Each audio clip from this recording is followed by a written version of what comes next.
Hello everyone, and welcome to Little History. My name is Adam, as always, and we're back with more AC Valhalla.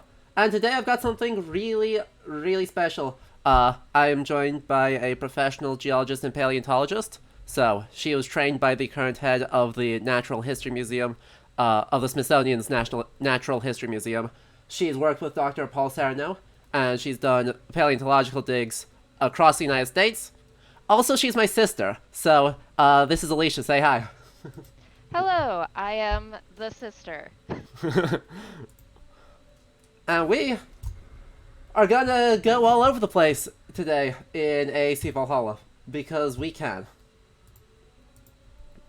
So, the idea is basically we are going to go all across the game environment. We've got a lot of things that need doing.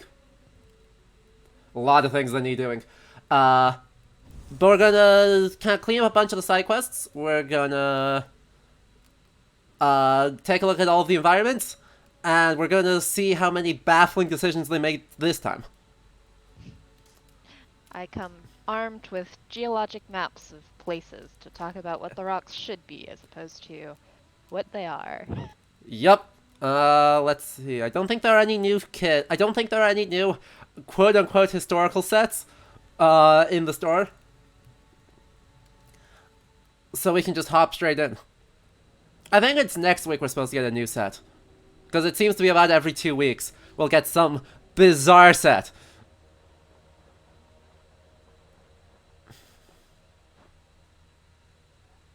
Oh yeah. Totally plausible bowstrings. They glow. Shiny. Yeah, I think gold probably makes a terrible bowstring, but aesthetics. It's not even gold. It's like just shiny. It's actually It's made of shine. yes. We're off to a great start. Yes. Also, yes, we are. There's been a gear change for your most egregious bow. I might already have my most egregious bow. Nodin's Arc might be the most egregious bow because it is an ECU artifact, so it is made out of metal ? With shiny. Made out of alien. It's pretty much alien. Oh, that one's bad though. That's lizard scales. That's bad. Interesting. That is also metal. That's not okay. Which one do you like? Oh, I was laughing at the one that's just like made of bone because bone is not that flexible. Also, metal is not necessarily that flexible. This metal's really thick. Yeah, and that's wood. That's I not. question the usefulness of a few of these bows. I question the usefulness of all of these bows. That one might work, though. I have a feeling the silver would just snap under tension. Probably it'll just bend. It'll deform. I don't think it's brittle enough to break thin enough. Those are just pretty soft. Those are just spikes. Otherwise the bow's fine. It just has decorative spikes. Okay. Yep. That one's not super. That one's bad. And that's so yeah. I think the Death Skald might be the most egregious one. All right, let's go with it. It might edge out. Lizard bow. Let's see. Do I have any of the upgrade materials? I don't think I do. I have no tungsten. Well, that means there is no making more egregious things. Okay. Well, we'll have to do it later. We'll look at ingots and crafting materials. Exactly. Later in the stream. Exactly. Let's take a look at what our immortal superchild has. What do you have today? We do not have enough opals to get anything, sadly. Which is actually real sad, because we have not the most famous helmet ever. It's a shitty knockoff of the Sudden Who helmet. I'm still mad that they didn't put it at Sudden Who. The place that it was excavated from. That exists in this game. In an excavated state. But this is, I mean, let's Niflheim Hood, and the scimitar. Okay, quick to the actual store. I want to show you these. And Niram, Niram, So long. Farewell. I'm sorry. I'm sorry for the sword I'm about to show you. Oh boy. The sword is bad. Let's see. Hell's Damnation, Black Raven, Hairthweru. There it is. So there's the helmet.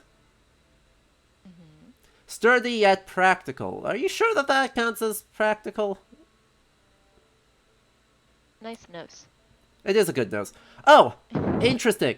They scuffed it so bad that they don't even have the dancing men on it. The Sunhue helm is really cool because, like, the one of the surviving plates has these horned dancing men on it, which, if there was, like, early English or kind of migration period or Bronze Age actual, like, ceremonial horned helmets, this is one of about 3 pieces of evidence for that.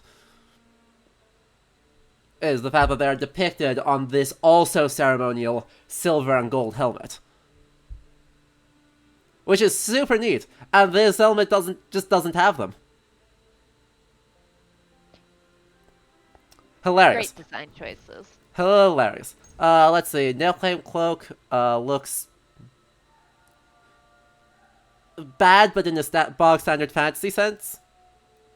And then weapons. Two-handed. Because two-handed. A unique sword from the east. Its curved blade makes it effective when both slashing and thrusting. Also, it's a two-handed sword. But but the whole point was you could use multiple scimitars if you wanted to. You can't. Two-handing is probably a bad idea, or using 2 of them is probably a bad idea. Shields are just better. Well, I mean, that's true. Also, the scimitar's like, it says it's curved, but like, that is the subtlest curve I've ever seen. Yeah, I actually prefer that over, like, the egregious movie scimitar thing. But, yeah, this, Niram dates this to about 1100 years later than this game, and I probably agree with that. That this is probably a 19th century sword. Ottoman, probably Ottoman design. As far as it actually goes, I think it's actually just a scaled up thing. But yeah, they're not calling it a Kilij, they're not calling it a Shamshir. They're using the fake Orientalist name. Cool. Because scimitar isn't a real word. Amazing.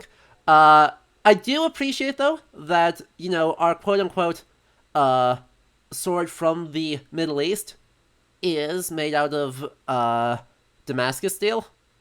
So it is this pattern welding that just looks really rad. Honestly, not that hard to make. It's crucibles. It's just a crucible technology of pattern welding that we know about 4 different ways to make. What they probably did was they burned leaves in the crucible when making the steel to get the concentrations right, and then you can pattern weld them together. So, you know, all things considered, could be a lot worse. Could be worse. Isn't good, but could be worse. So, Still, I find it hilarious that they're like, this is a two-handed weapon, when the whole point was they're light enough to, like, be used from horseback. yeah. Great swords from horseback is not a good plan. Not if you'd like to continue to have a horse. Uh-huh. So, Or your own leg. overrated. So Flowery Space Karate, we have not lost the ability to create true Damascus. This is one of those fun facts that circle around the internet and is not actually true. The extent to which it is true is that we don't know which method of producing Damascus they actually used in the period. But we have a pretty good idea of what the possible ways to do it were.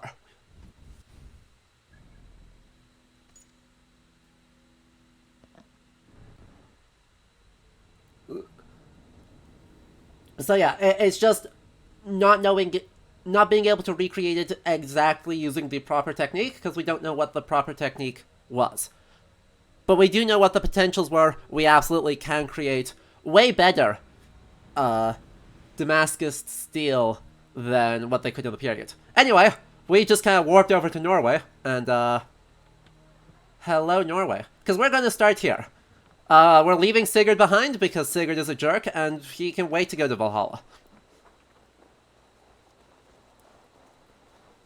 So, first thing, what do you think of the mountains? Those are some Those tall are mountains. real tall mountains.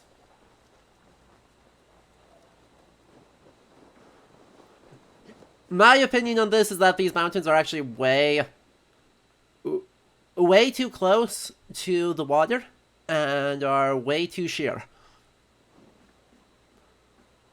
Yeah, I was gonna say these look like some of the northern Rockies or Yeah, like the Cascades that are really strong Best about this granite land. to have such a steep angle of repose. Um, I'd expect, and I'm looking up some of the history, but I'd expect more of a U-shaped, more gradual bowl-shaped from the history of glaciation. This is pretty much just like a V, which is what you'd expect more from a valley carved out just by a river. yep. Also, that one peak there is real sharp, which those basically never. Yeah, there's Never about four see. of them. They like doing those all over Norway here. Because they got another one that's real spiky right there. And right Yeah. there. And right there. And over there. And yeah, while Norwegian mountains are definitely steeper and sheerer than Icelandic mountains, still, no. There were Anyway, mountains in Iceland. har har. Anyway, walking into the hall here, I warned you. Oh yeah, that's just a. Is that? That's not even a mammoth. That's an elephant. Is that actually just an elephant? Is that actually too small? Well, it's less of a size. It's more tusk placement. Hold up, I'm gonna look this up. Elephant skull versus mammoth skull here. Awesome. Yeah, DM to me and I'll throw it up. If you get images, send them to me and I'll throw them up on stream. Yeah, give me just a sec. Yeah, so, That would be absolutely incredible if they can't even do their prehistory right. who needs accurate prehistory? Alright, so these are, extremely fancy images I've gotten from a Google image search. We stand. Give me just a second. Come on, give me a front-facing elephant skull.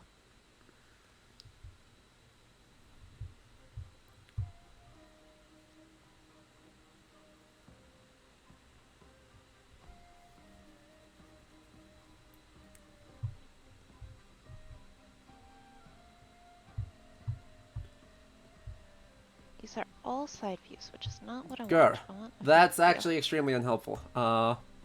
Yeah, I'll get you a mammoth one first. I can find...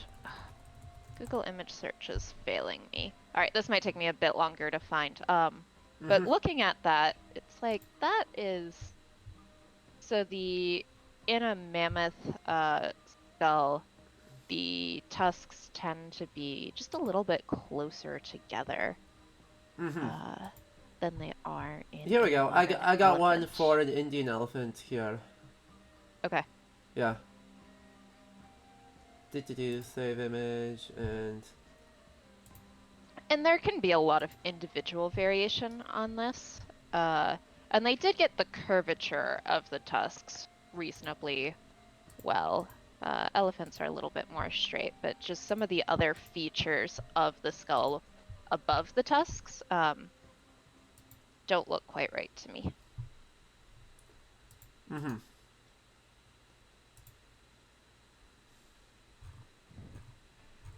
Also, I'm pretty sure this is just straight up a stock photo I just found on iStock, so I'm gonna send you that too, because that's really funny to me.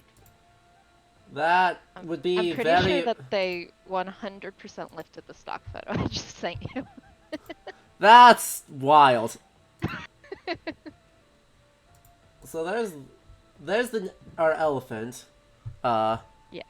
And now if we quick, I'm gonna need to download this one because OBS has no good way of doing this.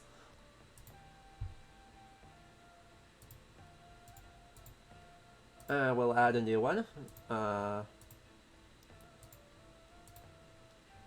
That is our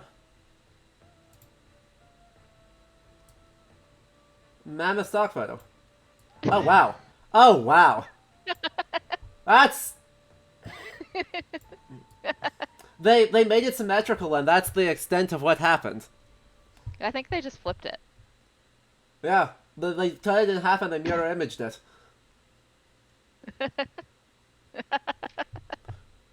Uh, That is the most incredible.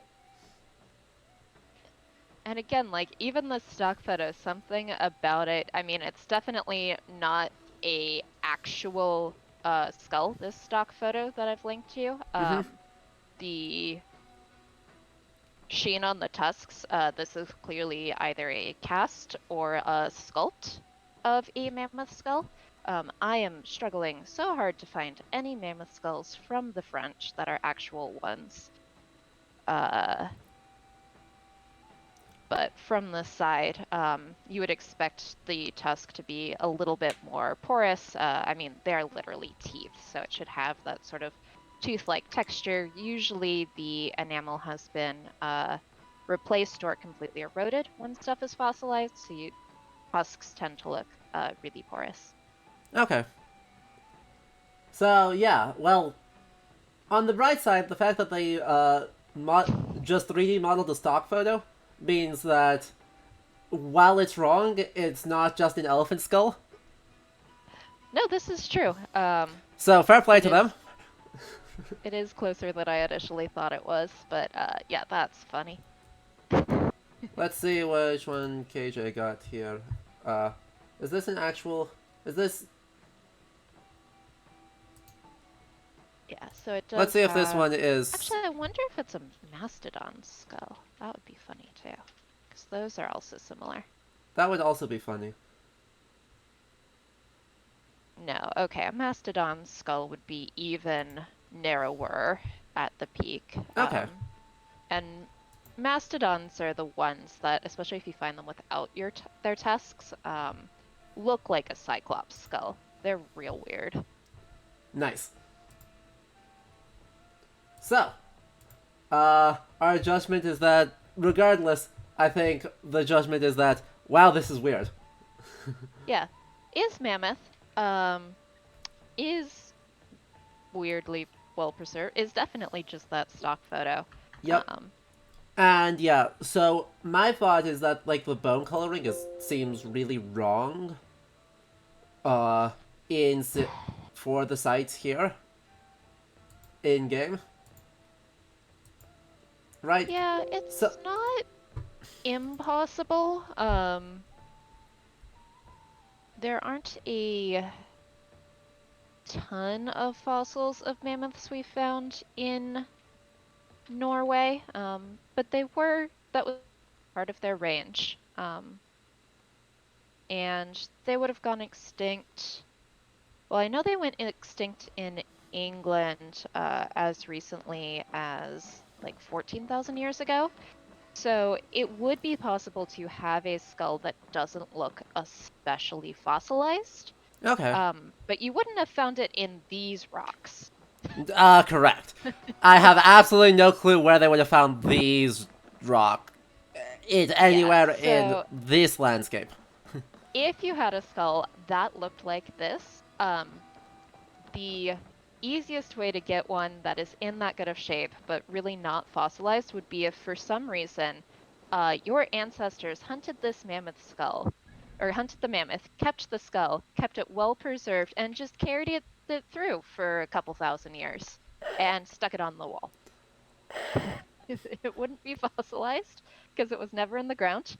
It would look like actual bone like that, but you'd have to carry a mammoth skull around for an extremely long time, which would be quite silly.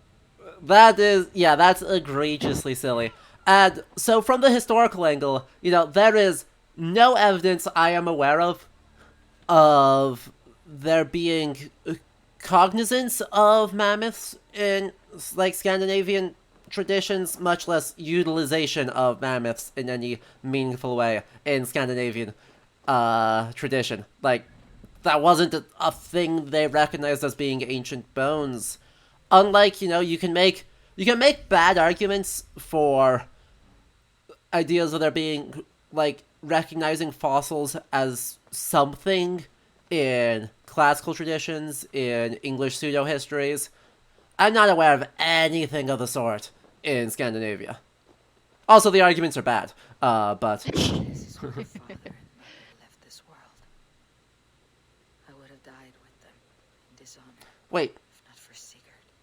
why is there? Hang on. So we just went to our old home where we started, literally where we started the game as a kid. Because, the game opened with our birth parents getting murdered. As you do. And apparently, the site where our father Varun was killed, he was buried, like, right here, apparently, despite that not being a thing. Also, his sword, or a sword, and helmet are just left vibing. In good condition. Right, look at the exterior of everything else. Look at the sword's not even rusty. The sword is literally not even rusted. Interesting. It's Neither is been the hat. it's been like 18 years. Somewhere between like 18 and 20 years, depending on how long you think the game takes.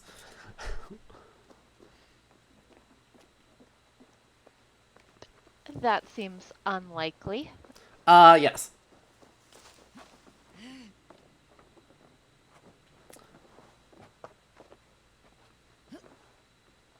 So I'm just want to run in here, see if the bug shows up, because there is a bug where our father's model will not despawn,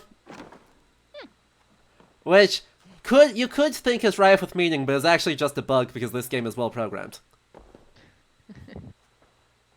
Nope, it didn't happen to us. Darn. There's a lot of What? cobwebs in here. Yes, there are. Why are there cobwebs when it's snowing outside? I don't know. What? I would say that they showed up in the summer and it's just like accumulated over the summers, but there is no summer in this game in Norway. It is always snowing.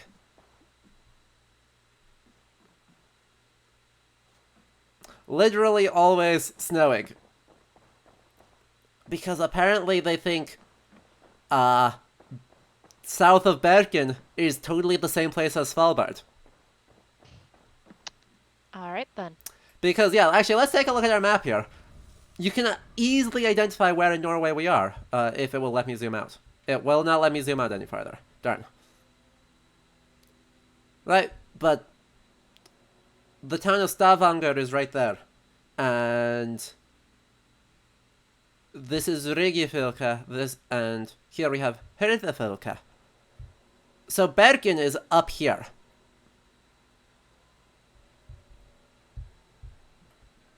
And Bergen is like the royal city of Norway from the 10th century onward. Right, Oslo makes an attempt, but really, Bergen and Nidaros, or Trondheim, become really, really important.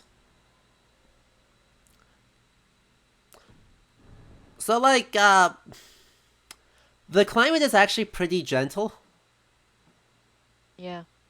The climate's Also, actually super yeah, gentle. That's where we're located. I just pulled up Google Maps satellite view, and yeah, those are some improbable mountains. There's some, like, mega improbable mountains. Yeah, this is the part where, like, we have a 9th century description of Norway, from the court of Alfred the Great, which is rad. A Norwegian nobleman named Ohtar actually came in and, like, talked to Alfred about what things looked like. And he described this part of Norway as being, at its widest, 60 miles across to the mountains. And so, right, he somewhat overstates his case, and because obviously there isn't that much space, but there's actually a lot of arable land in the Vestfold and the areas around Bergen. This game doesn't seem to recognize that fact at all. Good. Yeah, but he says, like, right way up north, almost like to the White Sea. You're looking at like 3 miles or less to the mountains, and then the mountains take 2 weeks to cross. Mm-hmm. But Ohtar was super cool because he went to the Kola Peninsula and described the people there. Also, I just want to further reiterate the just how weird the climate is, because that looks like it's a birch tree to me. Yeah, why does it have green leaves if it's snowing? Right, would you agree with that? This is totally a birch. You can see the peeling bark and the leaves. Yeah, birch or an aspen.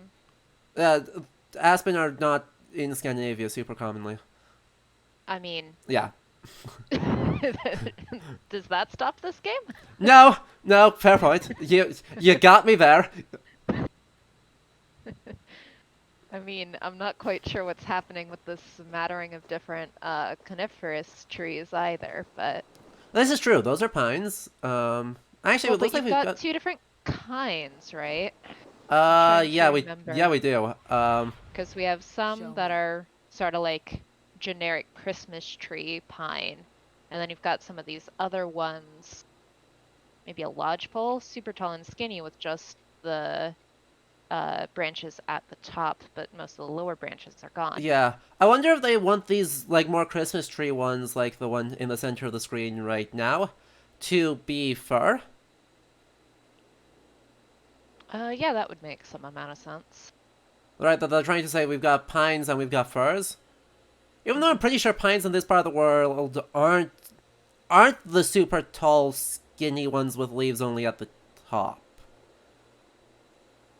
I don't think, right? Because you're right, that's like stereotypically a lodgepole.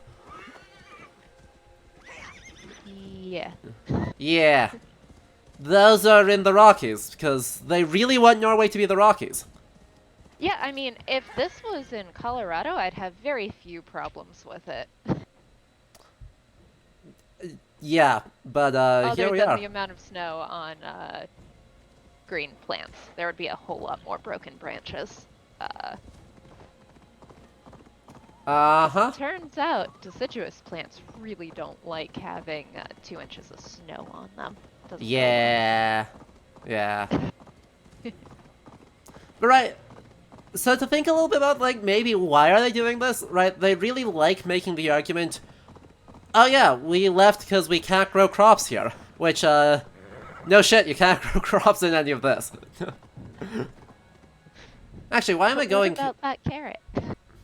Why am I going here? I don't need to actually run all the way up here to find what I'm looking for. I can just, like, actually go into the other area and go find the place I was... Go do the actual world events, because there are 3 world events I want to do out here. So we actually get to hop on our boat.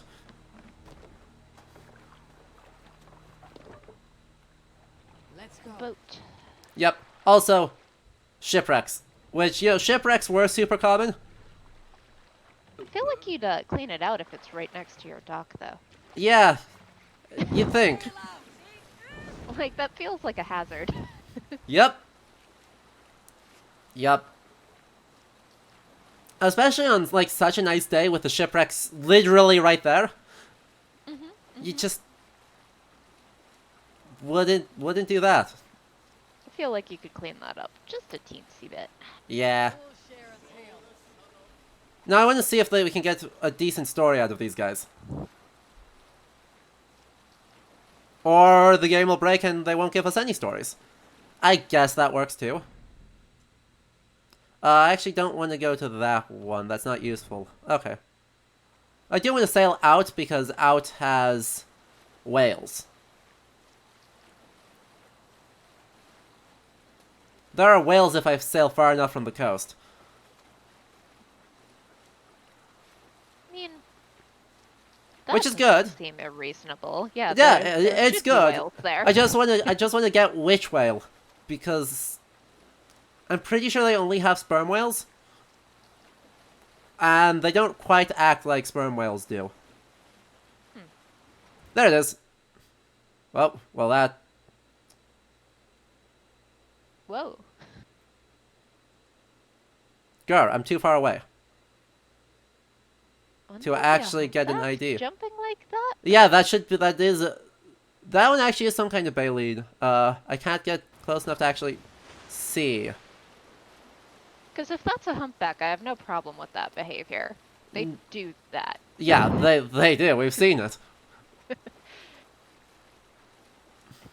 And this would be one of their Season would be common wrong. feeding grounds. Season So. would be wrong based on all the fucking snow.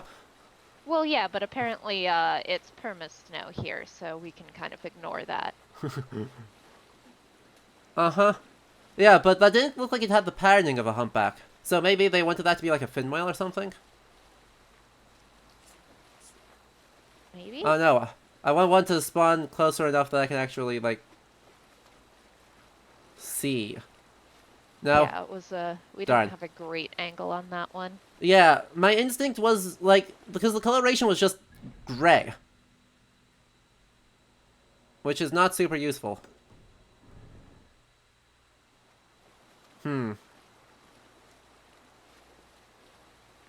well. You can't actually do anything with the whales. They're truly just, like, set decorations. But... oh well.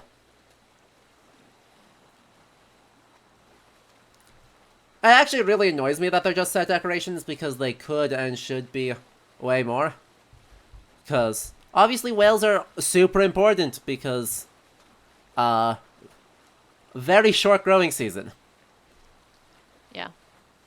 Well, and a Whale- couple people have asked in the chat, like, what about whaling? Whaling was totally a thing. Same author, the same guy who gave his big description of the coast of Norway, said that a lot of his wealth actually came from whales. That he was able to do massive, like, get like 40 whales in a season, which is a ludicrous amount of whale. It's a lot of whale. That's a lot of whale. Deadly cold. Oh yeah, by the way, the water's cold, and so we'll actually take damage if we're in it for too long. That does seem appropriate. That This is, will not happen in the England. No, that water in England is cold too. Even in Northumbria, which looks like this, it will not happen. Yeah. So it's just kind of a decision that was being made. So the game is basically tell us Norway cold. Norway bad. Make Norway people suck. strong. Norway Yes. bad. Exactly, that's exactly what they're doing. Norway bad and cold and make people strong. Also, this mountain steep. This mountain is, like, up. This mountain has one setting and it is up, and our horse is not Skyrim levels of horsing, but it is doing its best. Though, to be fair, this is a less jagged thing than all of the mountains around it.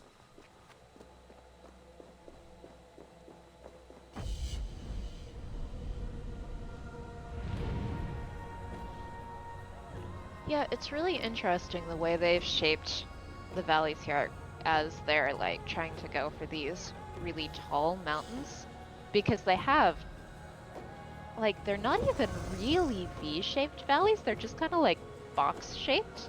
Yeah. But they really should be shaped like U's. Uh-huh. Because all the lovely crinkly bits are glacial. But yeah, they don't give enough space on the coasts for all of the farms. Because, yeah, I mean, like that, those far distant mountains are totally uninhabitable. Like, authoress says that up in the mountains there are these little lakes where the Quenas can sometimes live, and they have their little boats that they do stuff with. But, really, you're not looking at, like, people living there most of the time. The Quenas live across the mountains and will cross them by going up to the lakes and sailing across those. But they don't actually live in the mountains. But then you're not giving space in the fjords here for all of the farms that should be here. Yeah, well, and like I'm looking at this map of actual Norway, and like there are some places where there are mountains within 2 to 4 miles from the water. Yeah. But that's much more inland. Like you have to go through the fjords and actually get into the country, and then there start being a fair number of mountain ranges. But coastally, especially right connected to the ocean, it's all flat because that's how water works. This game doesn't believe you.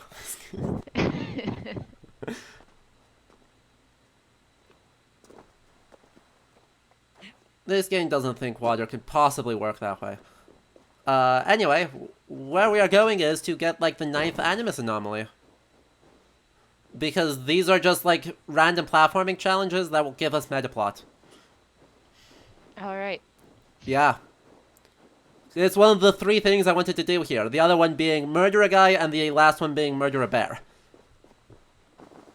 Alright then. Uh-huh. Okay, yeah, these are intended to be birch, not aspen. Those ones are more clear. There's a glitch. It is literally a The glitch. thing we want. Yep. For this dude, he asks, would a better start to have been some berserker killing our father to take our farmstead, for some centralizing king? I'm a little tired. That's about all. Why? You expecting something worse? Expecting the unexpected. It's hard to fully trust these things. I'll be careful. And the answer, by the way, is it's complicated, because as far as this is drawing on saga narratives, this game actually does a somewhat better job on suggesting, oh yeah,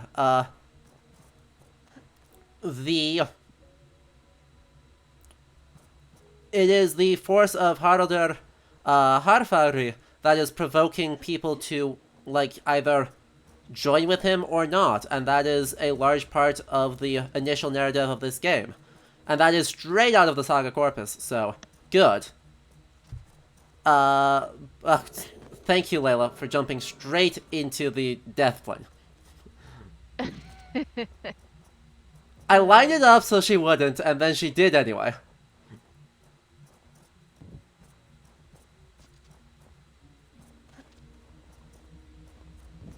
So, that being said, like, the whole Kjotve thing, right, ultimately, Kjotve the Cruel doesn't actually, like, do anything as part of the,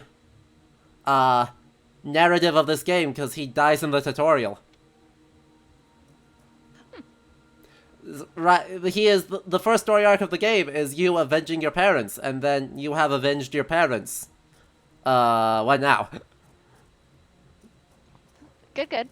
So, that makes it a little difficult to say, oh yeah, like, here is obviously, like, what we should...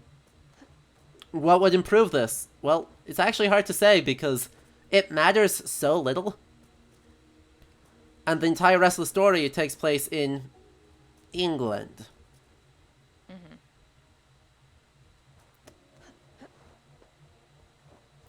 Oh, also, they wanted to know, what's your impression of the game so far? Because you've been showing up on, like, streams, or in the chat for a couple of streams. Yeah, I've seen bits and pieces. I definitely do not claim to have managed to catch all of the streams, unfortunately. I try, but work and stuff.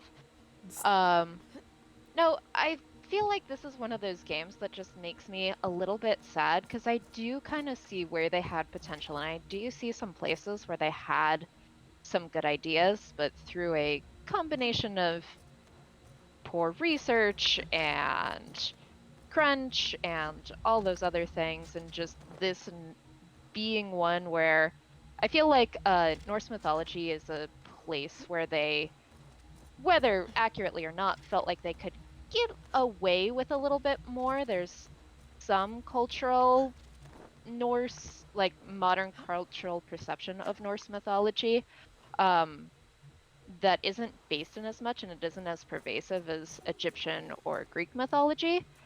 So I feel like there was a lot of potential that just really never got fulfilled because they didn't have the opportunity or the dedication or the incentive to put in as much care as they could have done. Yeah, I totally agree with that. And there are moments of brilliance. Moments where they are really trying to do something interesting. And then overall, they just...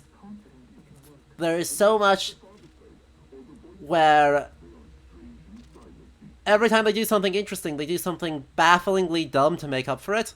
And I think on base they end up with way more bafflingly dumb than they end up with actually interesting or clever or thoughtful.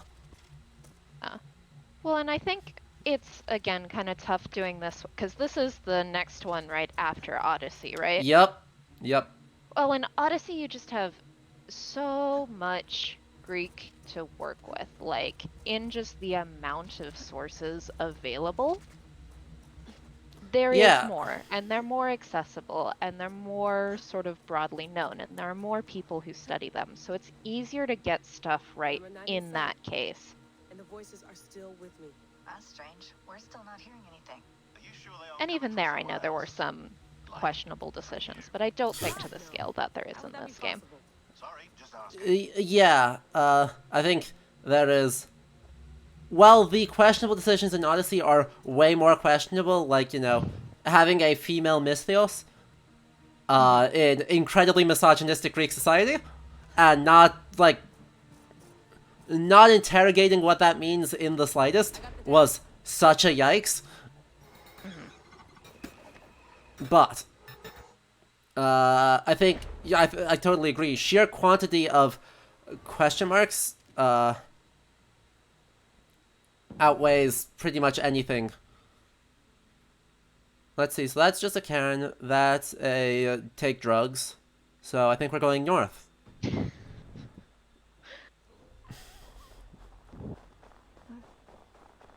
The take drugs is they buy into the idea that, oh yeah, Fly Agric is this super important thing for Norse culture. Which is just, it's just made up. Okay. A Swedish botanist decided that that shall be in, like, the 17th century, and then it was. What's that shiny? The shiny right here is obsidian. No, it's not. And if we That's hit not the what obsidian looks like. and if we hit the obsidian, it explodes, and we can pick up iron ore. No, none of that is correct. No, that's not how that works. Are you sure? This game seems to suggest otherwise. So, for those that don't know, obsidian is a really cool... It's not even really a rock. It's a glass. It is what happens when a volcano erupts hot and fast enough that the rock turns directly into a glass and then freezes. And so when it shatters, it should actually shatter not like rock like it just did in the game, but like glass. Is this better or worse obsidian representation than in Minecraft? I mean, at least Minecraft isn't trying to be realistic. It's just cubes. So I would say this is worse.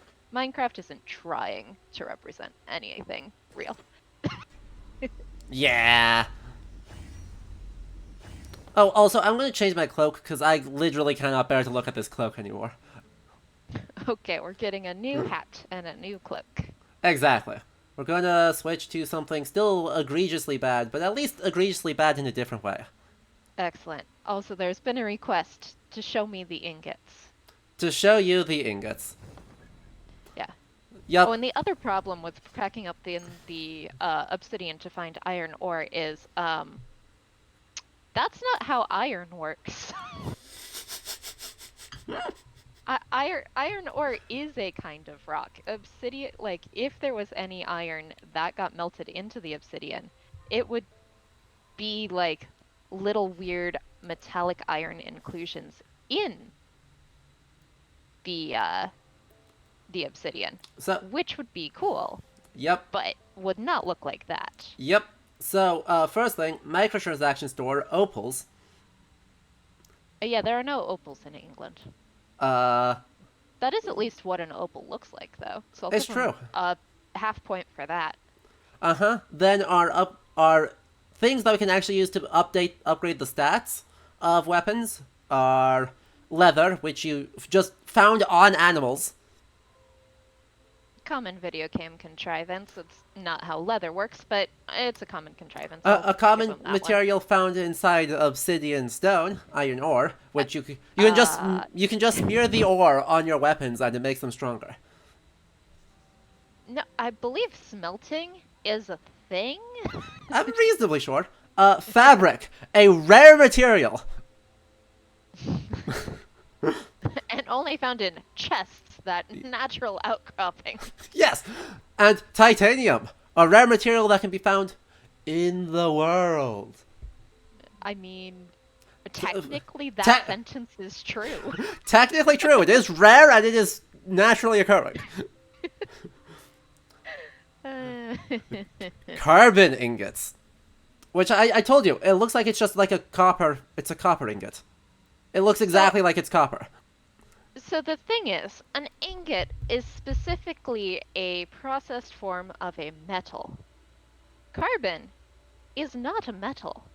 So if you were to go, what would be the real world equivalent of this? The answer is a charcoal briquette.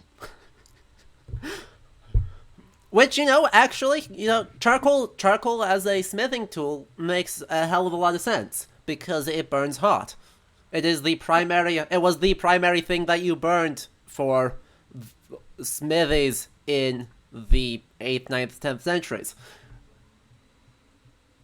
Yes. So accidentally makes a shocking amount of sense. But not in this. That's clearly just like... It's copper. It's copper. For the longest yes. time, for the first 3 streams, I was accidentally saying copper because that's obviously what it is. Yeah, no, carbon is, you can form, not an ingot, but you can form a block of carbon, but you burn some stuff and then you smoosh it back together. A nickel ingot. That's not an ingot, but yes, nickel is a metal. I will give them this one. You could make an ingot out of nickel. Those are buttons, though. Those are in fact buttons, and also, nickel, as far as I can find, wasn't used in the Middle Ages with any consistency, and certainly not in the early Middle Ages. Yeah, and nickel in general is just not a great metal to make stuff out of. It's pretty soft, it's not very durable, it's a bit of a pain to work with, and most uses for it today are in like the centers of coins or in cheap jewelry because it's a very cheap metal. It doesn't do anything particularly well. Yep. And then last and certainly least, tungsten. So Tungsten's like real hard to get your hands on. Yeah, also it was first refined out of ore in the back half of the 19th century. Yeah. They knew it was ore for about 150 years before that. But it was first refined twice independently in the mid 19th century. Yeah, we're 1,000 years ahead of schedule. 1,000 years. It's easy. Also, Tungsten's gray, isn't it? That's a good question, actually. There's not, like, that much that uses pure tungsten. Yeah, because turns out it actually kind of sucks for everything except being actually impossible to melt. Yeah, it just looks the same as, like, polished iron or silver. Yeah. It looks the same as any of those. It doesn't look like these gold bars. No, those would in fact be gold. Well, Gold. Honestly, that's not even the right color for gold. That's like pyrite colored, but we'll give it to him. Shitty bronze? Brass, actually. It's like really close. Oh, yeah, it to is. brass. It totally is. Huh. Yeah. Yes, So, that our was, upgrade... Great upgrade materials. Copper, buttons, and brass. Perfect. Nailed it.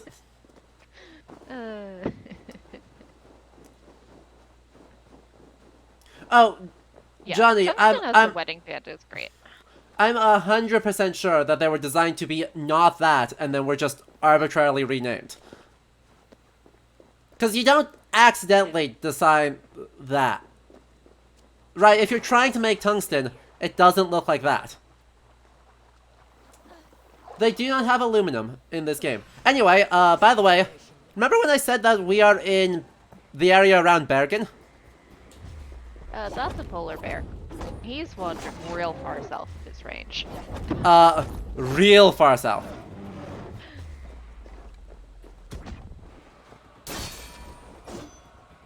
Also, I feel like this bear would be extremely unhappy with that number of swords and arrows already sticking out of them.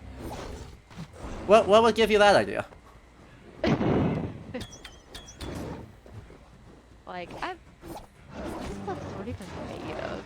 It's a weird looking sword. It is. I think it's like ordinary sword flavored, but rusted. Oh, unlike the sword that we've just left in the Exactly. dirt and snow for 18 years. Okay. Exactly. You understand perfectly. Logic. Is the bear's a little bit large? The bear's a for- lot large. Polar bears are really big, though. Yeah, there's really big, and then there's twice the height of a person big. Yeah. It is the largest polar bear. That's not raising as big of a... It's certainly, like, relative to the other bears in this game, it is about 3 times the size of one of them. Yeah, I mean, this would be too large. Like, a polar bear standing on its hind limbs should be about twice the height of a person, not standing on all fours.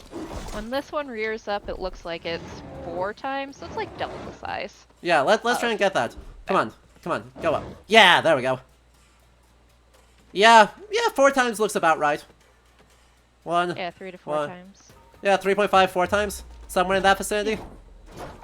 So, about double the size that a polar bear should be. Dino bear. Very small dinosaur, very large bear.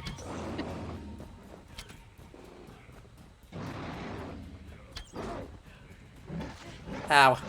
Come on. Nay. Yeah, got it. Stun attack. Oh, he just sits down and when I... That's sad.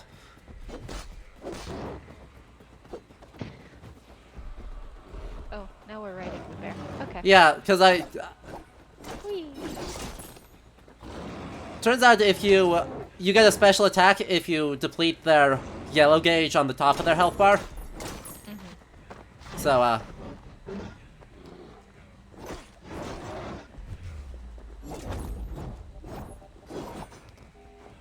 we did.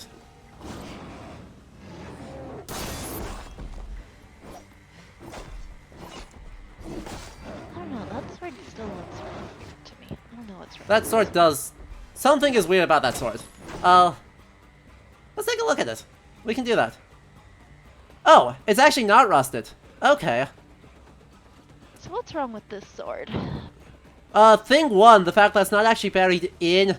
Actually, that's what it is. It looks too long, because it's not actually buried into his neck. It's just, like, glomped onto the edge. Stickiest of fur. That's funny. Yeah, the point of that sword is like not It's even. just 'cause like polar touching. bears have a significant amount of fur. Like, if you shaved this bear, he'd only probably be like 50% too big instead of 100% too big. Uh-huh. So, I think that's what the problem is. As far as the sword otherwise looks like, the hilt, right, the guard is too wide. The handle is a bit jank, but fine. Also, one of those arrows is 100% just hovering near the bear. Yeah. Yeah, it's just like, it's hot glued on. Easy. It's not even like, I don't think it's actually even touching the fur. Like, I think it's just approximately near Yeah, the you are absolutely correct. It's about 3 pixels above the fur. So, I think that's what you're noticing, right? The sword looks just too long because it's just okay. wrong. So that's just bad, Bad. connecting.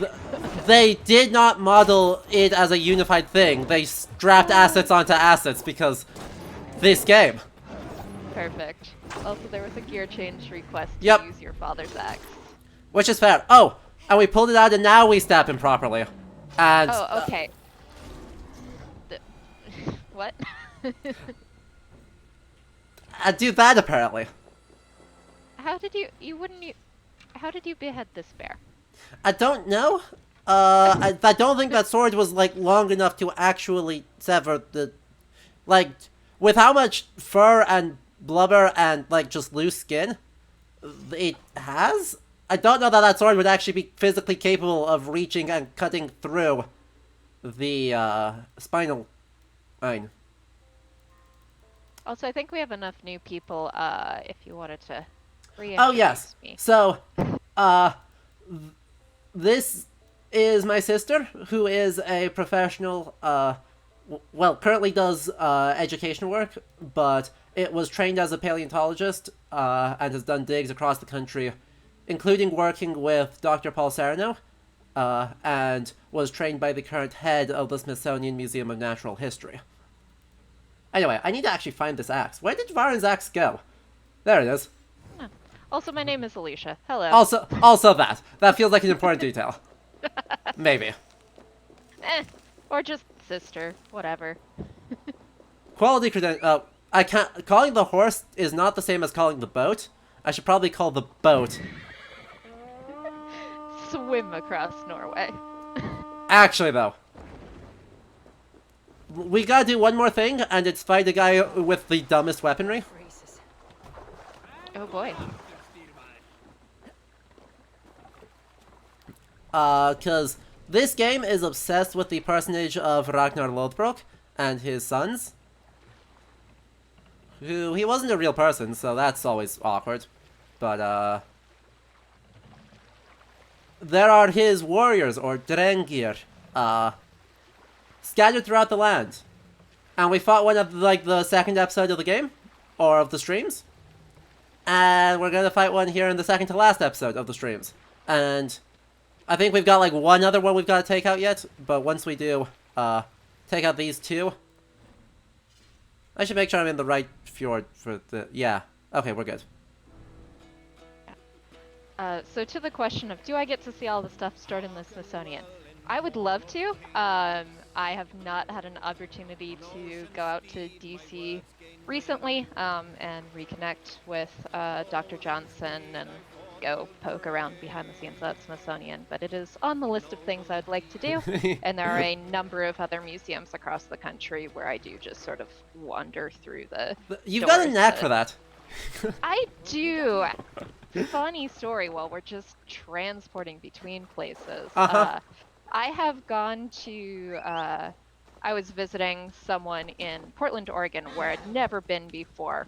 Went to the museum there, started talking to the person in their fossil preparation lab, and he just started handing me things and like inviting me to come back. He's like, "Do you want to sit down and work on it?" And my partner who I was with was just like, "How do you do this? Why does this happen?" So this is my weird superhero power, is I can just go into a museum and talk to the people in the prep lab, and then I can go in and touch all the fossils that you're not supposed to touch. Yep, This is my claim to fame. it's great. And it I means like that touching the fossils. every once in a blue moon, when we are in the same place, it means that I get to tag along. Yeah. Because for some reason, it's not right. Once you are allowed in, it's like the whole family is allowed in, and it's weird. Yeah. I can bring people with me. I don't know why. I don't know how this happens. I think it's just I basically grew up in the museum. So I speak museum very well. You do. You're very good at it. By the way, we are literally climbing what look like basalt cliffs to me to get up here. Look at how perfectly stepwise these cliffs are. Yeah, they could be granitic, which would make more sense. Like basalt would be more porous than this. Doesn't, and it also isn't. They're too big to be basalt. Is I guess the other thing. I mean, there are some pretty enormous basaltic lava flows out there. All of Hawaii. Yeah, fair. But we're kind of on the wrong side of the world for that. Oh, also, I'm way too high, aren't I?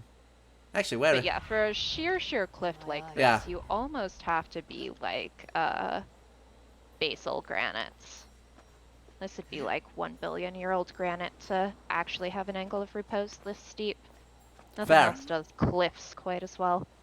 And it's just sort of like generic bland tall rock. Yeah. Which is usually modeled off of extremely boring gray granite. There you are. This is my skill. This is my curse. I am We just climbed way up over this dude. Yep. Hello. Hello, sir. Never death. I wish to die. I am impervious to all but the iron of a true drink. Yeah, conglomerate cliffs can do some weird stuff too, but they also, in the long run, tend to be more delicate. Like, they can have, like, negative angle of reposes, but because they aren't a single solid mass of rock, they're made up of bits and pieces of stuff, those cliffs are more likely to collapse. Fair. Yeah, I'm very sad that all these rocks are just so generic. Right, they're rock-flavored rock. Yeah, there's a lot of rock-flavored rock. Do I have any perspective on rock climbing? Are some rocks easier to climb than others? I am not personally a rock climber. I know several, but I do a lot of hiking. I can scale a lot of till and stuff, but I do not do free climbing or rope climbing. But I do know that typically something that is strong but with good fracture patterns works really well. So one of the reasons why people tend to do climbing in Yosemite is because it is a very solid. Wow, you took that guy out in like 2 hits. One hit. Never death, except against me. Incredible. But yeah, so you want good crack patterns so you have handholds, especially for free climbing.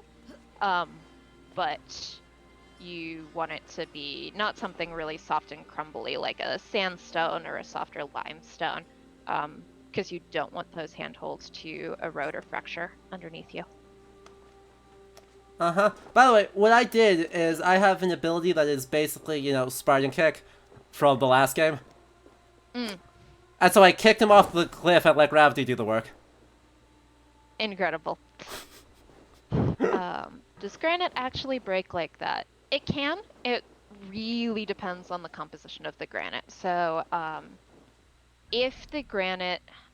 So, a bit of background on what granite even is, because I like to always define our terms. Good.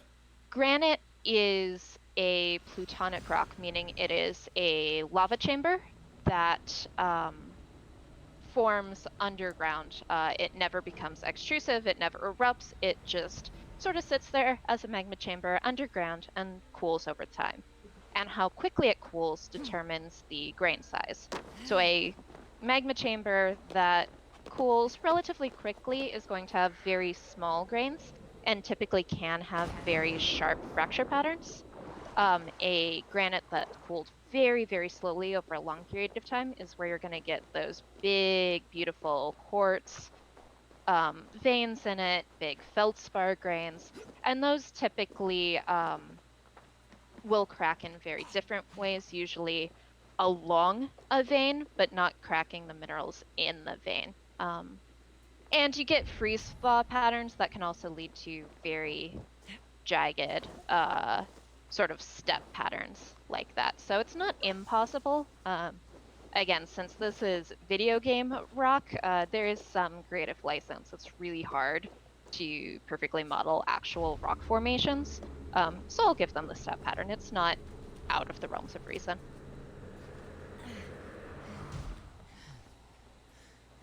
Also, there's a great number of good geology puns in the chat. I appreciate, I acknowledge all of your puns. Thank you. This is like 50% of why being a geologist is fun.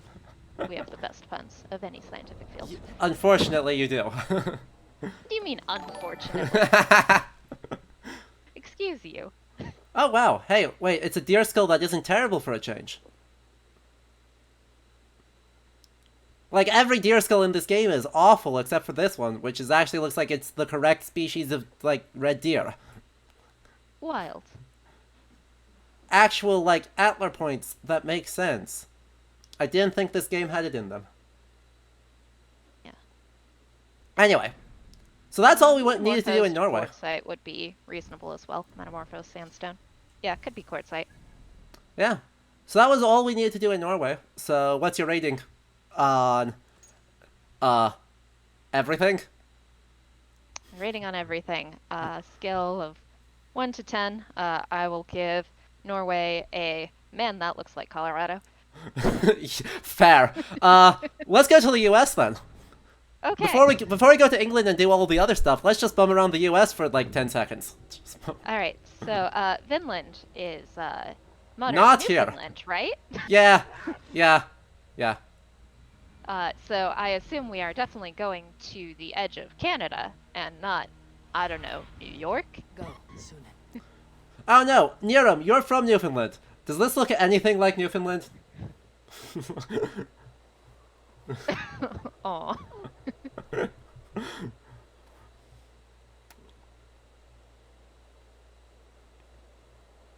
Yeah.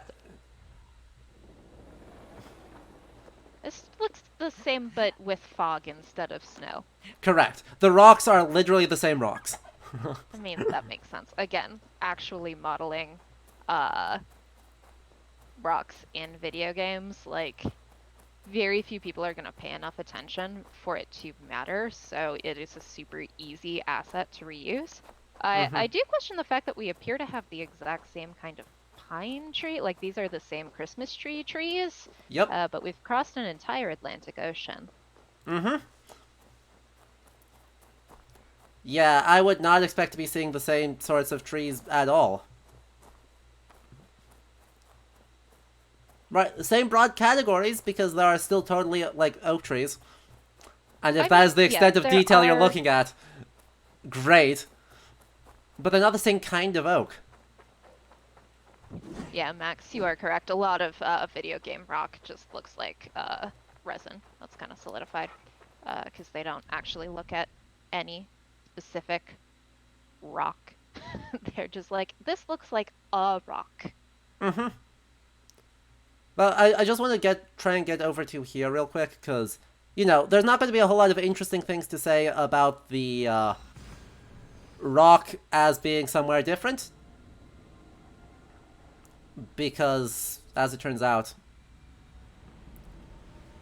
it's all the same assets. And the mountains do look different. They did model the mountains differently.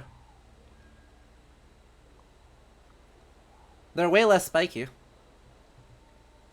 Okay, I mean, yes, that is true. We've still got these really weird valleys. I still, like, they are still Well, these ones are even more V-shaped, which, again, we're far enough north. I don't know. Not the right shape. Also, I have no idea where this is supposed to be. We, supposedly, like, heading up towards upstate New York into the White Mountains. Ah, I see we still have this, obsidian. Obsidian. Indeed. And thank you,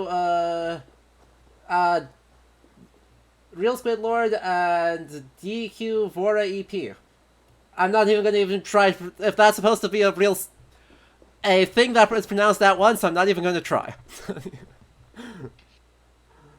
I appreciate all of the follows. It's really cool of y'all. And if you're enjoying this and want to support it, oh hey, the heron is flying into the rock. If you want to support the channel more, do consider subscribing. It helps a whole lot, and if we get 6 more subscribers, then we get another emote. And all of the emotes are fabulous. It is true. These are some of the best emotes I've seen on Twitch. They're great. Oh right, we can't actually call our horse because our horse didn't make the journey with us.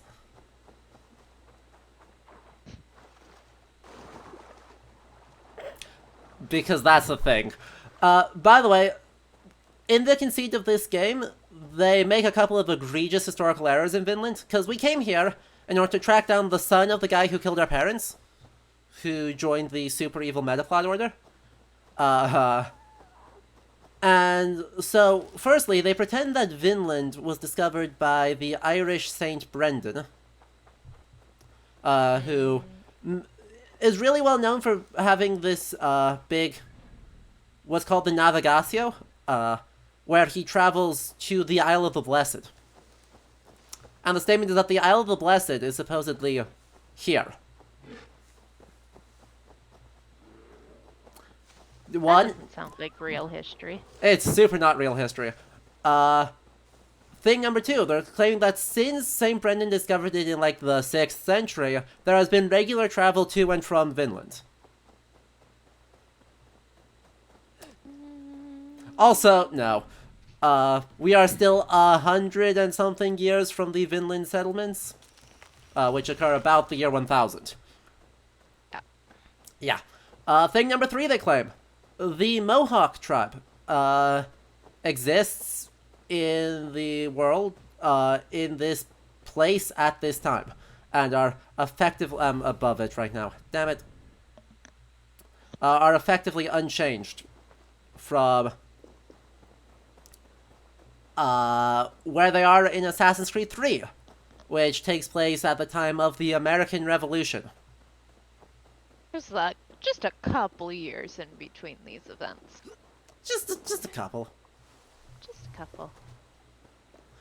Now, this is 870, interesting. They have actually 1770, same difference. bothered to recolor the rock. Like, the rock texture Yeah. is still the same, but they actually did put in the slight modicum of effort of the rock we were looking at in Norway was more like black gray. This is a much lighter gray and actually has some of the speckle texture to it. So I would classify both as potentially being a granite, but this one is a more standard granite coloration.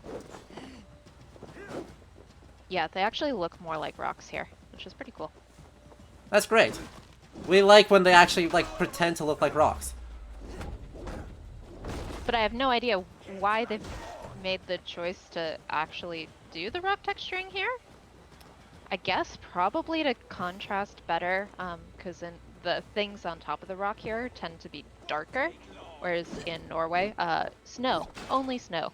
So you could get away with really dark rock to make that snow shine even brighter.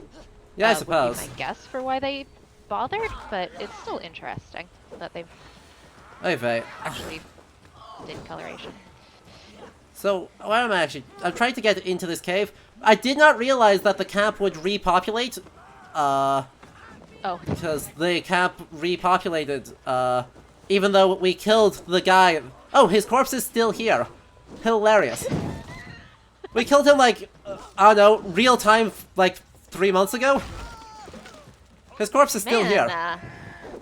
he's very well preserved.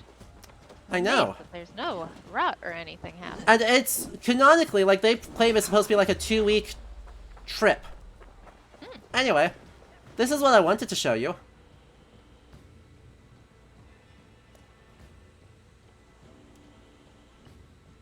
Yes, aliens. Aliens. Right, But they'll also, do... like a little minecart? What's that little wagon or whatever? That's a wagon. That's a wagon-flavored wagon. Is there a wagon-flavored wagon in a cave? I don't Are know. they presumably storage? I don't know. The way But this is it's- carved out is real weird. Also, yes, green plants in the cave. Green plants generally require sunlight. They have chlorophyll for photosynthesis, so generally leaves, not so much underground. The root system's here totally fine, that you would actually potentially see. But the ferns here on the ground and the ivy on the walls, probably not as much. Yeah. Yeah. Yeah. By the way, on the historian side, the solid wheels on the cart is fine. That was done in the period. They didn't have spoked wheels. But the contents of this cart make no bloody sense because it is hay. Oh yeah. Why do they Also, have hay? also a very modern-looking tiki torch. Is that just a straight up wax candle in it? Yeah, it is. Yeah. What is Yeah. this? I don't know. Oil lamps too. It's not like making a candle is kind of an involved process, and an oil lamp is a lot easier. A lot easier and also a lot Or better just like, tested. if they have hay, why not just make like a torch? Like a normal torch. Yeah, torches weren't super used in the period because that opening of a flame is a hazard to everyone around you. I mean, that's fair, but it's not like a candle is not a super open flame. Exactly. Chilling in a cave. And so they just, like, oil lamp instead. In the period, Also, there I are like these how little... we just said torches weren't a thing, and Because why would this game ever recognize that torches aren't a thing? you're gonna light all this forest on fire. Uh-huh. We sure will. It won't do anything because we can burn down thatch and it will just blacken and not otherwise change. That's improbable. Uh-huh. That's not how fire works. Yep. Well, the I don't one claim thing... to be a fire person, but I know the basics. The one thing I do super like, though, is, their Vinland skybox is amazing. It is very pretty. That's actually a pretty good rendition of the Milky Way they've got going on there. Uh-huh. In Norway, it's the same thing, but they'll put the northern lights everywhere. Although I do have to say, just in this, looking at the skybox, I just saw a There, meteor another one. Yeah, all over the go, place. but Zoom. they're going in opposite, like they are going in random directions. If Yep. you're ever watching a meteor shower, if you sort of trace back the line, they'll actually all kind of come from the same place in the sky. They shouldn't just be going off in all random directions. They will have a focal point that you can trace back because it is caused by that part of the atmosphere going through some various space junk. So, random direction, It's a bald eagle. perpendicular for each other. Hello, bald eagle. Oh, hello. That was not a bald eagle's cry. Well, Even slightly. no piece of media uses a bald eagle's cry, because if you've ever heard one, they sound real dumb. They are the best dumb. They're great, but typically they use red-tailed hawk. I did sound like they used red tail for this one, but they also No, I've definitely got- were not using... I've got the stream on mute, so I don't speech jam myself, so I'm not getting game sounds. Yep. It wasn't a red tail, it was a lot higher pitched. I think it may have been some kind of eagle cry, but I also don't think it was a bald eagle's. It was not peepee enough. Bald eagles sound so silly. They're so dumb. Anyway, now we're back in England. Because we've got a lot of shit to clean up in England. Alright, off to England. So, the important thing we're going to try and get done through much of this... Oh, I didn't even go find all of these people. God damn it. I thought I did clean up these people. They're annoying. Because, you know, we need to clear out all of the Order of the Ancients, theoretically, in order to unlock the last quest for the game, where we take on super well-disguised Alfred the Great. But in order to do that, we have to kill 1, 2, 3, 4, 5, 6, 7, 8, 9, 10, 11, 12, 13... 4, 5, 6, 7, 8, 9, 10, 11, 14, 15, 16 people? Oh boy. 16 people. So where do we need to go first? We could go order place by place through all the different ones, but I think we don't have time for that. So, I think first things first, we'll take out this zealot on the way to East Anglia, where we've got a lot of stuff to do. Alrighty. Now, I'm not going to go north to south because we need to take out... otherwise, we'll be going back and forth quite regularly. Because, unfortunately, we need to take out the last Drengar for Ragnar before we go to Northumbria. Otherwise, we'll have to go back to Northumbria to go find Ragnar's death place. No raising the sail here.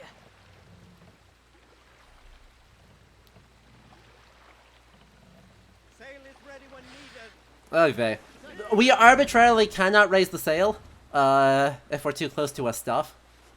And it makes no sense. But... Listen and I will tell you the story of the first berserker. Uh-huh. We get a story. Then Grima, who Oh lived boy. long ago in Finland by the sea. Bjorn, Each the most day, generic. Grima went into the Yeah. woods with fine axe, Yeah. felling trees for huts. It's not even like got the right O. It's just normal O. One day the young, Yep. a wicked man, took Grima's shiny axe for himself. Now Grima could not cut wood, nor feed his family. Every day, his children's hunger grew. At last, And I This- say this with the best of intentions. I do actually know several Bjorns. Yes, so do I. you have no shield You probably know more than I do. and an axe. Maybe a few. Eh, It's you not a lived in Iceland. it's not I a did not. super common name in Iceland, actually. What is he doing here? So Grima went into the woods. A boar taught him how to charge. A bear taught him how to maul.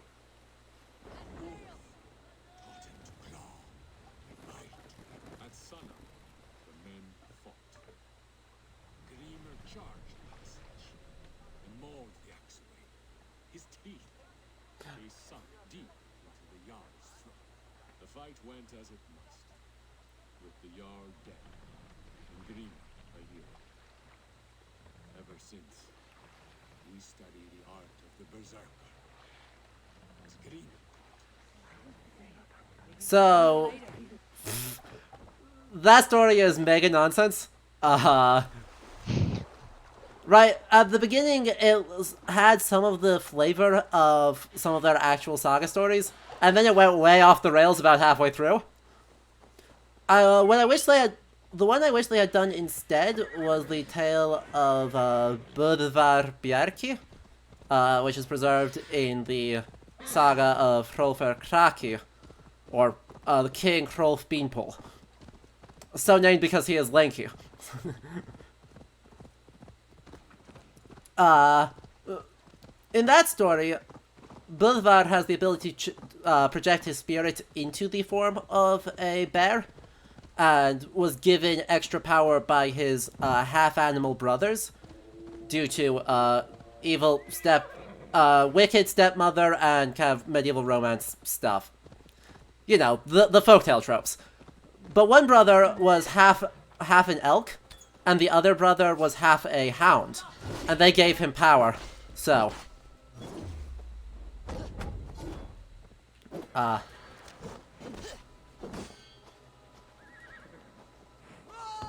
I wish they had used. This guy tall for a guy? What is happening? Oh yeah, This person is unbelievably ow. Many gifts for you.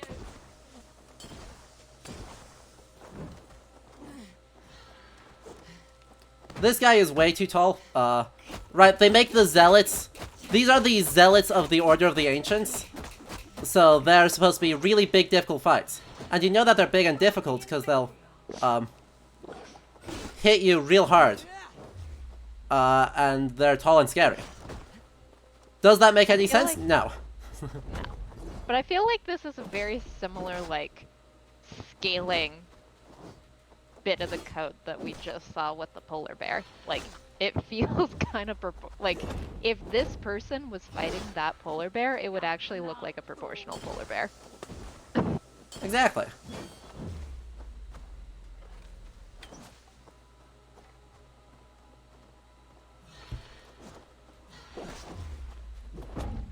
Luckily, you know, it is almost dead and it's not all that scary, to be honest.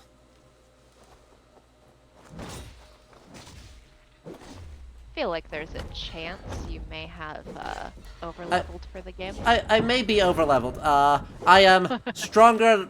I am about 70 levels stronger than I need to be to finish the main quest. Okay. Luckily, levels in this game don't, like, literally are meaningless. Right, those are the most... Oh, wait, I need... Where's the core? Wait, there. Okay, I need to actually confirm this kill. By, stabbing. Because, you know, the whacking with an axe wasn't sufficient. We just had to make sure. Did we need to have a brief anatomy lesson? Is that strictly necessary? Oh, also this person's female. This is... Is this so... a prayer, an offering, or a final vestige of your oath? A charm, correct. Only a charm I never finished. So, as far as that is, that actually starts having the form of a charm. And it's the Merseburg charms, I believe, actually do reference 9 glory twigs as part of an actual magical incantation in Old High German from, like, the 10th century. So that's neat. Yeah. Like the scrubby brush helmet there. Uh-huh. It's a Roman helm with extra bits attached.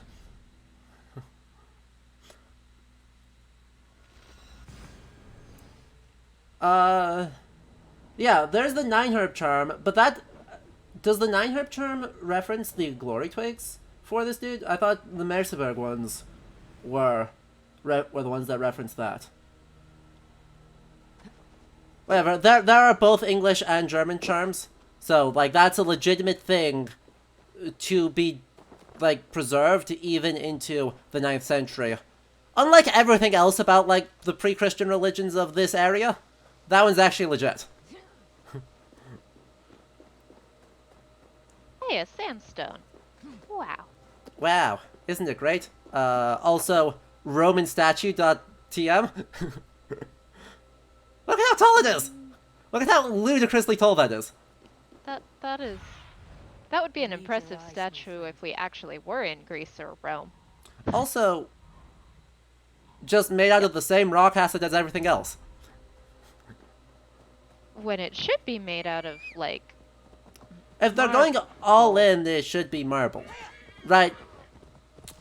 Admittedly... marble or quartzite. I mean, you can't actually sculpt granite or sandstone that finely.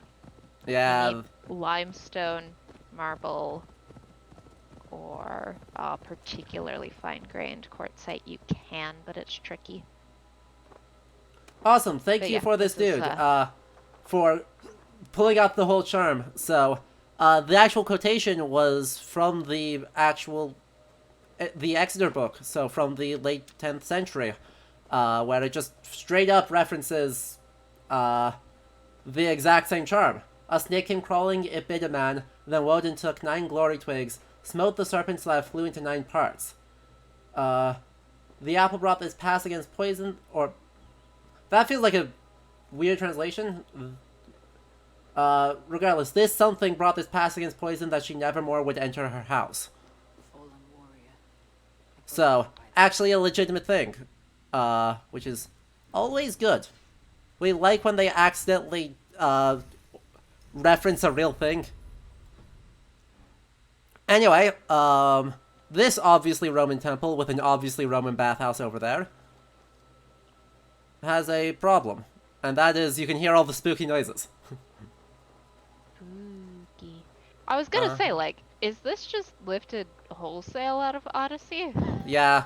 It actually looks like they may have started trying to make it a Rome game and then changed their minds partway through and made it England. And so reused a bunch of, like, Rome assets. Also, Interesting. you know... Why is there a mountain goat skull?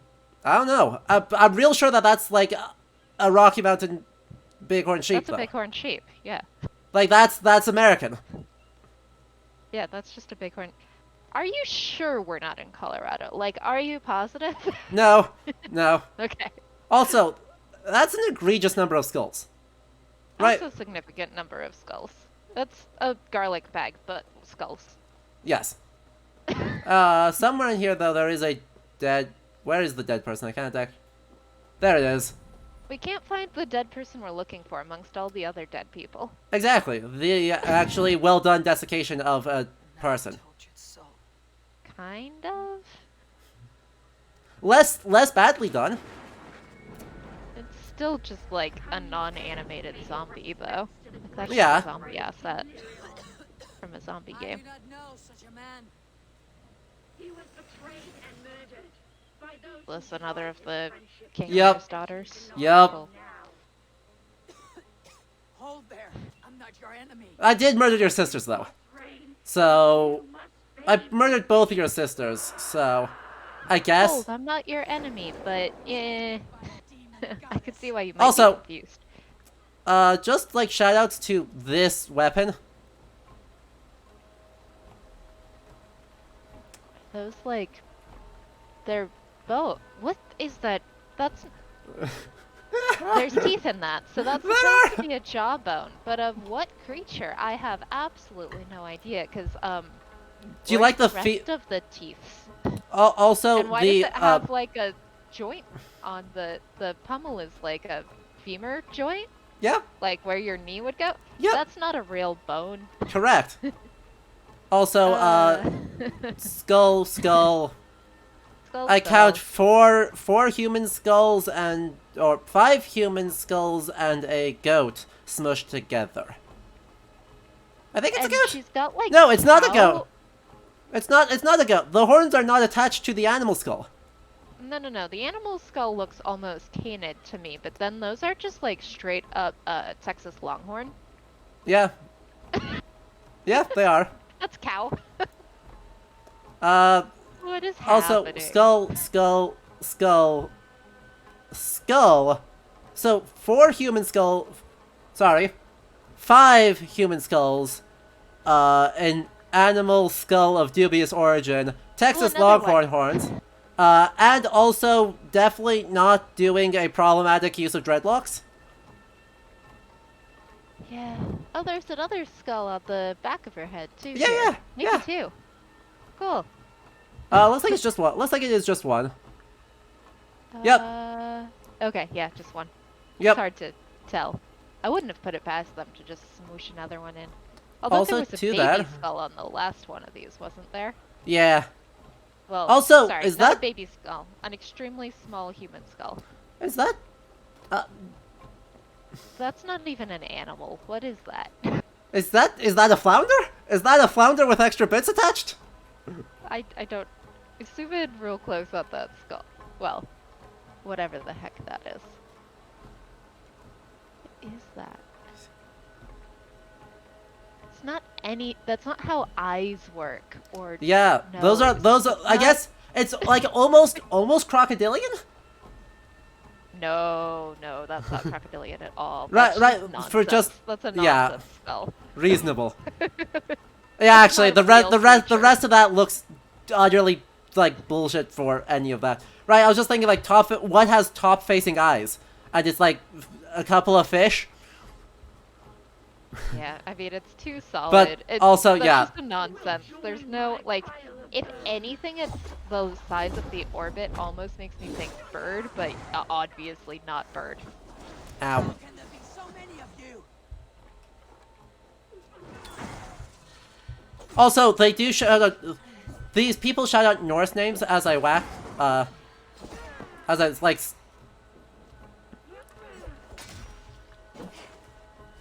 It's like as stuff happens, they do magic. They will shout out Norse words.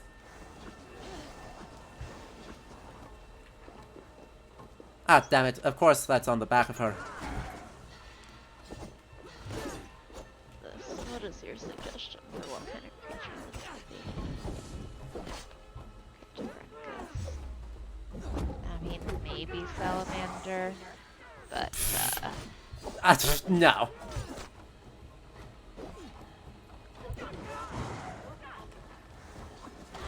I Ow. mean, it's closer than some things, but again, the orbits are not, and that bone is way too thick for really Exactly. any sort of fish or amphibian. Like, that is dense bone. Like, my best guess for whatever the heck that is just a big chunk of something. Reasonable. Like a big hunk of bone that they carved into a vaguely creepy skull thing, but it's not an actual skull of any real animal. Reasonable. No, you wait. Okay, so this is just an error. Cordelia says here that she was to be the Lady of Mercia, which fits this game's kind of nonsense idea that Larian is an Earl of East Anglia, who has designs to work with Offa of Mercia, a historical king, and marry Cordelia to him. Because they both worship the Order of the Ancients, or the weird, like, alien metaplot. But this is okay. even in the pseudo-history, this is a factual error. Because Geoffrey of Monmouth is our main source for this. And Cordelia was supposed to be, well, one, was married to the king of Francia. And two... Ow.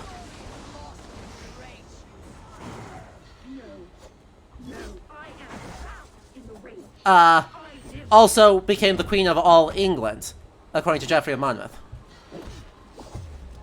So, you know, there was an attempt made. Yeah.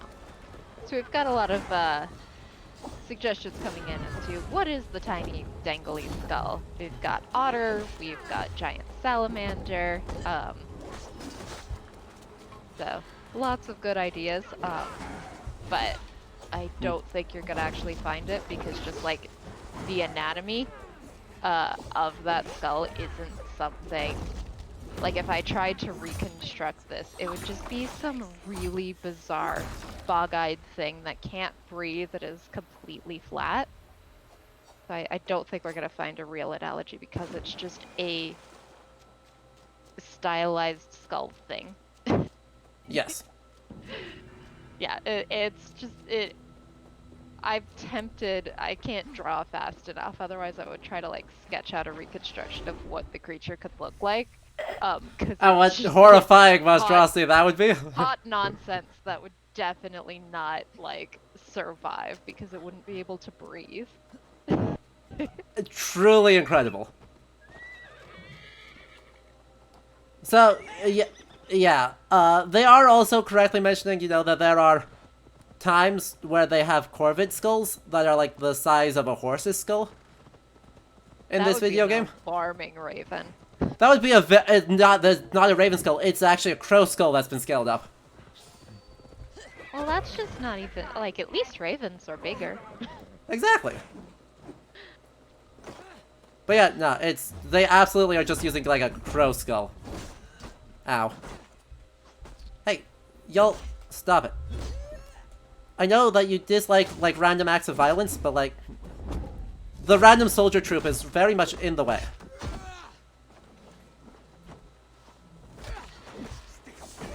Fact.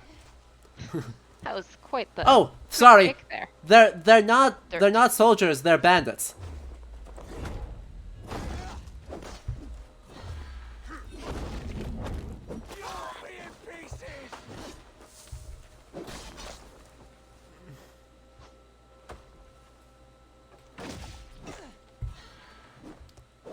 You can tell they're bandits because stuff. Does that make any sense? No. Am I going to explain further? Also no.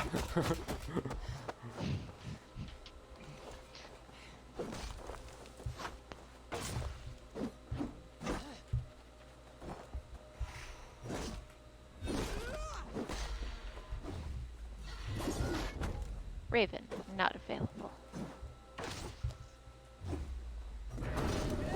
Well, that was not hard. Okay, now follow. Stop rolling so I can stab you? Yeah.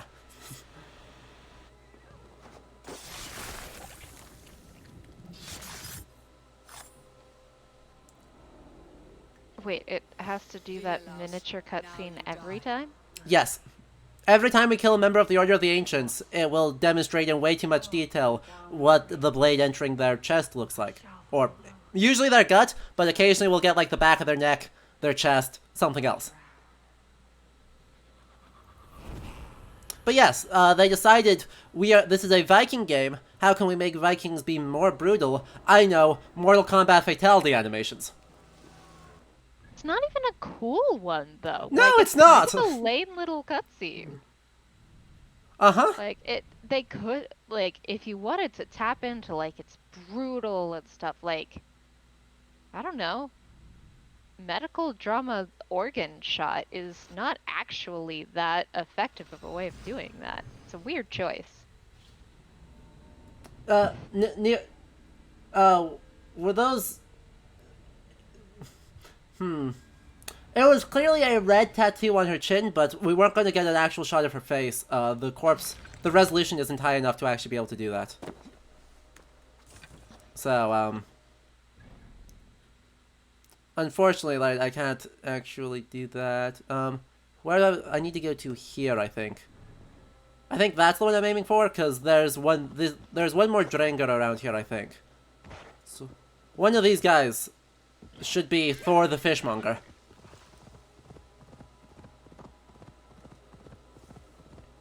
Because I don't think I've killed him yet.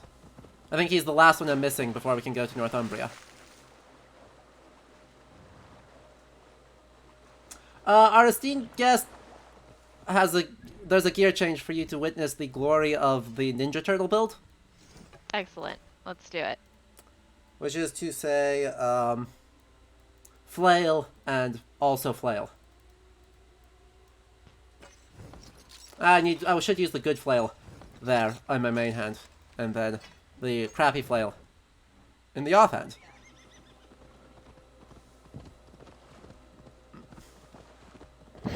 Okay, so, Alcoholism. as we're traveling here, yes, do American geoscientists drink while in the field, or is that just a German geoscientist thing? No, it is just a geologist thing. So I started doing digs and field explorations back when I was quite small, and during my field school when I was, I think, the grand age of 11, the grad students kind of forgot I was 11 and invited me to go to the bar with them. So yeah, it's a thing. It's super normal that you'll have like one fat tire or some sort of a beer during the lunch break, which is usually from about 11 in the morning till 2 or 3 in the afternoon. And then once you all come out of the field, at about 8, you'll go get dinner, go to the bar, and have some drinks until, I don't know, 10, 11, go to bed, wake up with the sun, and go out and do it again. Yep. I did not actually go to the bar at 11, for the record. I stayed back at camp and raced crickets. Natural follow-up. Favorite drink while in the field? I'm gonna be super lame. I don't actually drink alcohol, so for me it is a nice cup of hot chocolate because it gets cold. That's fair. No, that's super mega fair. Jealous about the cricket. So there's not much. Because I'm just looking. I'm looking for where the people are. Unless if I already got the quest. I must have already... You tell about crickets, I need to figure out what the heck's going on. So cricket racing was just effectively, there were a lot of crickets. This was a dig I was doing out in Colorado for my field school in an area called Kiowa. And for whatever reason at our base camp there were a ton of crickets, and I would catch the crickets, and we set up a little cricket lane, and we raced the crickets. There's not much to it beyond that. It was just a dumb thing I did as a kid. I always liked playing in the dirt and with bugs. Reasonable. And they let We me all- make a career out of that. We all did. Only one of us made a career out of that, though. I decided that the wasps were not a fun part of the job. Yeah. Actually, Also the heat and the yeah, dust. yeah, yeah. You vetoed field archaeology pretty quickly, as I recall. Yeah, the wasps were a big deciding factor on that one. That's fair. Cause I do fine with every bug except wasps. I mean, I don't love it when there's wasps or scorpions or any of the other nasty stuff in my dig, but you know, we work with it. Yup. Anyway, next thing, the black shuck.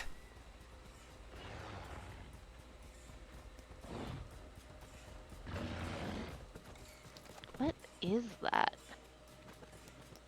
What animal is that trying to be? Have you? What it's trying to be is an actual It's trying folklore. to be tiny Fenrir. Yes. Actually, though, what the black shuck is actually tested since like the 11th century as a folkloric beast in Suffolk, and other places, other variations around then, all the way through to the modern period as this great black dog that is generally a bad omen. So actually, the Hound of the Baskervilles, that beast is based on this. Okay. Is And it or the this is same- based on that. And so, like, are the Grimm stories based Yeah. off of the same? Yep. Okay. It's all the same. In England, Black Shuck is one of the Black names Dog. used for it, but yeah, the Grimhound is that. Okay. Perfect. Yep. What it actually looks like is this very sadly emaciated, diseased wolfhound. Yeah. That's a bit too big. Yeah. Well, I mean, it looks like almost the exact same character model as Fenrir that you got last week. Yeah, it does. And thank you, Akihoff, for the Prime sub. I appreciate it so much. You now get all of the emotes. Everyone, subscribers, welcome him with all of the emotes. Welcome them with all of the emotes.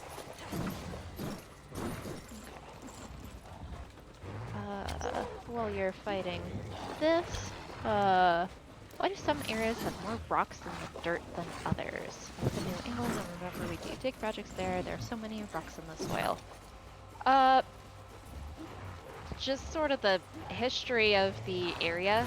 This typically happens if you live in an area that is at any point a floodplain. When you flood, you pick up bigger chunks of stuff because the water's moving faster, and then that all settles out and you get fresh silt and dirt, but you also get those big rocks deposited in there. That's one of the most common explanations.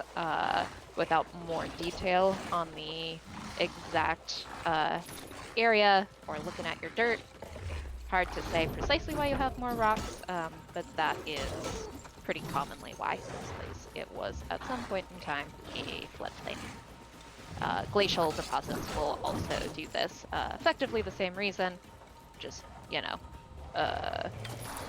it came from moldy ice instead of from fast-moving water. Yeah, Varaxa, exactly. Glaciation's a big factor. Okay, I didn't think that one hit a weak spot, that's fine. Ow. God, this... So my weapon setup is not optimal, as it turns out. double flails aren't efficient? They're efficient against human enemies in this video game, but turns out a thing that likes moving? No.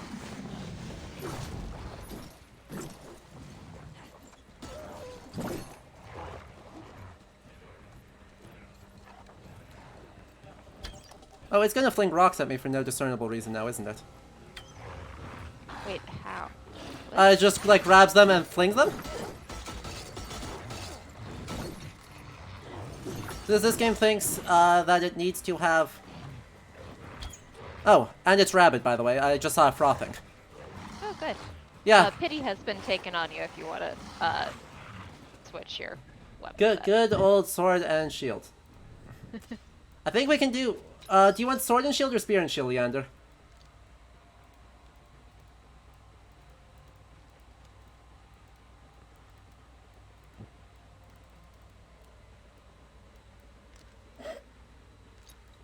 Spear and shield. Got it. We'll go feared spear, and let's go with a really dumb-looking shield. You know? I hope we can get enough tungsten around here to upgrade this one to be mega dumb. But let's go for mega dumb. Excellent. Spear and spear.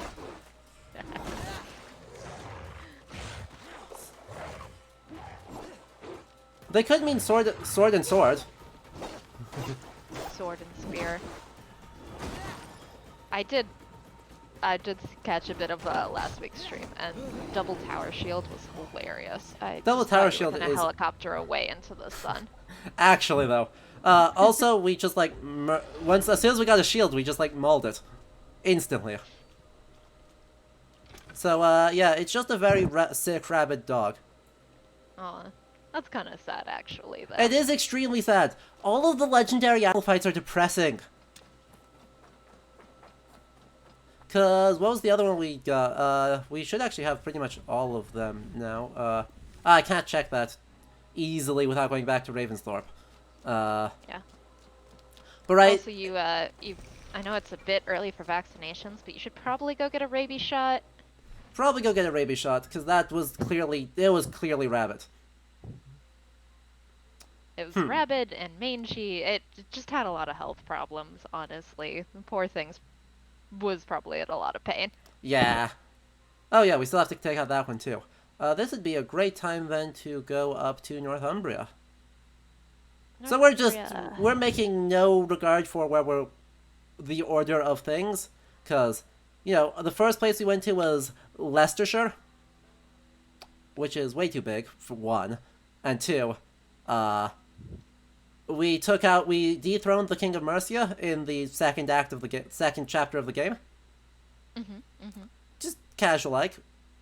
We have not met with the current King of Mercia, who is, you know, this is historically what happened. Like, the Great Viking Army does displace the King of Mercia and install Ceolwulf II in his... Well, actually, there's some debate as to whether he actually got installed by the Great Viking Army or whether that was a legitimate election. Certainly, he's able to rule on his own by issuing charters, and they're accepted without a bunch of Norse people enforcing his will. So, you know, we take that.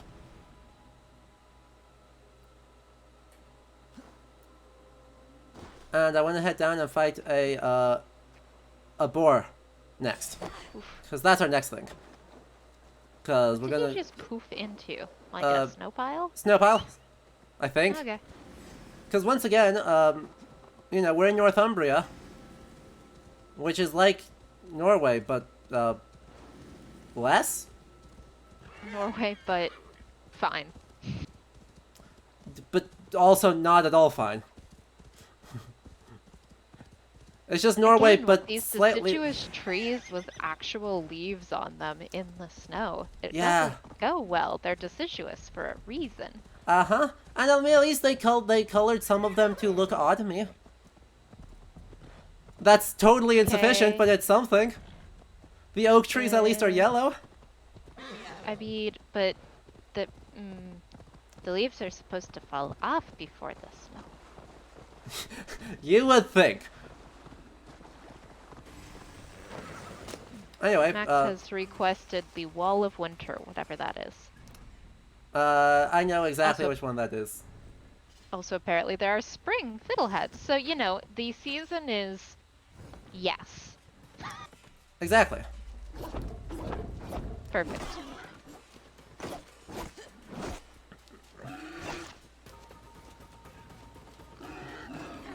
And then yes, we will also go up to like Northumbria, or to the very coast of Scotland, I should say, on Hadrian's Wall, and I will show you Scotland. Excellent. Will it look anything like Scotland? No.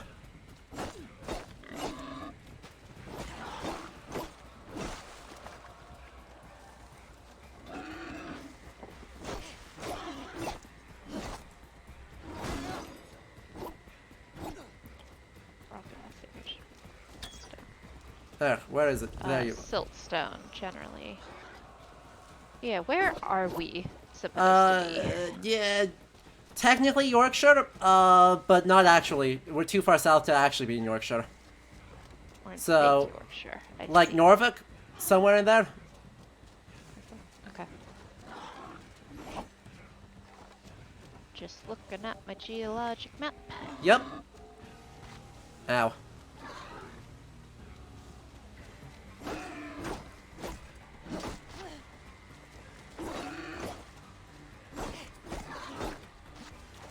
Also, I just want to point out that we are mono v monoing a very large wild boar, and this is the worst decision we have made all game. Because you don't do that, and you don't do that for a reason. Boar hunts are a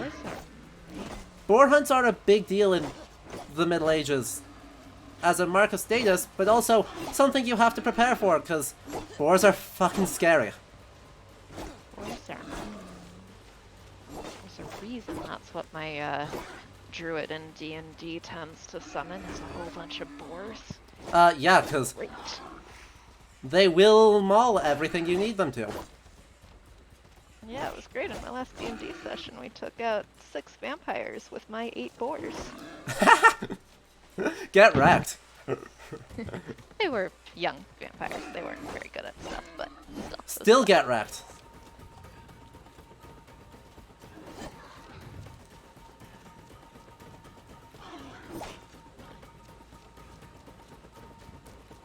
Yeah, so a boar hunt in the Middle Ages would have like, you'd start with a lot of people. You need a lot of people to do one of these. 2, you'd use hounds to help flush the boar out of exactly this environment. Cause turns out real hard to actually fight one like this. Fluffy grass stuff, yeah. Yeah.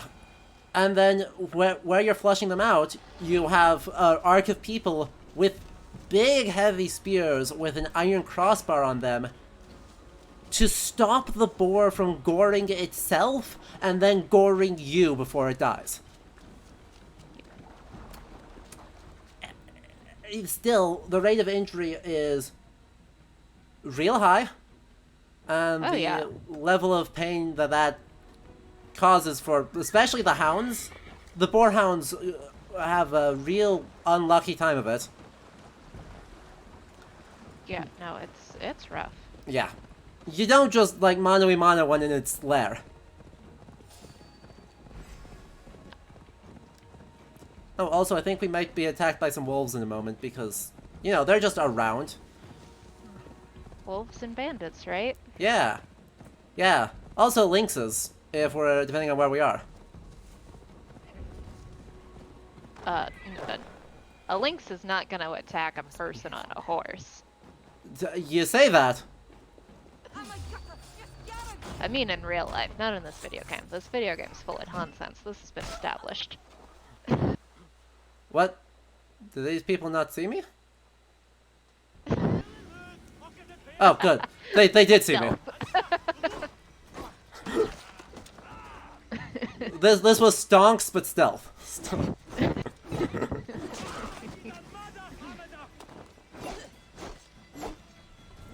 Also, they bugged out and like weren't attacking me. I don't think these NPCs have any idea what they're doing. Delph. Tungsten ingot. Excellent. Yes, that was the extent of the reason why I did this, because I wanted a tungsten ingot. Perfect. Also, you know, these things that actually in this part of the world we're looking at Picts. These are either bandits or Man Picts. is wearing not nearly enough shirt for this level of snow. Uh-huh. Also, crow skull, question mark? Possibly a robin. It's not a very big. I'll give that That was a crow. generic bird-ish skull. Uh-huh. And sticks on his head, because sticks on his head is clearly the height of fashion. When you can't afford antlers. Exactly. Okay, we're good. Go. On to the next tungsten. Whee! Because what we do want a little bit more of that to just upgrade stuff for maximum suffering.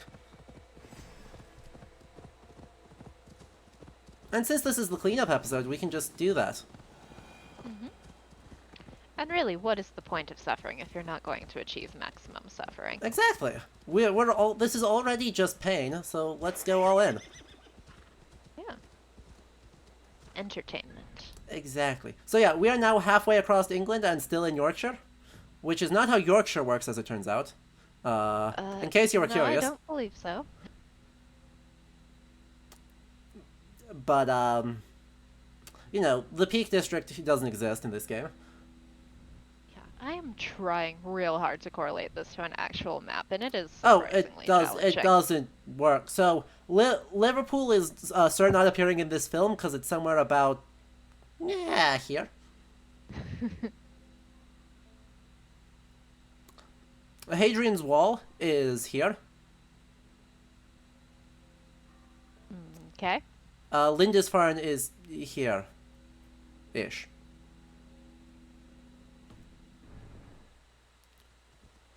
So that should give you a couple things to work off of for location. But we should be in the mountains right now, which we kind of sort of are. What do you mean you can't fit through there, horse?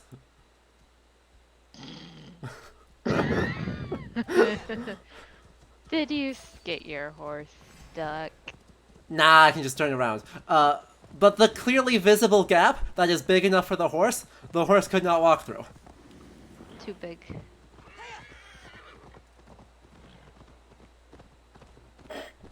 Well, we're hearing lots of comments that we are the internet of all of chat is failing in sympathy for whatever the hell we're dealing with.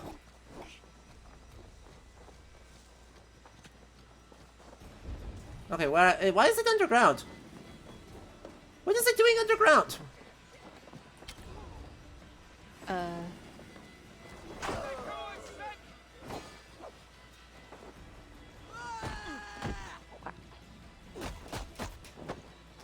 Hey. Let me... Come on. Boo. Stuff that one up, but that's okay. Architecture. Architecture is confusing to me. You think that there is architecture in this game that makes any sense? Like, why are there normal log cabins and then triangle house? Yeah, so... I mean, triangle... Ow, shit, I'm poisoned. That sucks. Right, triangle house is theoretically nominally, a Norse design. Right, but we're in England right now. Yeah, but we're in Northumbria, which makes it the Norse part of England. Duh. And therefore we have exclusively Norse architectures. I feel like that's not how this works, but okay. No.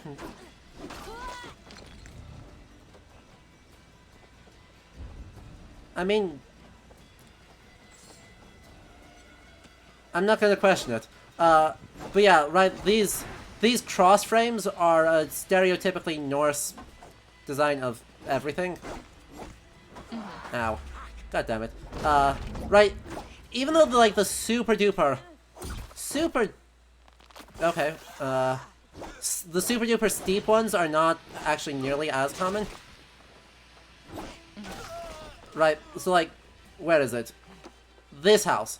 This house right here is silly. This house thinks, like, this house wants to that think it house is a to state. me- Uh-huh. That house looks to me like the one in How to Train Your Dragon. Yes. Which is, you know, also stereotypically a Viking design. It also kind of looks like Edoras.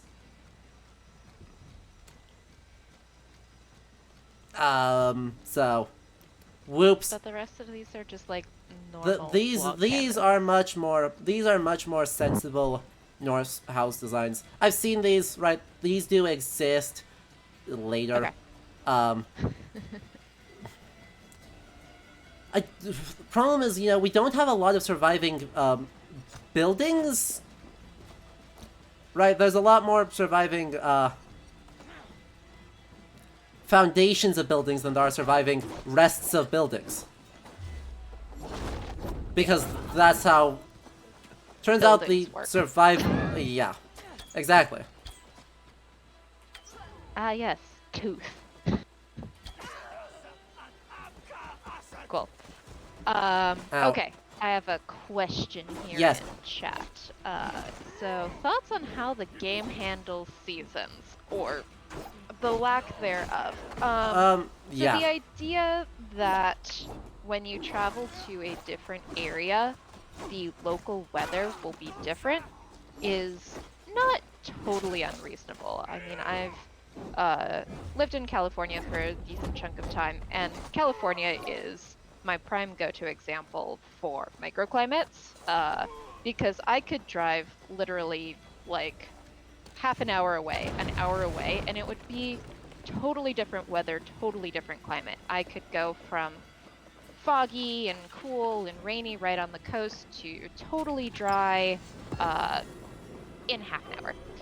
So there is something to be said for that. The degree to which they are doing it here, like having it be nice and sunny, sort of late summer, autumn weather in one area, and then you go north a bit and it's a blizzard, I can't think of anywhere where that is actually the case. That is well beyond microclimates, and I don't think is well attested in like how weather in England actually works. Not even slightly. And so, right, the idea this game is actually shooting for is that it's all the same climate-ish, but different parts of the map are actually just in different seasons to represent the fact that Eivor is actually, like, not going everywhere at the same time. Right? The idea is that this is several years of work in game time. And so as you go to different places, it's different seasons, because that makes sense. But Okay, rather than but actually it shouldn't dynamically... always be the same season Exactly. in place. Rather than dynamically model seasons, because that would be actually, like, really damn hard, they go, okay, Northumbria is winter, Mercia is fall, East Anglia is spring, and Wessex is summer. I mean, I could see what they were going for. I think it's not a very elegant solution to not a very important problem. I would agree on both of those counts. Like, if everything was just generically middle autumn, that would be fine. I think a lot of games do it that way. It's just sort of like generically nice weather unless there is specific reason why it needs to be different. Yep. And that's fine. And while it is obviously difficult to model true seasonal things, like, it is not impossible. You can do, yes, in this chunk of time it will be generic this season. I mean, for goodness sakes, Pokemon does this. Like, Yeah. there is seasonal change in several of the Pokemon games. It can be done. Yep. And, you know, I think this is once again a problem of, like, the design of this game being a bad fit for the story that they want to tell for this game. Mm-hmm. Right? Like, this massive open world is simultaneously way too big for the story they want to tell and way too small for the story they want to tell. It's a problem, right? Because in-game modeled space, this is actually about like 120 square kilometers, which is smaller. It's about the same size as the town of Reading in England. So we are making the country of England the same size as a medium, like, urban area in England. And supposedly having you this, like, grand narrative adventure over several years, and you doing all these favors over huge distances for people, when you can, it's, like, at most 10 kilometers away in a straight line. Yeah. I can walk that in, like, 3 hours.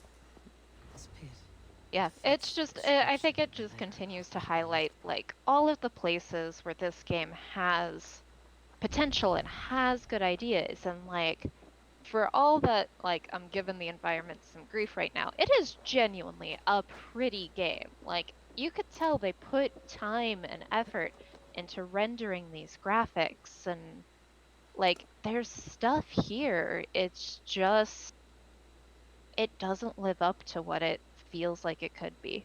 It doesn't at all.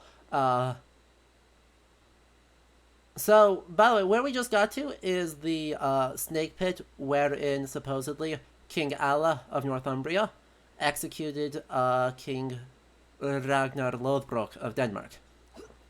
Okay. Just so you're clear as to what's going on. And clearly the snakes are still around, because duh.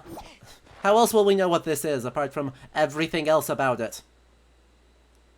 Also, Ragnar So is no those longer... would be very, like, the snakes, like, got up and attacked you, but it's snowing. Those snakes would be sleepy. They would be very sleepy. Also, Sleepy snakes. is this even an Also- adder? I'm not persuaded that this is the right...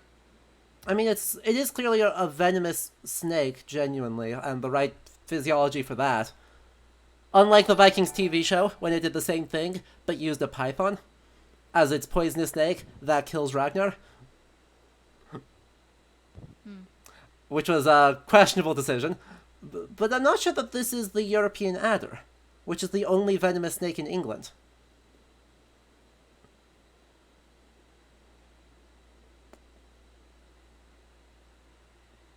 Also, this is what opals look like on the ground.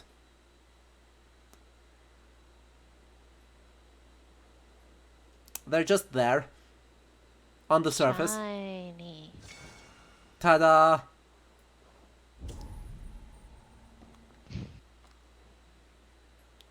And No opals in England. No for the opals in record. England. They don't form there. You typically need a pretty arid climate to form an opal. And they're compositionally super weird. So an opal has the same chemical composition as quartz, except that instead of being, you know, a nice crystal structure, a bunch of water got stuck in there and shoved in there amorphously. So you can dehydrate an opal and, like, it'll do weird stuff. And also if you soak an opal in water, they will do weird stuff. So yeah, they don't form very many places. But opalized fossils, very cool. We have found an entire, like, plesiosaur that was preserved in opal. It's very neat. I recommend looking it up. It's very, very pretty. Also, fire opal ammonites from Australia are something that I wish to own. Fair. Those are unbelievable. So, Yes, I'm not there's an sure what I'm opal supposed to be... plesiosaur. I'm not sure what I'm supposed to be doing here, so I'm going to grab my phone real quick and look Okay. up what the quest guide says to do, because, I am doing the thing it tells me to do. And it won't let me. It's not opening an investigation, it's not letting me interact with anything, it just tells me, hey, focus, and lights up the thing shiny. Oh boy. So,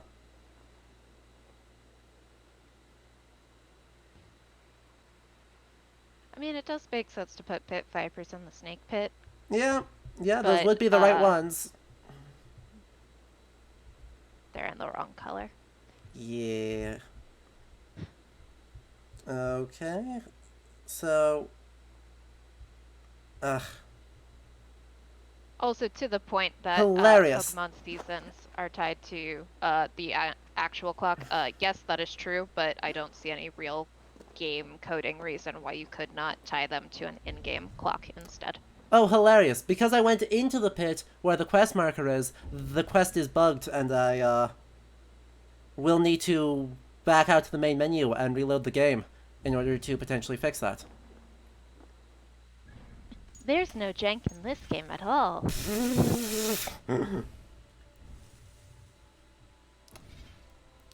So, hopefully it's just a quit to tile screen and not a quit to exit.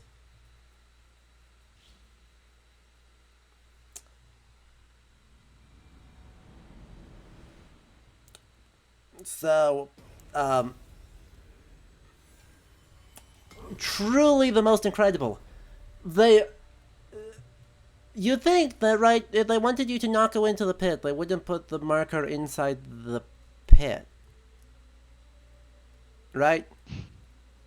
Right, if they put it up on the cliff where the, like, shiny thing is, or where I was just standing, then I would walk up there, and then it would say do Odin Sight, and then the quest would work right. But no. If you go into the pit, the game bugs. Oh, what was that noise? I don't know what that noise was. I don't know. I did not hear it. I heard a very weird growly noise. Oh, nope, still broken. Hilarious. Hilarious.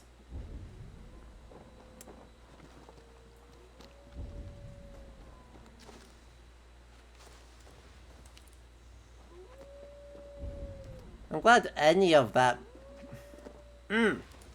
Well-programmed game, absolutely no flaws. God dang, damn. Fine. We will go just, like, not worry about it, because we get one knife. The reward for doing this is we get a cutscene that is telling the thing in the saga that I can just recount to you all, and it will be better. And then we get a knife. So, fine, screw you too, Ubisoft. I didn't want it anyway.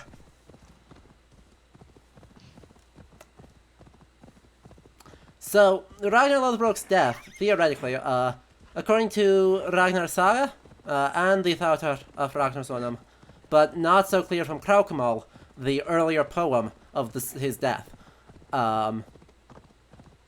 He gets jealous of his sons being way cooler or way more effective than he is, and makes a promise at the Yule Feast to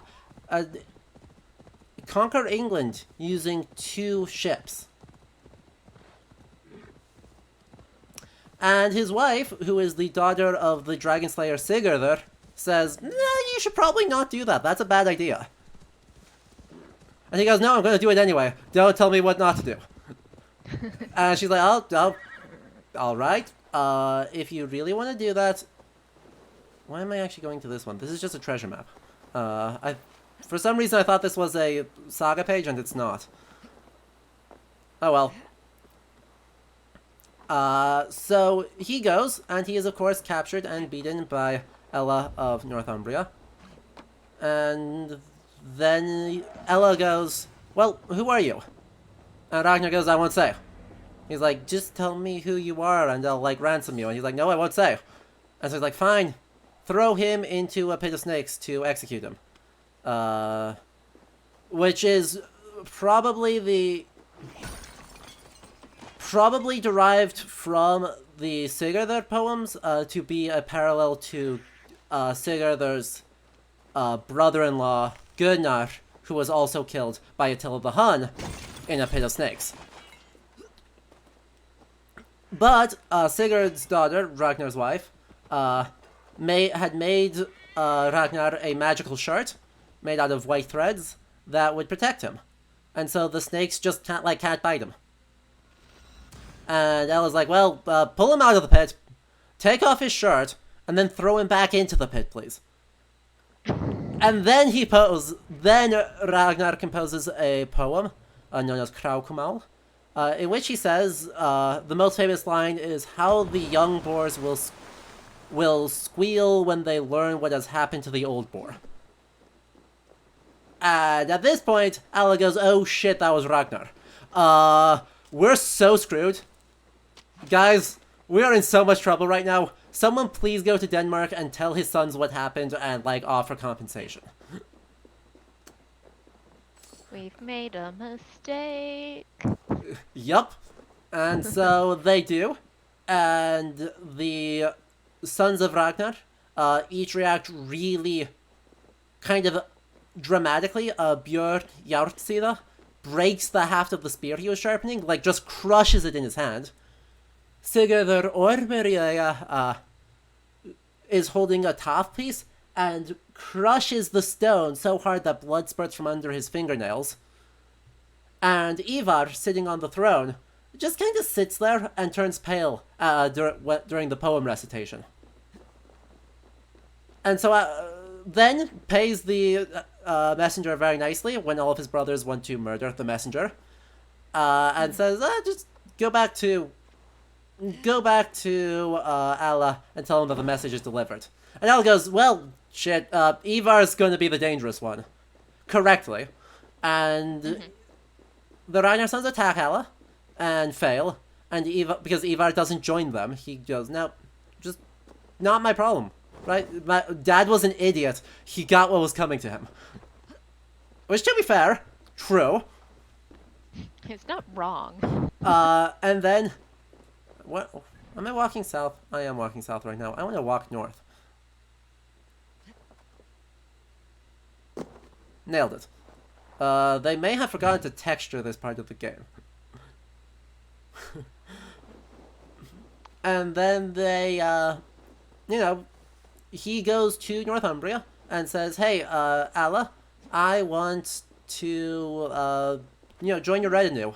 And I want as much land as compensation as an oxhide can cover.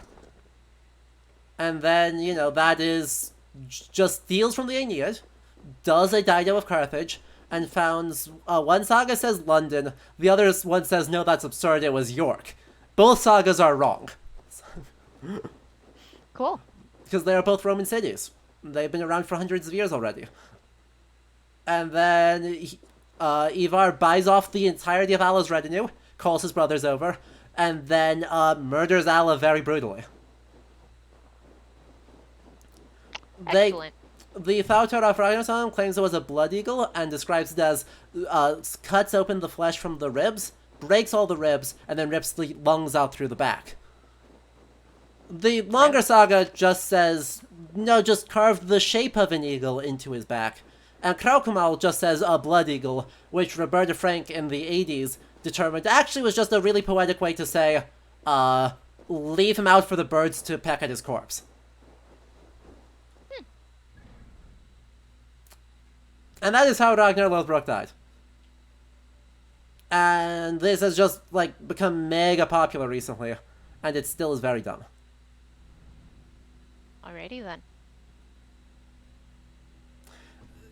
It's all very silly. The fact that Ragnar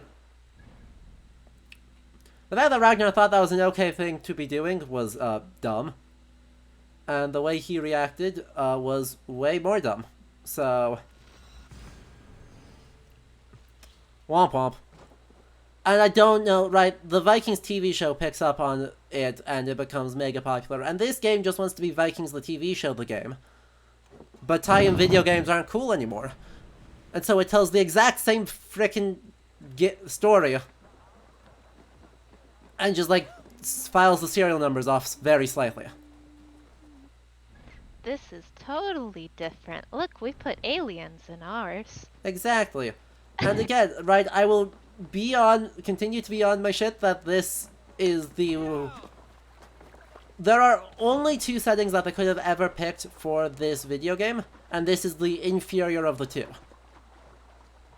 Right, if you want a Vikings game, you're either setting it in the 9th century or you're setting it around the year 1000. Those are the only two that you could have ever set them in, and setting it in the year 1000 and not making it an open world game would have let them actually achieve the things that they claim to want to do. That's a white-tailed deer, isn't it?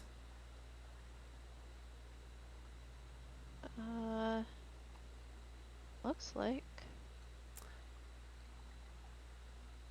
I'm so sorry. The animation. Oh no.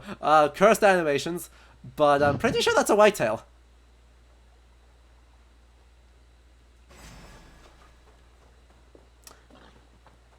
I maintain this is just the Rockies. We are just in Colorado all the time, even when we're in Norway or England or Finland. It's just Colorado. Uh-huh. God, the history in this game, I think we have sufficiently demonstrated, is really scuffed. Real bad. Apart from all the ancient alien stuff, they have a very strange understanding of what honor is in a Norse culture, Norse context. They have a very strange understanding of the aesthetics of Norse culture. They have a very strange understanding of basically everything. Fish? It was fish. I shot it, and it jumped up in the air and fell through the world. Goodbye, fish. What kind of fish was that, though? It looked like a rainbow trout. I was trying to figure out what fish it was by shooting it and then picking it up. Goodbye, fish. Luckily, there are more of them around. Let's see if they won't yeet through the ground if I kill this one. Yeet. Good. It didn't go flying into oblivion this time. It is a perch. Incredible. It's a perch. Okay. Yep. That makes a little bit more sense. Yes. Also, a lot of blood for that fish. Yeah. Um. At least 3 fish worth of blood.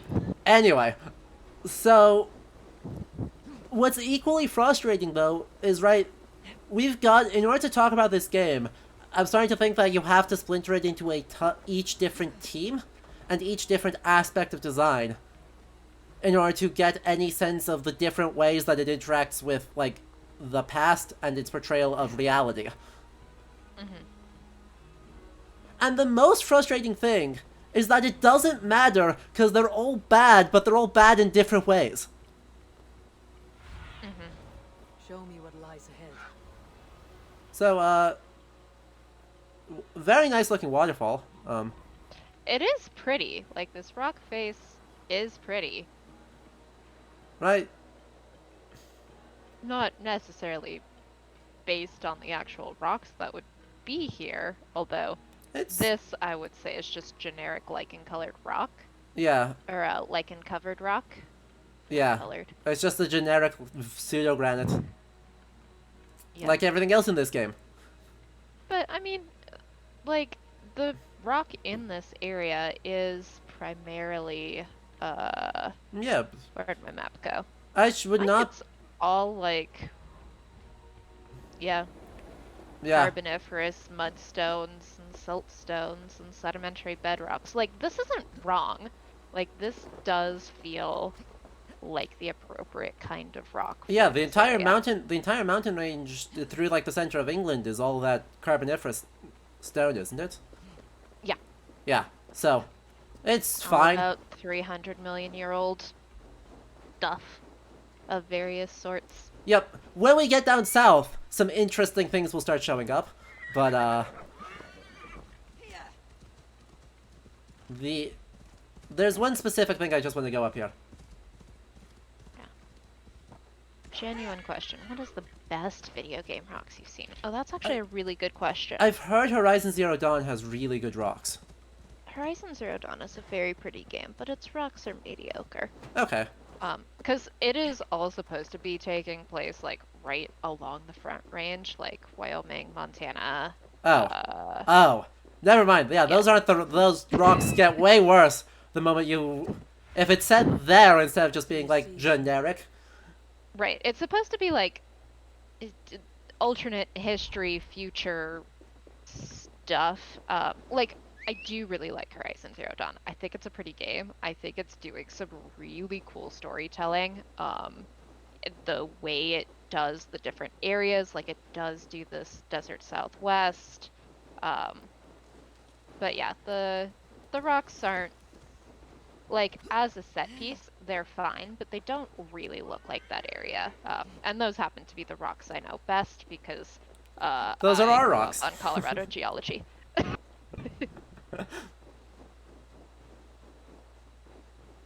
So anyway, I'm running up here to like this random snow everything. By the way, if there's anyone who was not certain, we're just a little bit north of Nottingham. This much snow is obscene. Is there anywhere in England? That's a straight up elk. What's that doing there? I don't know. I'm gonna try and kill it. Because it doesn't belong. What? It's. Come back here. It's stuck. There it Yeah, and I missed it while I was standing still and stuck. Repeatedly. Get back here. I wish to prove that you are just an elk. And the only way I can do that is via murder.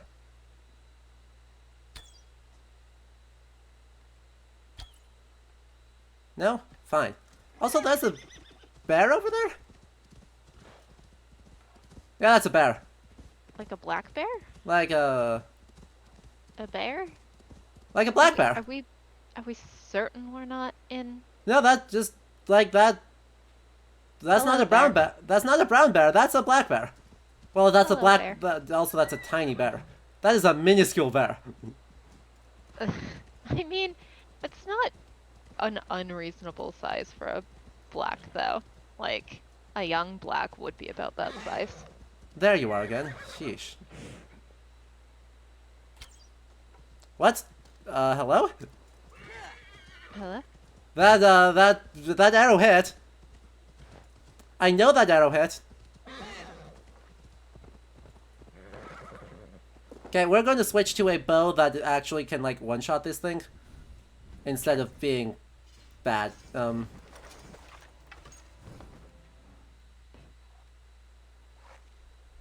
Chad agrees that the size of that black bear seems reasonable.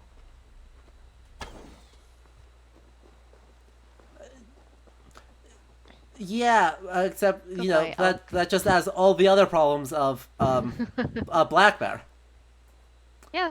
Yeah. Okay, you know. so, What? right, I mean, it ragdolled badly. But, You broke its spine.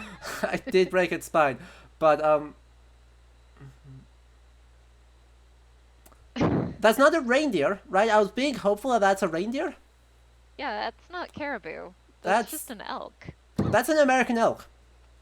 Yeah. I think we're in Colorado. either the Rockies or the Cascades. I'm sorry, but I it's refuse to not- accept any other identification that is in the Rockies. The Cascades would work too. Yeah. You could be in California. Anyway, where am Although I? Now that I've Ubisoft, gotten... Canadian Rockies. Yeah, probably the Rockies. Based on, because the Ubisoft office is in what? Montreal. Yeah, so. And they're clearly Canadian doing... Rockies. Right, they're doing Canadian wildlife as their default. Yeah, so that's not totally. Anyway, where am I trying to find? Because there's something real egregious over here. Oh, And I just need to locate where it is. It's somewhere in this area, because there was a world event where we had to walk past it twice. Okay, it's down this way, because this is where the fog bank is. There it is. I see them. I see them.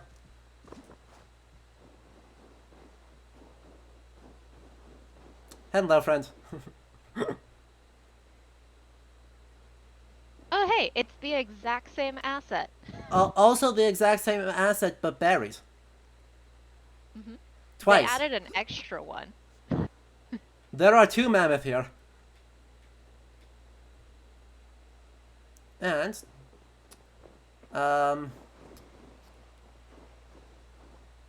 next to,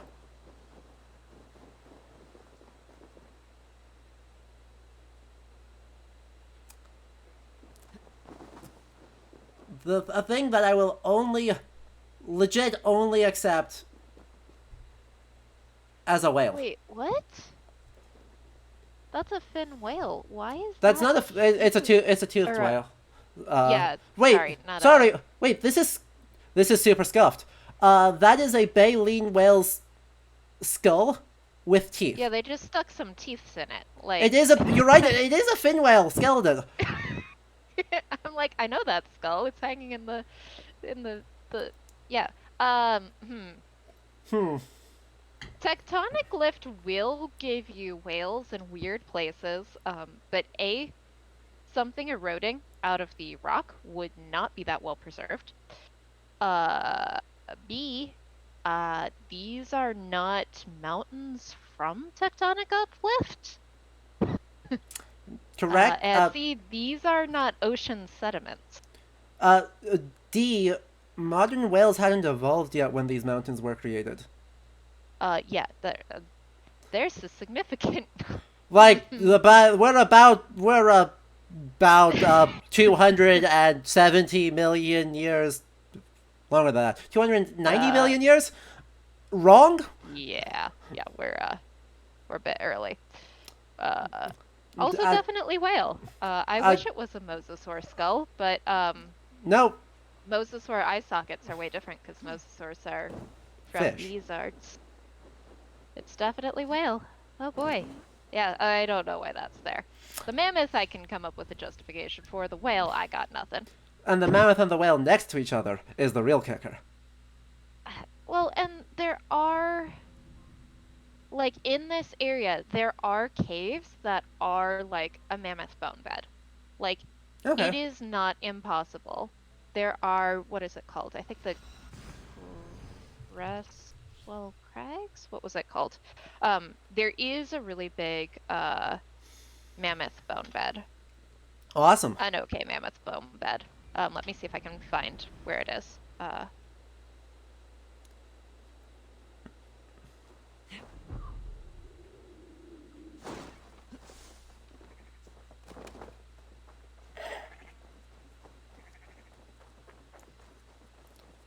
Yeah, so they found mammoth.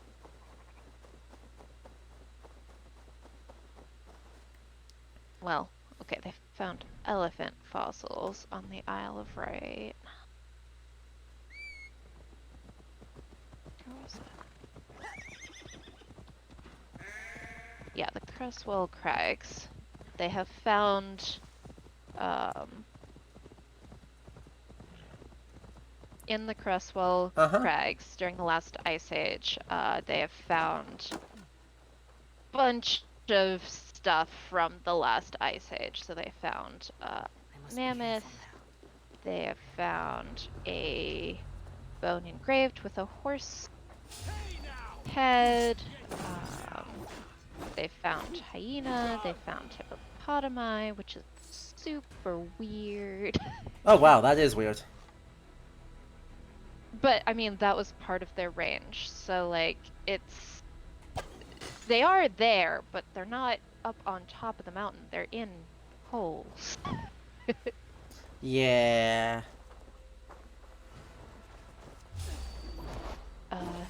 Neutrina, if we do find skulls erode out of the rocks in Northumbria like that, I think a lot of paleontologists will,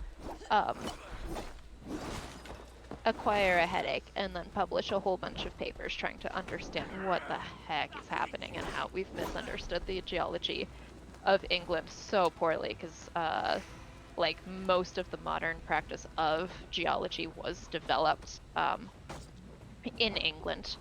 Like the very first geologic map that was ever created is basically this one guy who is digging a bunch of canals all over the island. He just started writing down and sketching out the rocks that he saw there, and it is still, with very few modifications, the geologic map of England used, which is awesome. You love when that happens, because every once in a blue moon, they, early science and early history, like, just got something right on the first try. It doesn't happen often, but sure does happen. Okay, here we go. Cresswell Crags Museum. Tell me about your thing. Crags at home. Resources. What do you have? Yeah, so Cresswell Crags used to be home to mammoths, hyenas, woolly rhinoceros, and wolves. And we have found, usually teeth, honestly. Most mammal paleontology is just teeth. Fair. But in this case, they do have some bone as well, What do you see? which is cool. Yeah, it's super Pretty cool. cool collection. So, what I'm trying to find is... There's the key. I knew it had to be somewhere nearby. Yeah, I'm gonna drop a link in the chat to Awesome. the collection of bones that they have found in the crags. So it's like, it's not totally unattested, right? Like, these things do... well, the whale is nonsense. But like, the mammoth isn't improbable. But it's in the wrong spot. It should be in a hole, not just chilling on the surface. Yes. Bones don't do well if they sit like that. Uh-huh. And, right, the other thing I just can't figure out, like, why? Why did they put that there? I mean, most of these things, someone decided it looked cool, but I don't know. I mean, I think, yeah, I think at the end of the day, that's, like, the most you can say is, like, one of these guys thought it looked, one of the world designers thought it looked cool. And, I don't know, that strikes me as just a really bad everything? Like, it's just a bad We reason. should do better. We should do better. And also, right, just saying it looks cool denies any more interesting analysis. If that's the most you can say is, someone thought it looked cool and it's nonsense, that doesn't let me say anything interesting about it. That doesn't tell us anything about how they're approaching the game. Just that a guy thought a thing looked cool with no research. And that's frustrating. That's the most frustrating thing. Oh, totally.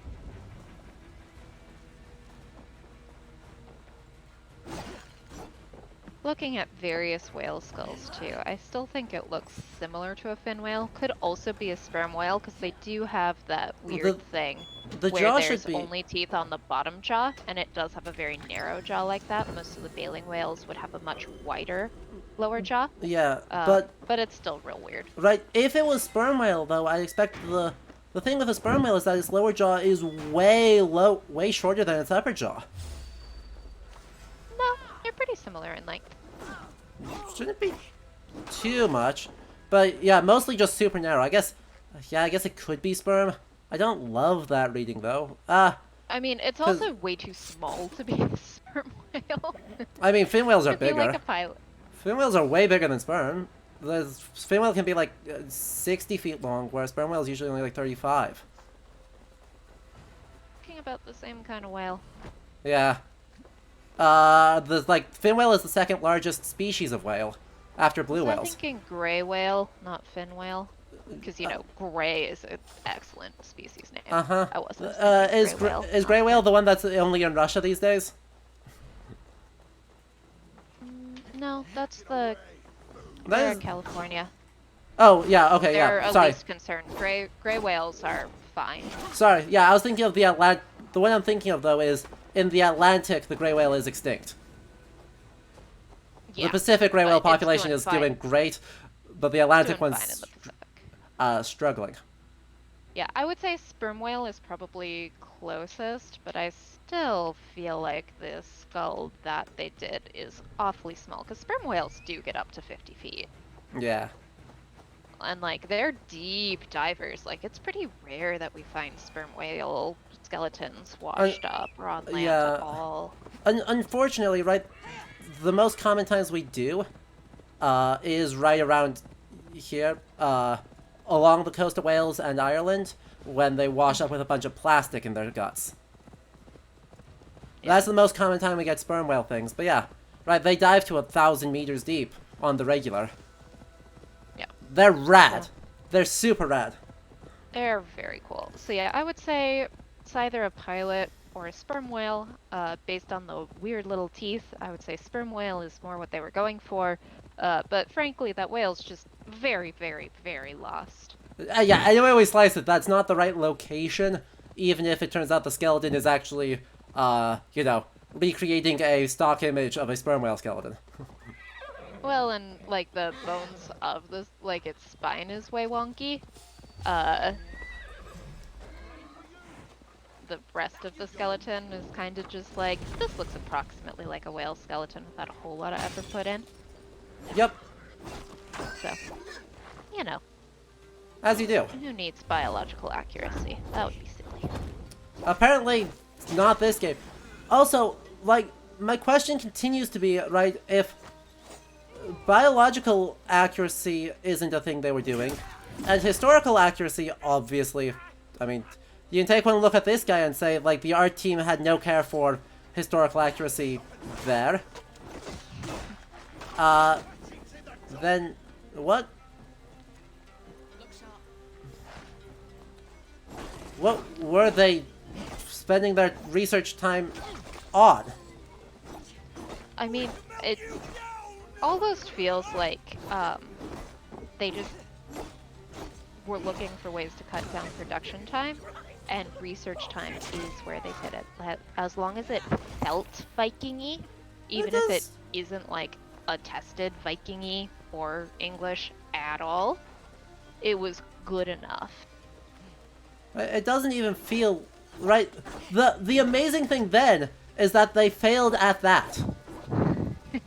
Yeah, I'm not saying it's like a good explanation or Oh, that yeah. they succeeded at the feeling Viking-y, but Right, but one of the most common comments on Reddit for these is, wow, this game looks really dumb. That's one of the most common comments that Reddit gets, which is fascinating because Reddit, like, you know how much it takes for Reddit to realize something is wrong? it's not really their, yeah.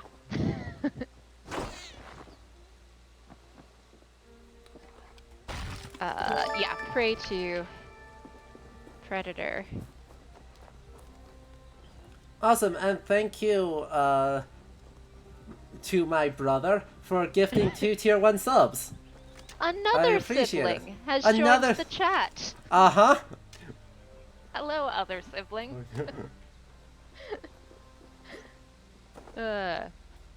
It's just a whole family reunion around here.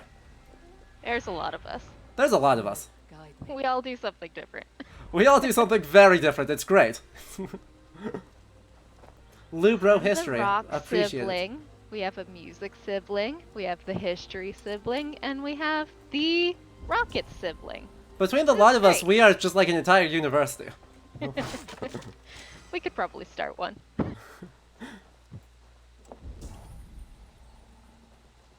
There was a good question I was gonna answer before we got distracted. Oh, biological Oh. accuracy. Reptorus brought this up. Yeah, a great point, and one that's really pervasive across most video games, honestly. Which is that predator animals are more exciting, but there are always way too many predator animals and not enough prey animals, and so just like the ecosystem would totally collapse if there was actually the ratio of like there should be small rabbits and other creatures way more commonly than there are. And there are some around here. They do a better job with the, I mean, they actually do I think they do an okay job here, except for with wolves, where they have way too many wolves around. But other than that, you do actually see fox, Draw attention. probably rabbits most often, then squirrels, then foxes, then deer. I mean, foxes still, like, they're Yeah. not an apex predator, but they are definitely a predator species. Oh, not absolutely. typically a prey. And like we've seen what 2 deer at a time, a singular elk next to a singular bear. It's Uh-huh. just it's not quite right. Yeah. But this is not a complaint that is unique to this game. It is more No. fun to fight wolves and bears and things than just hunt 200 deer. Also, and I need to 2,000 relocate. rabbits. I need to relocate the front entrance to this place because I need to. I want to remind everyone who missed the Gloucestershire stream, what glorious history happened in that stream. So, the idea of the Gloucestershire arc is that it's an extended reference to Christopher Lee's The Wicker Man. Just all around. And at the end of it, we go into a temple, a Celtic-flavored, vaguely, temple, in order to stop a human sacrifice. And so, to get into it, we walk through these ochre caves, which, you know, ochre is something that's mined, but, don't think that's what these caves look like. Those spider curtains, though. Those spider curtains. Also, poison gas. Just chilling? Just vibing. It doesn't kill the plants. It clearly doesn't kill the ivy. It doesn't kill the mushrooms. Can burn it off immediately with fire. Yes. So what kind of gas? Now I'm curious if there's any sort of like natural. I mean, natural gas is a hard term to say because like we call methane that. But I wonder if there is any sort of like underground thing that would be released that would act like that. I can't think of one right now. Neither can I. There are certainly toxic gases that can be released in caves and mines. That's not improbable. I mean, that's why Exactly. the canary in the coal mine is an expression. Is they literally brought canaries down into coal mines so that if there were too many toxic gases, the canary would die and everyone would know to heck and leave before they died. But not like that. Turns out not like that.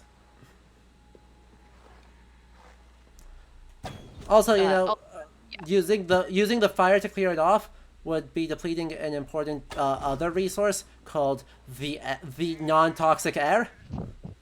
You know, oxygen is sort of important. And also, Neutrina makes a good point. Rapid combustion in a small cave definitely isn't gonna lead to any potential side effects. Nope, none at all. Absolutely no problems here. So we go through these big ochre mines. With still, you know, there's a hole up here. I don't think there's a hole actually above it. This is like an interior only thing. Yes, those good one-directional cave entrances. And it lets an oak tree just like grow here. Yes, perfect. Flawless. Indeed. And then we slide down a waterfall. Oh boy, that'll leave a bruise. Yep. We slide down a waterfall. And enter the big Well, old that's not temple. even like a fun dramatic slide. That was kind of slow. It was kind of lame, wasn't it? Aw, that's disappointing. At least do a cool water slide if you're gonna do a cool waterfall water slide. And we come into this space thing. Yes. This definitely real underground Stonehenge. It's just Stonehenge. Why is this here? On the outer wall, we have fully reconstructed trilithons. On the inner wall, we have a horseshoe shaped with some bonus. And then we have some stones in the center. So, second Stonehenge, folks.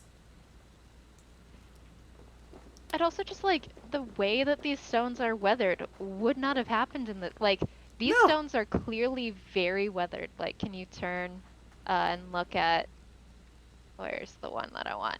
Like, it's the one right to the right of that big central one. Just to the right. Yes. Oh, yeah. Yep.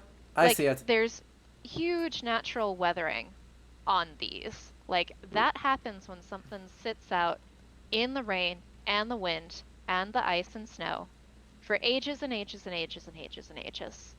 Uh-huh. You're not gonna get that underground, and you're not going to, like, if you're gonna carve blocks to transport them, you're gonna carve nice, neat, easy to carry blocks.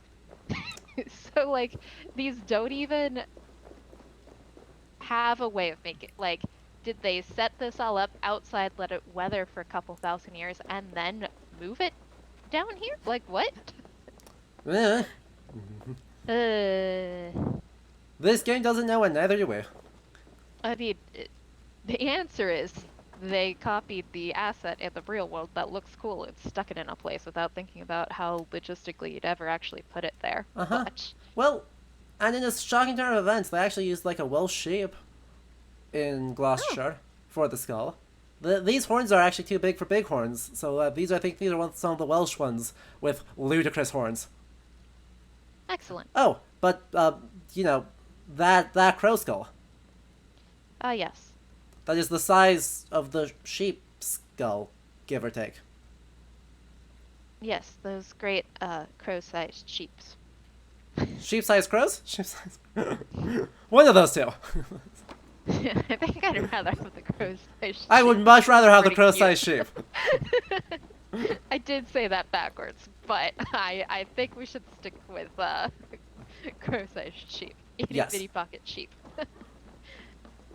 Except that's actually bad.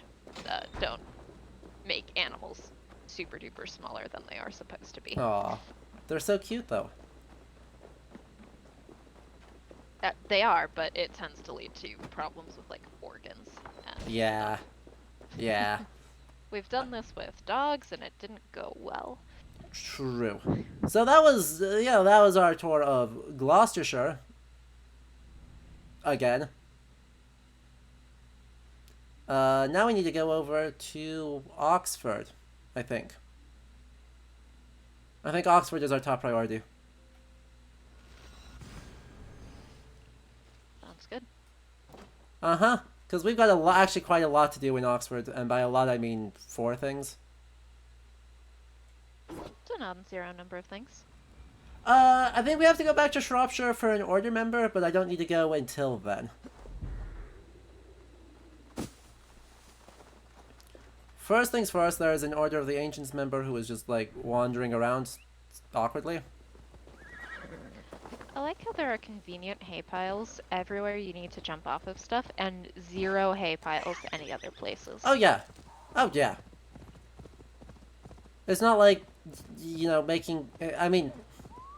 Right, at one point they pretend that it's just a pile of loam instead, which is not how that works. But right, in these tilled fields, or formerly tilled fields, there's no remains of hay piles or anything of the sort.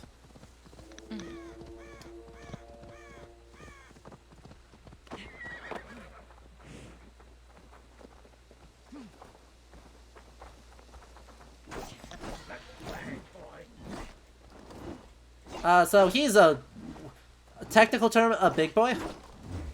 I was about to say, oh, this man is tall, so he must be one of our plot men. Even by the standards of these guys, though, he's tall. Is he? Yeah. I've only seen the one other, so I'm not sure. Right, there are 3 flavors. There are the small ones, there are the average sized ones, and then there are the big ones. Excellent. And they're all taller than we are, but some of them are taller by less. Excellent. Not that this is, at all a difficult fight, because I have the ability to slow time.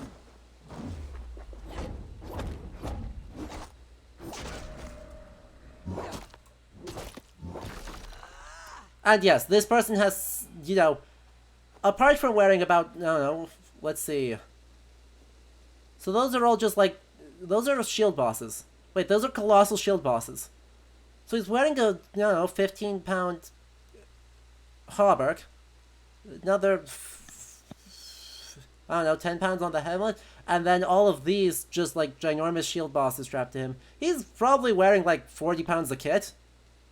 On top of being too tall to not have cardiovascular issues.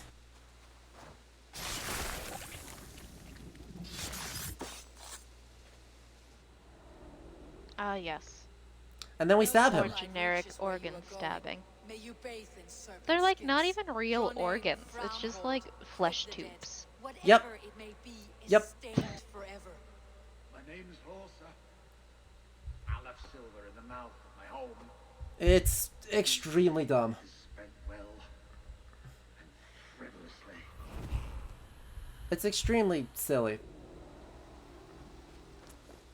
Ta-da! We killed him. We have now killed all of the zealots? No, all but one of the zealots. What are you? Let's mark you, because I know you're not that far away. So we just killed him? Torch. I know I pronounced that wrong, but A little bit. Though, then again, they don't spell it right, so... no harm done. They do, they just straight up, like, don't spell it right. Cause it should be Cuthbert. Not Cudbert. Cudbury. Yes. Throw some French in there. It was very bad French. I don't speak any other languages. I'm sorry to everybody. Ooh, there's an interesting question. So what do I think of the Einherjar set? As just one of the probably the best of the microtransaction sets, but, still has some issues. We actually have the armor, so let me throw that on real quick to take a look at it. And then we'll hide everything else. Hide, hide, hide, hide, hide. Awesome. So, hide and hide. There we go. We can now take a look at the entire thing. So, overall, like, it's okay. It's not great. It's just okay.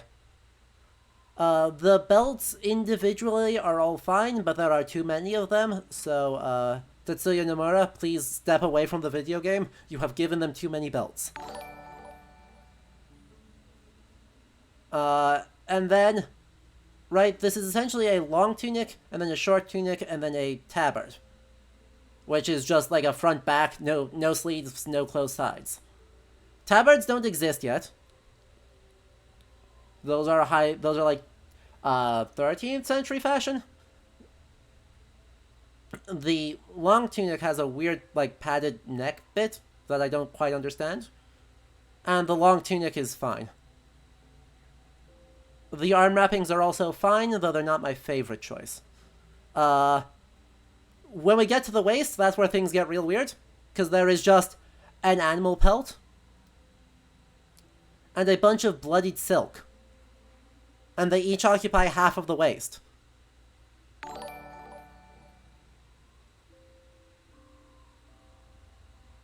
And then there's a chain skirt underneath the tabard and underneath the fur and silk, because apparently you only need protection from the waist down using the metal armor that protects you.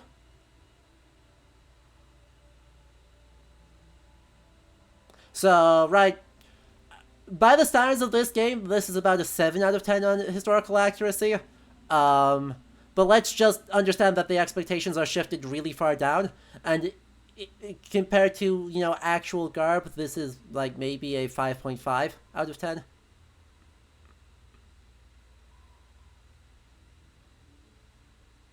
It's just it's severely over-designed is its biggest problem. There's way too much happening on this. Way too much. Right, in contrast, something like this. The downgraded Thane's Heavy Tunic. Looks, I don't like the gorget, because that's dumb.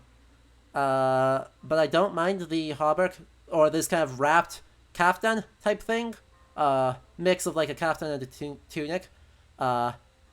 Over and full hauberk. That's fine and good and cool. It all looks like it's one material, but with 2 different colors, which is awesome. The blue and the red are both attested colors, which is great. The belt is too wide. It looks like a champion wrestler's belt, but relatively small sit. That's right, this is probably like on an objective measure like a 7.5 out of 10 for historical plausibility.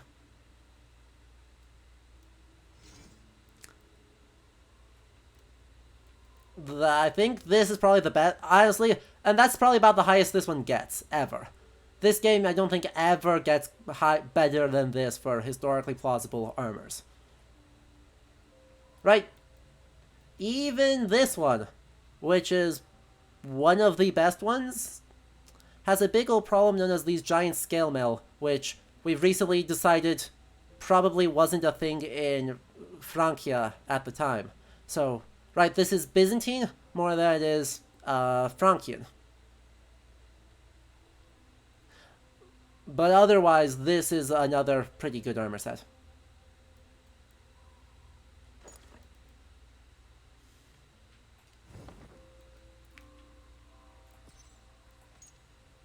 So yeah, historical reviews.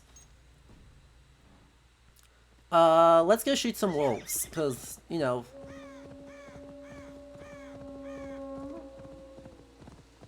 As you do. This is the last legendary animal fight in the video game.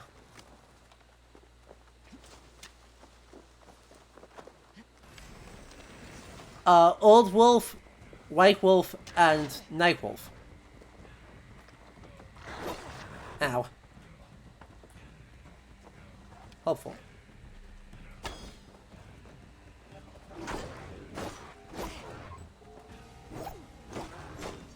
You know what the old one is old because it's big. And the white one is white, and the black night one is black. Yes.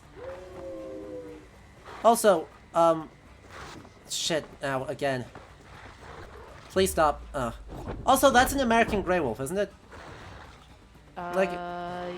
Yeah, looks like. I'm real confident that that is an American Grey Wolf. I mean, I think we've just decided that their model for all of this is the Canadian Rockies, because everything is the Rockies here. Yep. So, a Grey Wolf would make sense Nate, in get that off. environment. True, true. It just, unfortunately, we don't actually happen to be located in That Canada, environment. Montana, or Colorado. Exactly.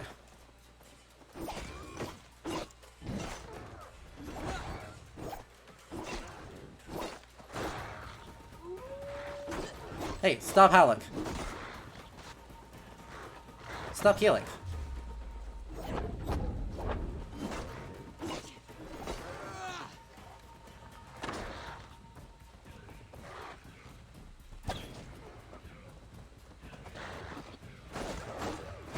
Okay, come on, please. I'm trying to break this one's stamina, because if I can, one, that makes things way less dangerous for me. And two, will let me basically one-shot the rest of this guy's health. Ow, goddammit. Please, get off. Seriously? I am mashing the button like it is telling me to, and it did not register it. That's because it was registering the wall, mostly. True. And also I am totally out of healing, so this is exciting. Come on, stun. Yeah, got the stun. And that's a kill. As I, like, fling it over my head. Nice. Suplex wolf. Exactly. Ow.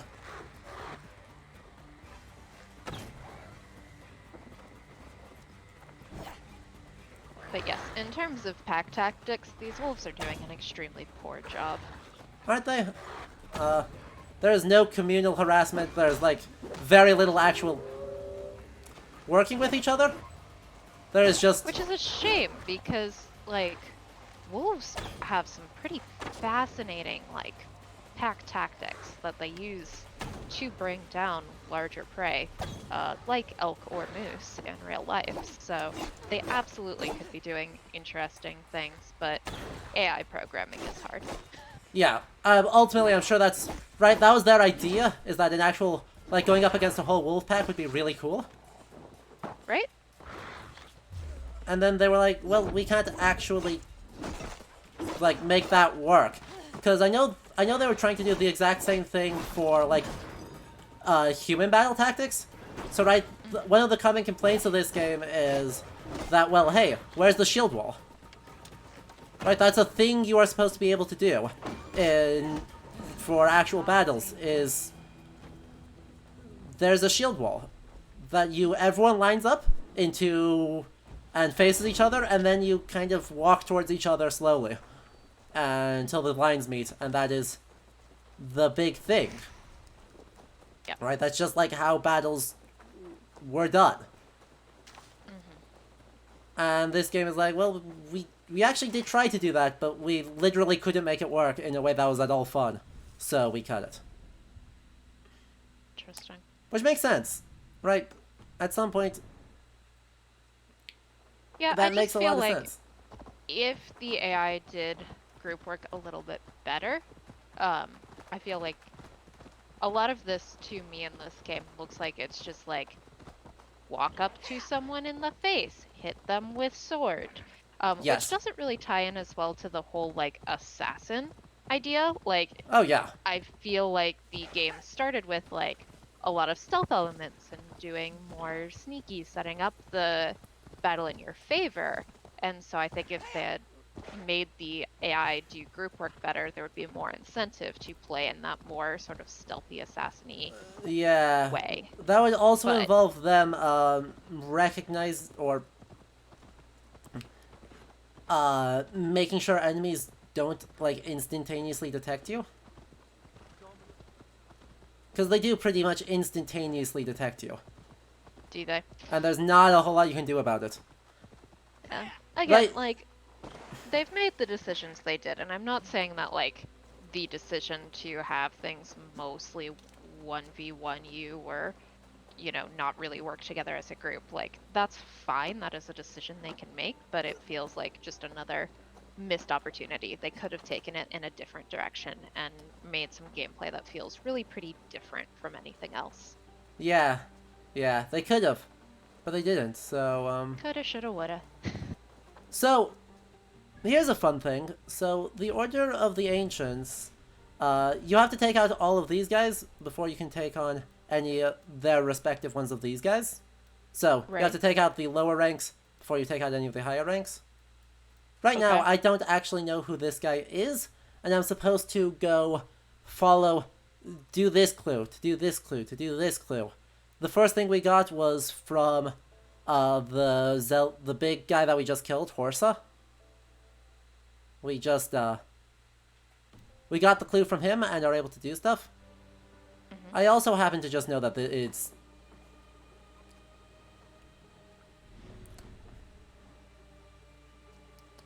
I happen to know that it's this guy right here. So if I just Okay. unequip this real quick. Right, let's make sure. Yep, it is just this guy right here. Ah, come on, Noah. Damn it. I need to unequip both of these for it to not do a dumb thing. So if we just take off our weapons and now run him down.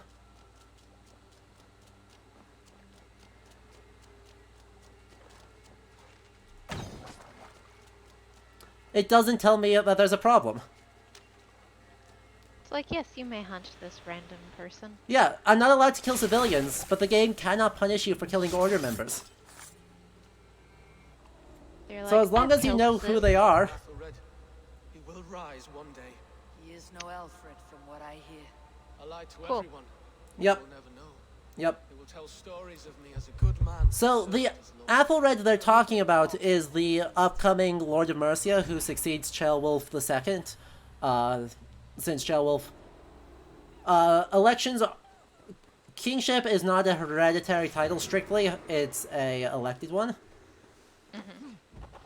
And so the Athelred that was mentioned here will become the Lord of Mercia.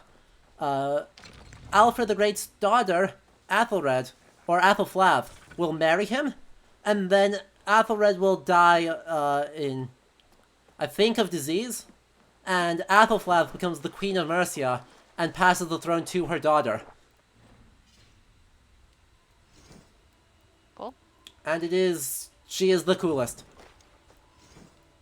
There's no other way to say it. She was just, like, the coolest character of the entire, like, early English history. Because she was really, really well liked by everyone as a independently ruling queen. That's not a thing you think of as happening.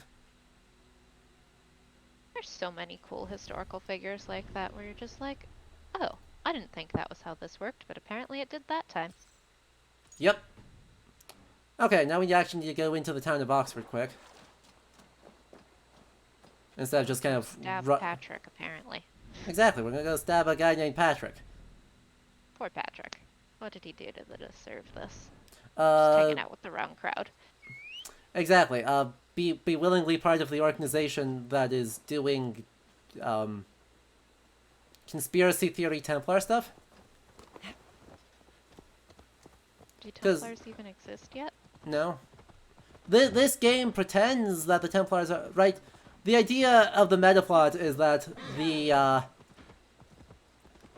Order of the Ancients is the precursors to the Templars that have been the main bad guys for the last 3 games. Because you can't have Templars in ancient Greece, obviously.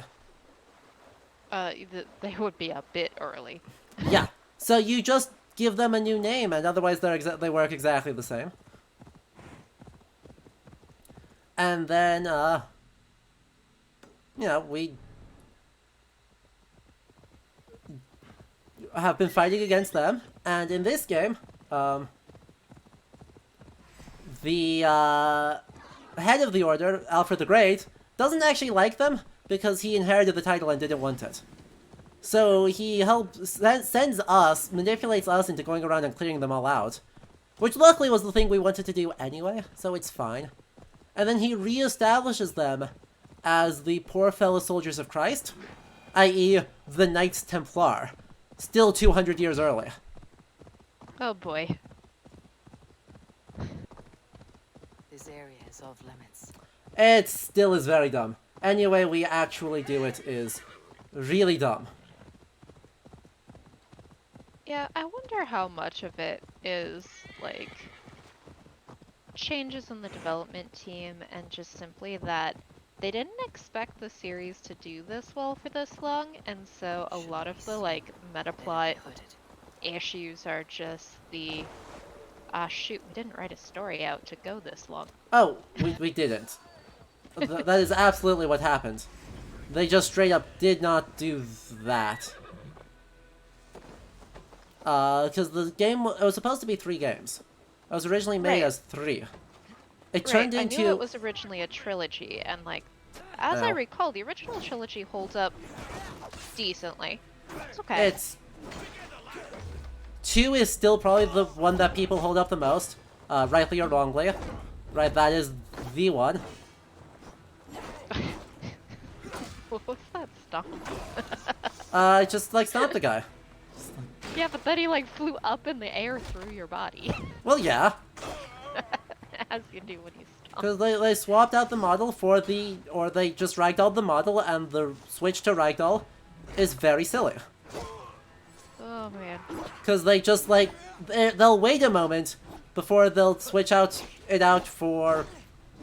You know, removing the physics. And just letting it go. Or removing the stability of the skeleton. And the code holding the skeleton in place. And they're just like... Skeleton. And so then they're like, oh, well, let's just, like... Come on. Do the thing. Yeah, there we go. And sometimes it just makes weird things happen.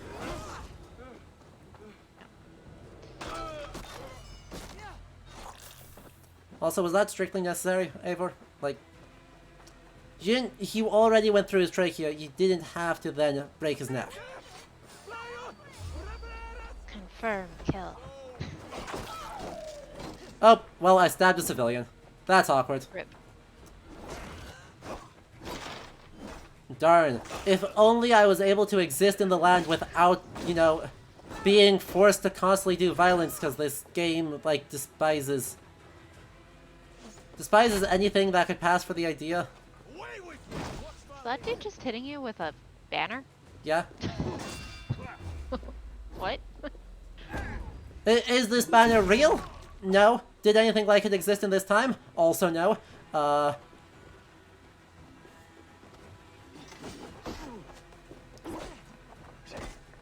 Does this apparently matter in the slightest? No. Cool. Because, yeah, this sort of military standard is high medieval, I would say.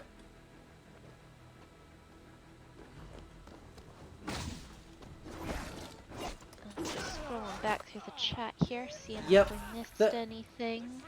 There's a lot of comments of, you know, could you do the shield walls by suddenly making this a Total War game? And just using RTS mechanics when you take over the shield wall as part of the combat? That'd be pretty cool.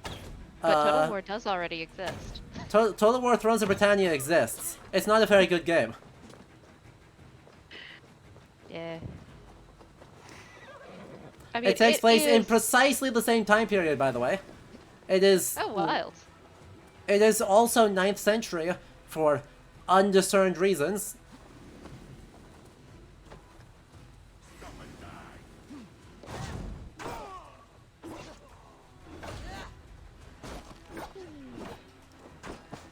Okay, I'm pretty sure if I jumped off the roof, and stab, the guy would not have, like, 10 HP left. That would be- Correct. I was hoping that it would actually just be the, that would actually let me, you know, assassinate him, because then it would be a different animation of the blade going through his spinal cord. A brigade of bastards. Uh-huh. They are the only ones left ruling England. My people were of the Wiccan kingdom. Now we are ruled by Christ-beaten bastards. Oh, yes, one, my hair didn't spawn in. That's real awkward. Bald for. Yes. And two, notice he said Wiccan. Chat, please all cringe with me for the sake of, all of that. Because, no, you cannot... You cannot just use the word Wiccan to refer to the, like, pre- or non-Christian religions of early medieval England. You just can't.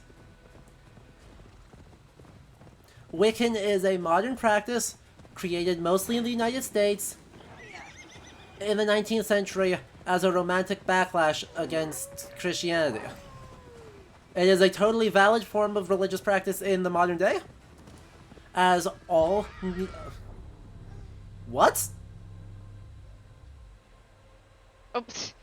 Why did you die? What?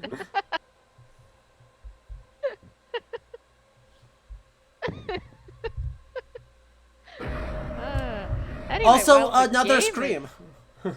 as the game is having a conniption, the Gothian historian had a question for us. Uh-huh. They ask Alicia, what's the coolest thing Adam has told you about history? Adam, what's the coolest thing Alicia has told you about geography? I will slightly amend it. I do Paleo. geology, which is slightly different. Geography is more about how things are in, like, located, towns and country borders and stuff are located to one another. I do less of that and more reconstruction of rocks, but no big deal. Easy to conflate the two. Just wanted to clarify the difference. Yep.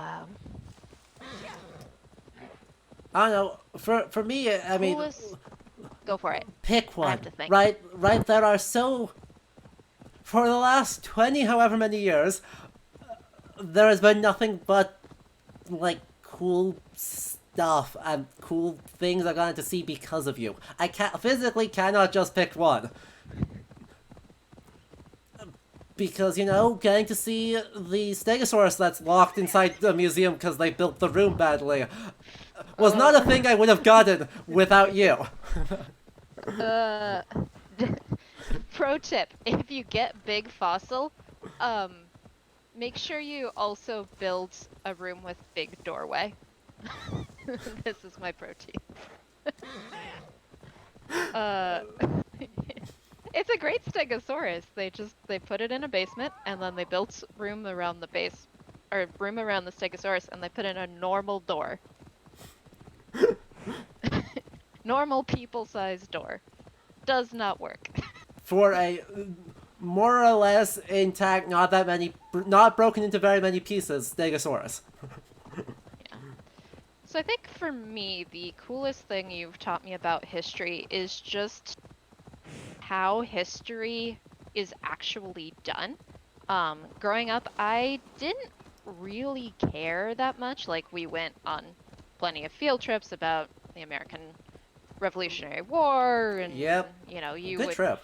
babble off all of the myths of Egypt and Greece at me, but that always felt like sort of stale and static, and it's just like, well, we just know some facts about some old dead people, and I don't care about old names and old dates. Like, Exactly. that wasn't interesting. I to me. joke that anything later than 1800 is just journalism. You joke that anything older than 500 or 50 million years ago is just journalism.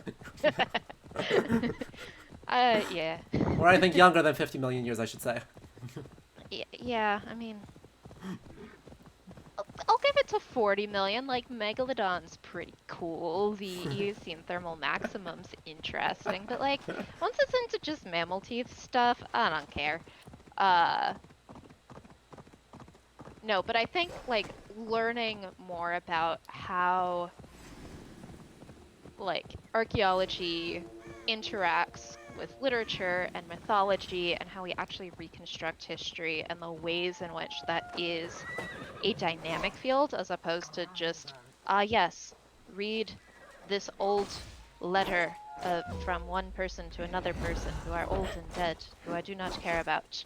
I think has given me a much better appreciation for how we know what we know, and just how much humans kind of have stayed the same through time. Like, cultures can obviously vary a lot, and not everything is the same, but just like understanding that, you know, our species hasn't been around in this form for very long, and there are a lot of sort of core traits of our species and of our big brains that carry through, and that historical figures were sassy and excited and passionate and depressed and adventuresome and cowardly, and all the things that we still are today.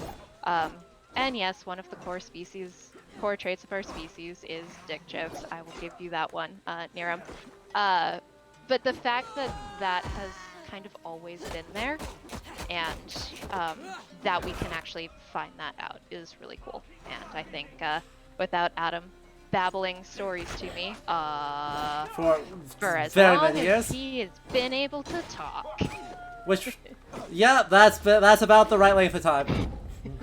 I mean, sometimes you told me about grade apes back in your primatology phase, but This is that also didn't last true. super long. That was like, what, 5 years? It wasn't short either. It's not like short. No, it was, but I think it overlapped a lot with your Egypt phase. It's true. I am the eldest of the siblings. All of these men of God, festooned And here is our last of these depressing zealots. This is the small-sized zealot. we are blind of now. When Was our only king. that's a Geoffrey of Monmouth.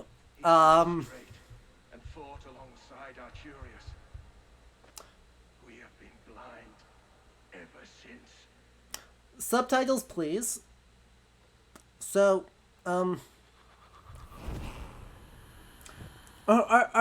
Arturius, even though the subtitles spelled it I-O-U-S instead of I-U-S, is better known as King Arthur.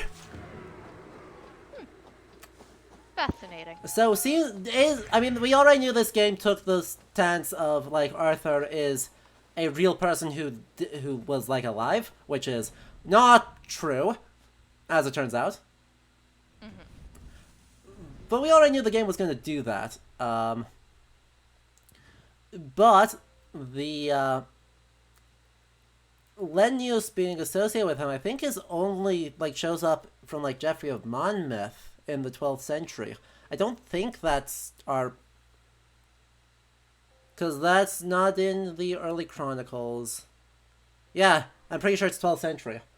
So, yeah. I mean, to be fair, the side material for this game does just straight up say. So that's Lincolnshire, that's Shropshire, that's Leicestershire. Okay. And then these guys are in, like, Hamptonshire and Sussex and stuff. And you find them. They're annoying. But this guy's probably the easiest one to get. So, we'll mark him and then we'll go over to Lincolnshire. But yeah. So, the side content for AC Valhalla says that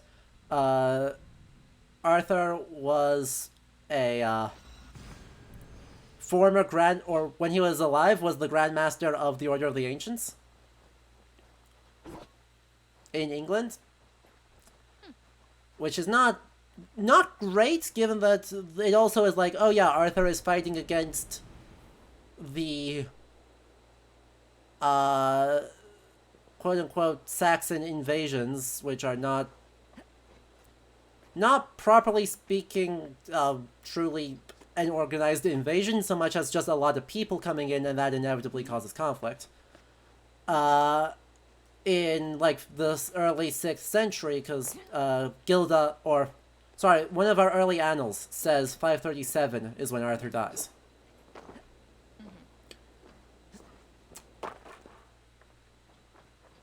This game also says that the, worship of the Saxon deities, Wodan, Thun, Raz, not, and their Norse forms, Odin, Thor, etc., like, those are the ancient aliens. Those gods just are the ancient aliens.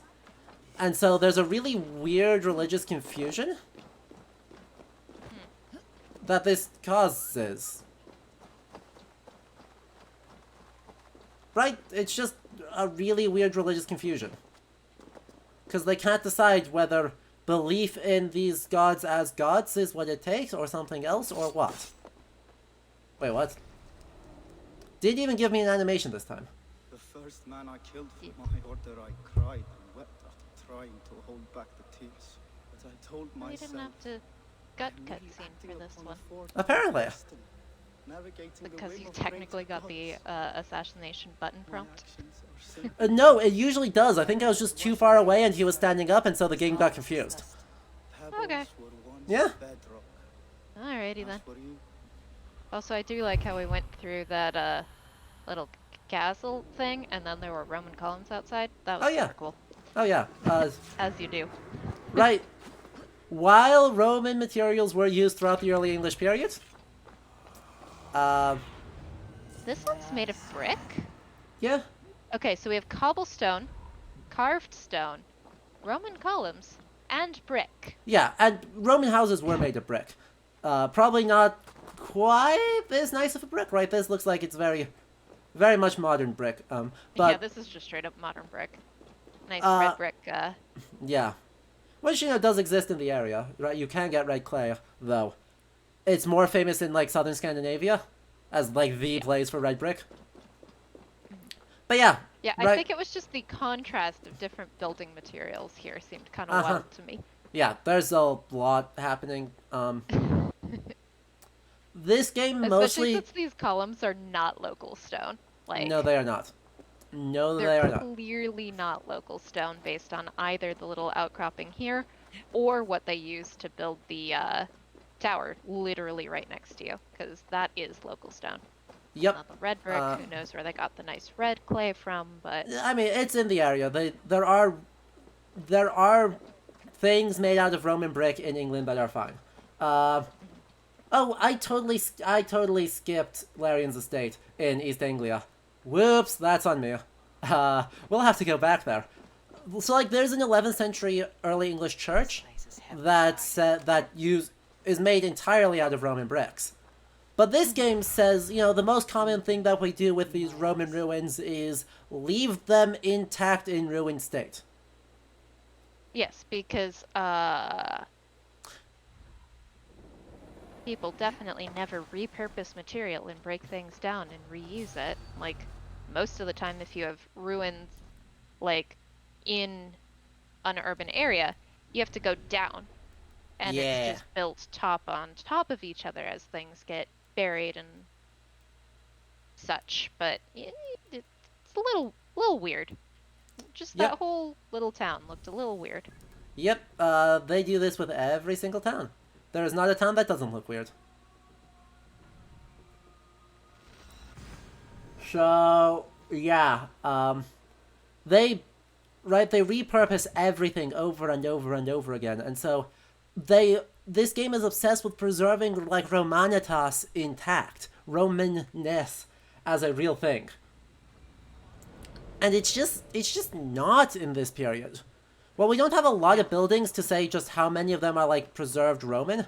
My instinct is that, no, these walls will get patched instantly, with whatever we've got around. You'll steal stuff from you'll steal stuff from the bathhouse that's not being used to patch up the wall. You'll steal stuff from the wall in order to build a church. And you'll just be borrowing stuff, repurposing it over and over and over instantly, all the time. That's Gloucestershire. And you're this is definitely Leicestershire. like breaking, like knocking over those columns, breaking them down because like powderized marble, which I have to assume is the material they're made out of based on their design, great in mortars and cements. Yeah. Be super useful for that because limestone and its metamorphized form of marble, super useful. So I don't feel like any of those columns would just be left chilling. I concur. Okay, you are marked, so where did... And I'm in Leicestershire, and I think that's the problem, is I'm too close.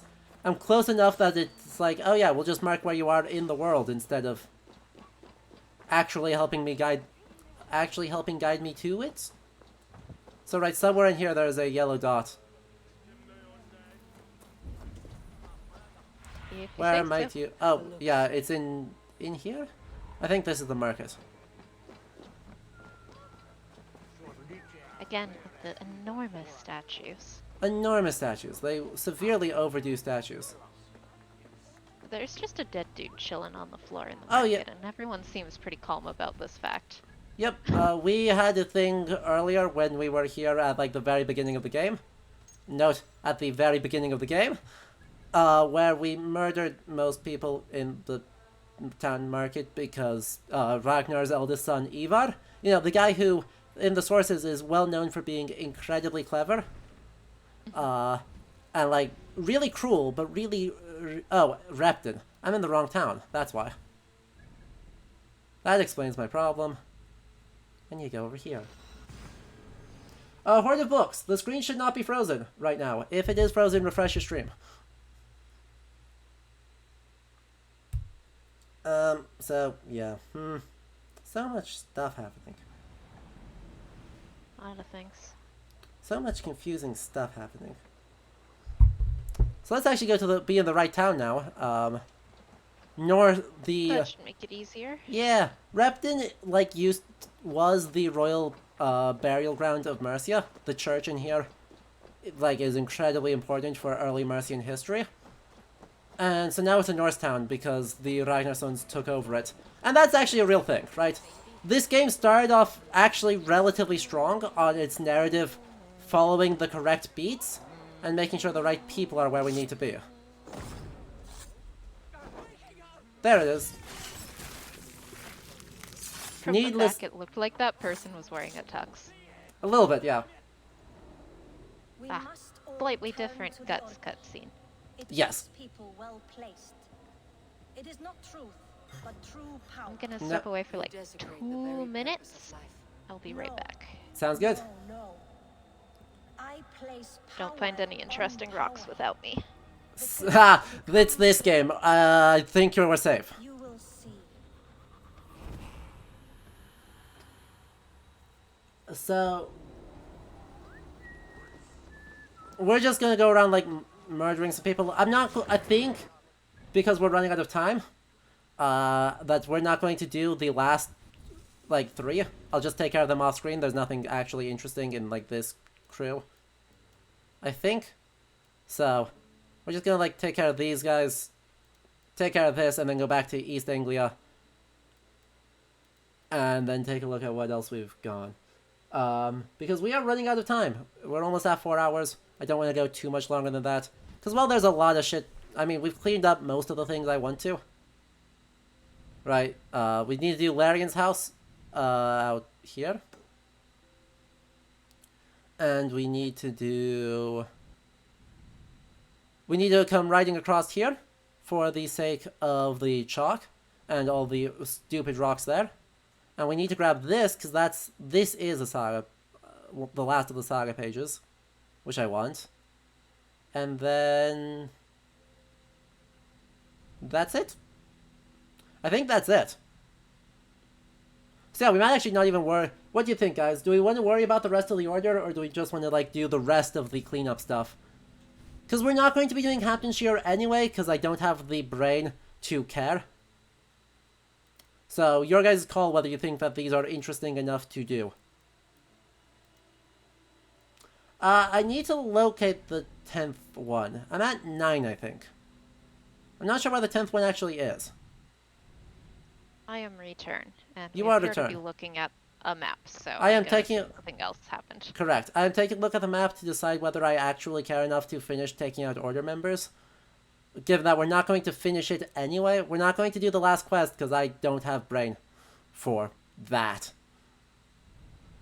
So I might just not even worry about the rest of the Order of the Ancients. Like, whatever.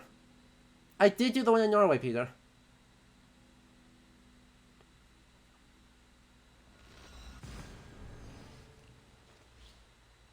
So, I don't know, we may have actually gotten them all and I just don't know that yet. Or haven't pieced that together yet, but I thought I had one more. Oh, well. So, the consensus seems to be, don't worry about the order, even though, like, a couple of them have some interesting lines. But for the most part, right, there's a limited number of times to which they're actually saying useful things, as opposed to just being, more of the same. And see you, KJ. I'm glad you were able to make it.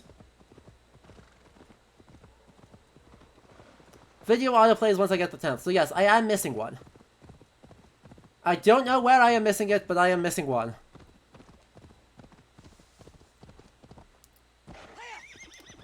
We also are not going to be able to get Mjolnir in this game. Because I need to take out, like, all of the order in order to get the last piece of the thing, to do the prerequisites, to get Mjolnir. Which is dumb. It's very dumb. But, how about we go up here and take a look at Larian's estate. So, Leash, you actually know Larian because it's King Lear. Why is he here? He shouldn't be here. Geoffrey of Monmouth says that he lived in like the 8th century BC, which obviously he didn't, and was based in Gloucester. Or, no, sorry, was based in Leicester, my bad, because Caer Larian, he says in English is known as Leoncestre, which is to say, Leicester. We are in East Anglia, so we are on literally the wrong side of the country. Neat. Yeah. Also, you know, skeletons... ish. They have a skeleton, like they have a bone thing. Sticks with rib cages, and then a goat's or bighorn sheep skull on top of them. So we can easily see that Larian in this game is extremely well adjusted and totally socialized fine. I mean, obviously he raised his daughters great. Yes. They were all perfectly rational. What's the statue there on the side of the staircase? The giant lion? Oh, that's what I thought it was. Yeah. Why is there... Is it made of bronze? That looks like cast bronze. Let's find out. Please go. Nope, it is just weirdly shiny stone, I think, because that doesn't fracture right. Oh, yeah. It's just weirdly shiny stone. And that brick lattice work on the platform. Yes. What is happening? Yeah, I do think that, like, Why did King... How is that candle burning? In his mouth, he's got a candle, Yup. and it's lit. And Yep. Why? Why not? They just stole the lions out of the library in front of New York that Yeah. they've been to because we've gone to Vinland, aka New York, and also time traveled, Yes. obviously. Obviously. By the way, also Roman statue. With, stuff attached.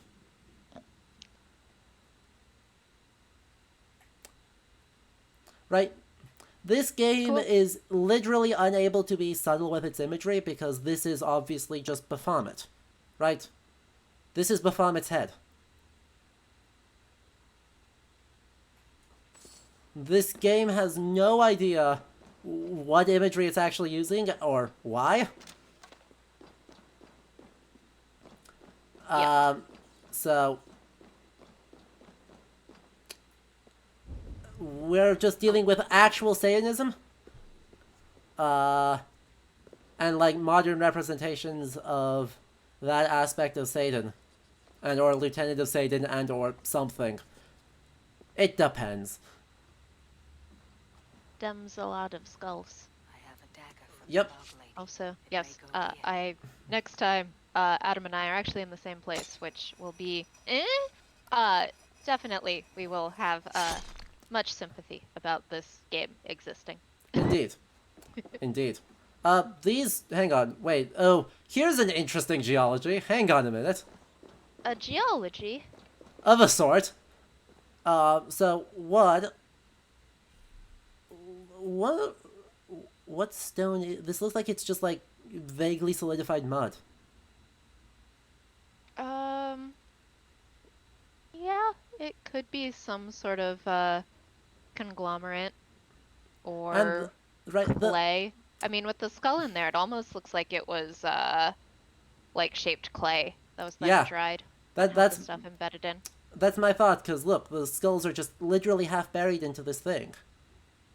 Yeah, no, I would agree. And with all of the brushwork kind of embedded in it too, I would say this was mud clay that's been shaped. That's not English. Mud clay that's been shaped into whatever the heck this statue is supposed to be. Vaguely, like, I feel like this is supposed to be like vaguely a Green Man statue, despite 1, no, 2, also no, 3, wrong century, 4, wrong region, 5, no. I feel like there should be a Later I yikes in took there from the somewhere lady's too. crack. No, because they aren't actually explicitly claiming that the Green Man is an ancient Celtic being. If they said that, that would be a yikes. Because the Green we're Man gonna- is known from Gawain and the Green Knight, mostly. Which is 14th century rope. and Welsh. Get. Also, yeah, Oh, we put yeah. we put in 3 jaws of dubious origin, and it exploded. Extremely dubious jawbones.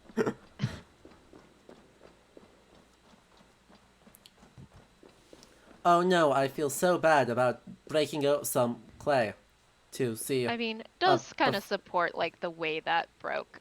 Does kind of support it being clay shaped, something or Uh-huh. other though. Uh-huh. Because you could insert that sword pretty easily, despite it not having a like pre-cut slit. It did have pre-cut slits. Did it? Yeah, Oh, never mind then. And I guess this didn't come through at the resolution the stream is. yeah. You can barely see them, but Sting they're there. Also, you know, who knows how long it has been? These parchments look awfully nice, don't they? Yeah, there's just like a whole lot of like the state of decay of various things, like based on the spider webs literally on those papers. Those papers would not be in this good a shape. You touch them and they'd go to dust. They'd be way too Correct. brittle. Correct. Also, I'm pretty sure these are 18th century. Just off the script. We can't actually make stuff out, but I'm pretty sure this is clearly post-medieval, or, like, potentially very late medieval scribe, some of the, like, scribe hands, but I'd say, like, at least early modern, and I honestly think, like, 18th century, and also this looks suspiciously like an archive stamp. It does rather. I mean, it goes very well with the extremely modern looking candles right next to it with like a nice centered wick. Yup. I mean, it's just there's so many things here that like are not even, they don't even look like they belong in the same time. Like they don't look like they're in the same state of decay.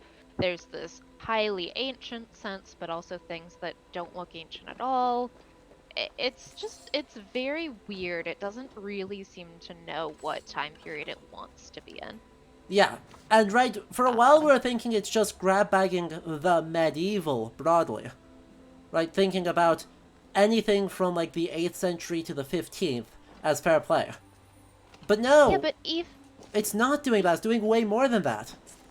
Right, I mean, I did see the clip of the, whatever the heck that staff was. Yeah. Frickin' Egyptian nonsense. Yeah. Right, like Rectangular stone. Congrats on your brick. This is a totally fine chair for the time period, right? I have no complaints with this chair, though the sword hanging off of it is not as nice. But, right, a 9th century high seat, essentially, next to 18th century scrolls? In also, a the fact that, like, there are 5th century, things. 4th century Roman thing, with at least one statue that looks, well, that's actually contrapposto, so that's actually fine for, like, Roman period. But also still burning fires. Right? Like, that stuff like that is what's weird to me. It's like, ah, yes, these sheets and sheets of cobwebs, but don't worry, our candles haven't burnt out yet. Also, what the hell is this?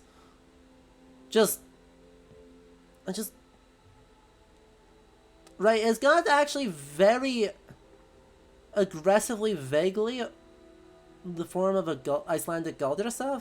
Like, this symbol right here is one of valid to be a Galdra. Same up here. And the idea of it being, I mean, circular sigils are super common in magical practice on the continent, which is what this is what the Icelandic early modern tradition is drawing on, is on the continent. But it's not writing like, it's not behaving like any sort of actual magical incantation. Yeah. There's no rules going on here.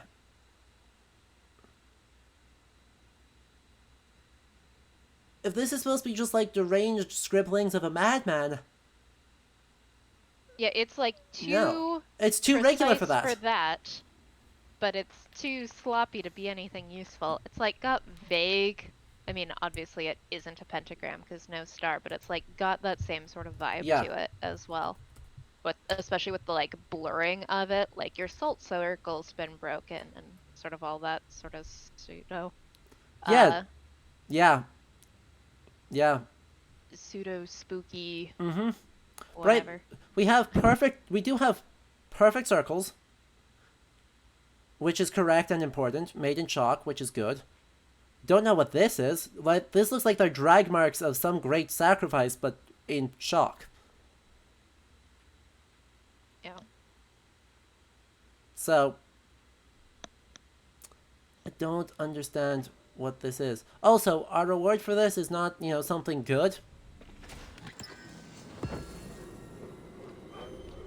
Is it a bone? I hope it's a bone. No. Oh no, it's Thor's what? You got me. You got me there.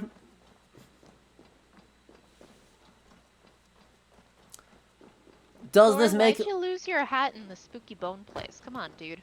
Does this make literally any sense with anything we have been told about Larian? No. Does this make sense with kinda anything does we have like a- learned about Larian's daughters? No.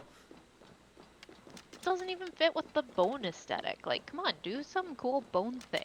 You've got a weird bone hat anyway. Why No, not no. just more bones? Don't do that. Please don't do that to me.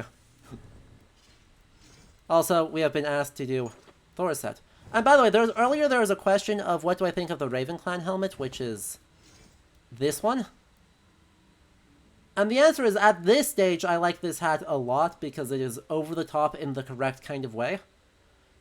When we can upgrade this one more time and get a new look for it, in which it all turns gold, and that's dumb. But yeah, Thor's... No, that's St. George. Thane, Hidden One, Galgalach. Thor's gauntlets. Thor's... Nope, that's Magister's trousers. Thor's pants. I don't have the...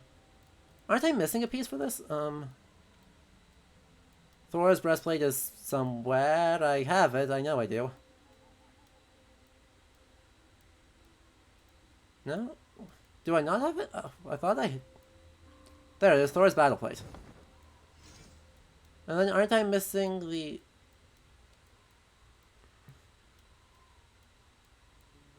Yeah, I don't have the cloak. Which makes sense. There are 5 pieces of armor. I get 1 from each of the Daughters of Larian and the helmet from the reward, so... Cloak down. There we go. So, let's get out into the sunlight and take a look at it, I guess.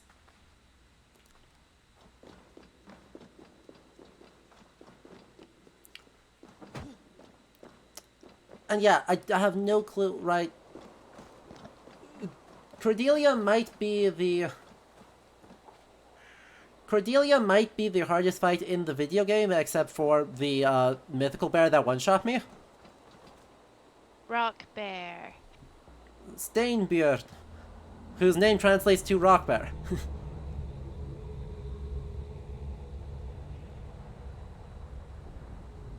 So, this sure is a look.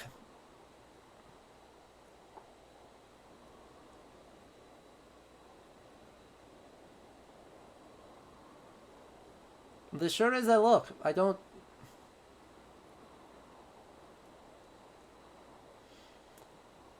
Right, yeah, literally the only reference to this being Thor... Wait, hang on. I might have to revise that statement before I even finish it. Grr. I'm not actually allowed to see... Apparently I am not allowed to see what this... Right, what the material on... There's some kind of engraving on the... below the eyes. That I can't actually make sense of, but it looks like it might just be like... bits of Midgard's armor? I think that's the way to read that, is just like bits of the coils of the Midgard serpent. But otherwise, past that, right, the only reference to this being godly is the Wagner wings on the side of the helmet.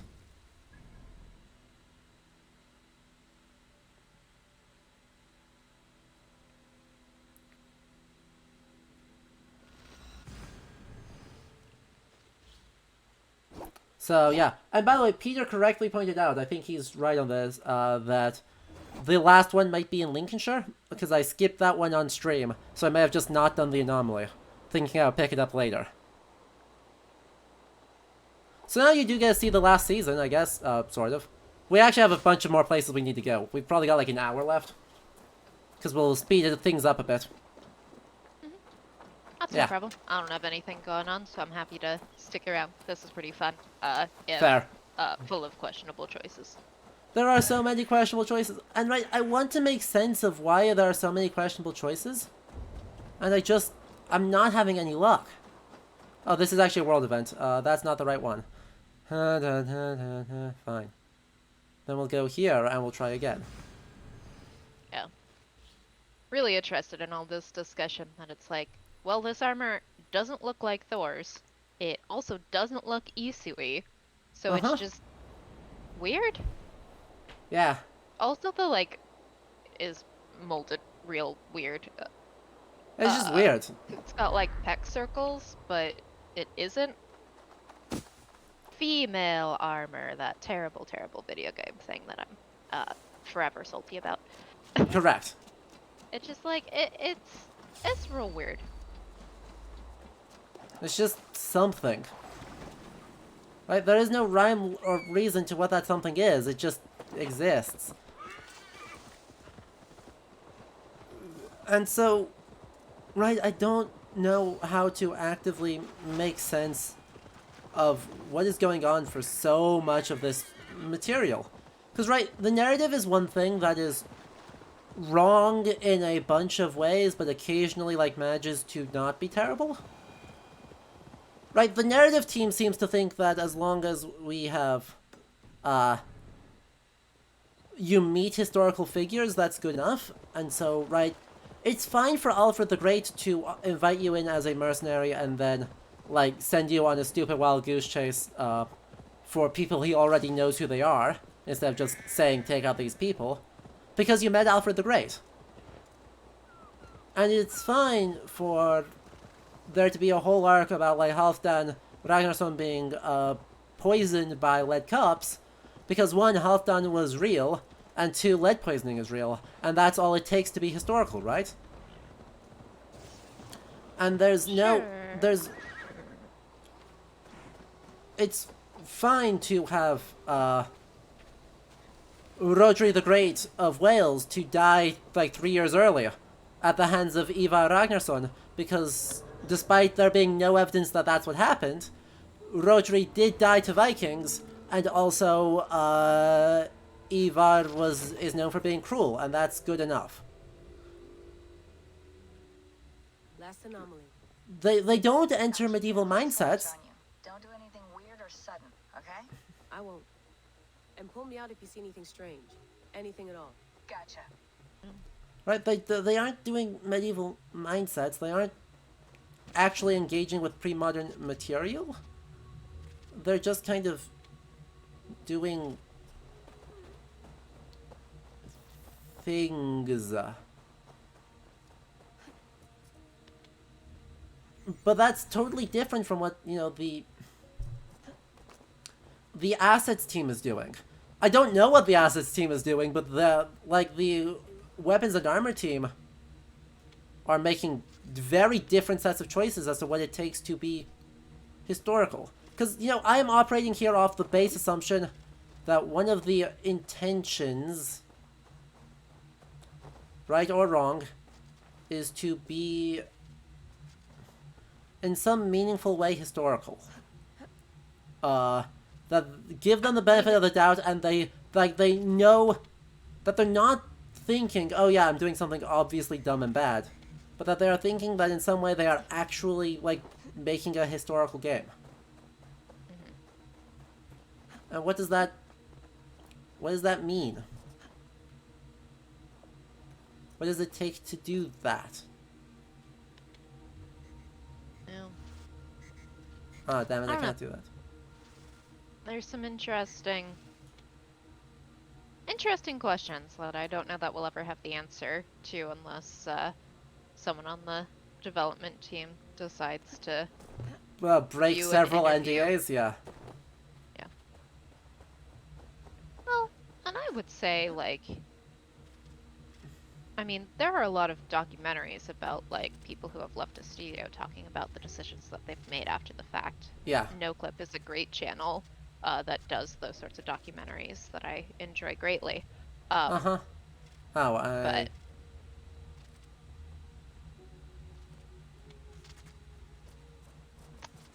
I don't know. Oh no, they're I see what I need to do. Okay. So I need this to go. I mean, up here. I feel like this game series really is hitting the same problem that, you know, a TV series that's been on air too long has, where they have to come up with more new things, and we gotta ratchet it up, and so things have just gotten real weird because they're doing that because this makes money, and that makes sense, and that is a valid motivation for making stuff, but it's not a great one, especially when you're not operating entirely in your own contrived world, right? They are, whether they should be or not, like they are making a claim that this is based off of Exactly. our world history. And right, I keep wanting to find some way to have the assumption that they are making this claim, and the dev team, in some way, shape, or form, thinks that they are succeeding at that.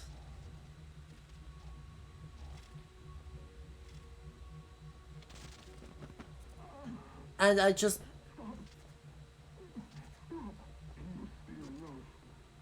don't see it. Because they all make different choices. There's no coherent vision of what does it mean to be historical. Because, you know, it's not have a plausible world space because, one, I think we've sufficiently demonstrated that there's something wrong with the arcs, or that with the rocks in this video game. And then you also have, you know, like 14th century castles just bumming around. As you do. In the Viking Age. Yep. Bex, I'm almost at number 10. So, Anything happening what- on your end? Nothing. what does it mean Data packet to be now. Here we go. historical? And The fragment's unpacking itself. Gigs of compressed data. I think... Hold on. I think we're in for Uh-oh. something bigger than we bargained for. Get ready. so let's watch this and then we'll resume that conversation because, you know, metaplot. I got the data. The Let's one get part where Locally. they don't pretend to be historical. Oh look, there's Loki.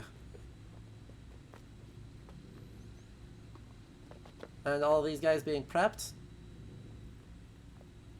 Though they do just look like how they look like. Wow, so Tyr does just look like that. And that's Odin. Who is apparently genuinely one-eyed. Hilarious.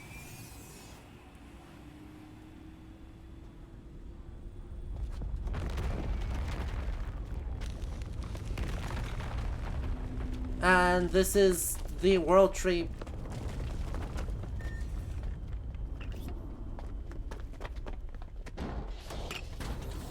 Okay, so they picked a few. We don't know who most of them are, because they aren't, like, most of them aren't in the game. For some reason. Let it flow. Oh, those are like embryos. Okay. Yeah.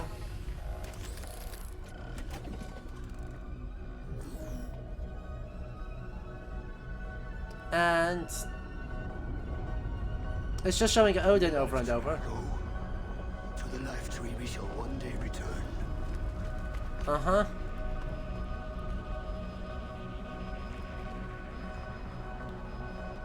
But these And- people are also supposed to be the same None may follow. as like the Greek gods, right? The Norse gods. These ones are the Norse gods. The Jötnar, like Alethia, like Angerboda from last week, is Alethia, and everyone else, Surtungur, Gunnlother, those are the Greek gods. Oh, okay. Yes. And Tyr still has Excalibur, because Tyr has Excalibur. And there's Loki. Killed one of them. We don't know which god that actually is. It's not clear. Hashtag unimportant god. Exactly, right? We would... I will find you, Mad One, on the far side of our doom. I would say that it's supposed to be, Baldur, but Baldur's already dead because he died, like, before any of this happened. Holy shit! What is that? I have a few guesses, and all of them are wild. I'll upload this to the server. Gotta put ink in the baby chambers. Yep. Yep. But... yeah, I suppose that might be... That might be Heimdallr, and that's why... but... and that's why he comes back in the form of, like, the... he comes back too early. And so, like, there's something really broken about it, because the upload did go through. He didn't interrupt it fully. But... I don't know. I genuinely don't.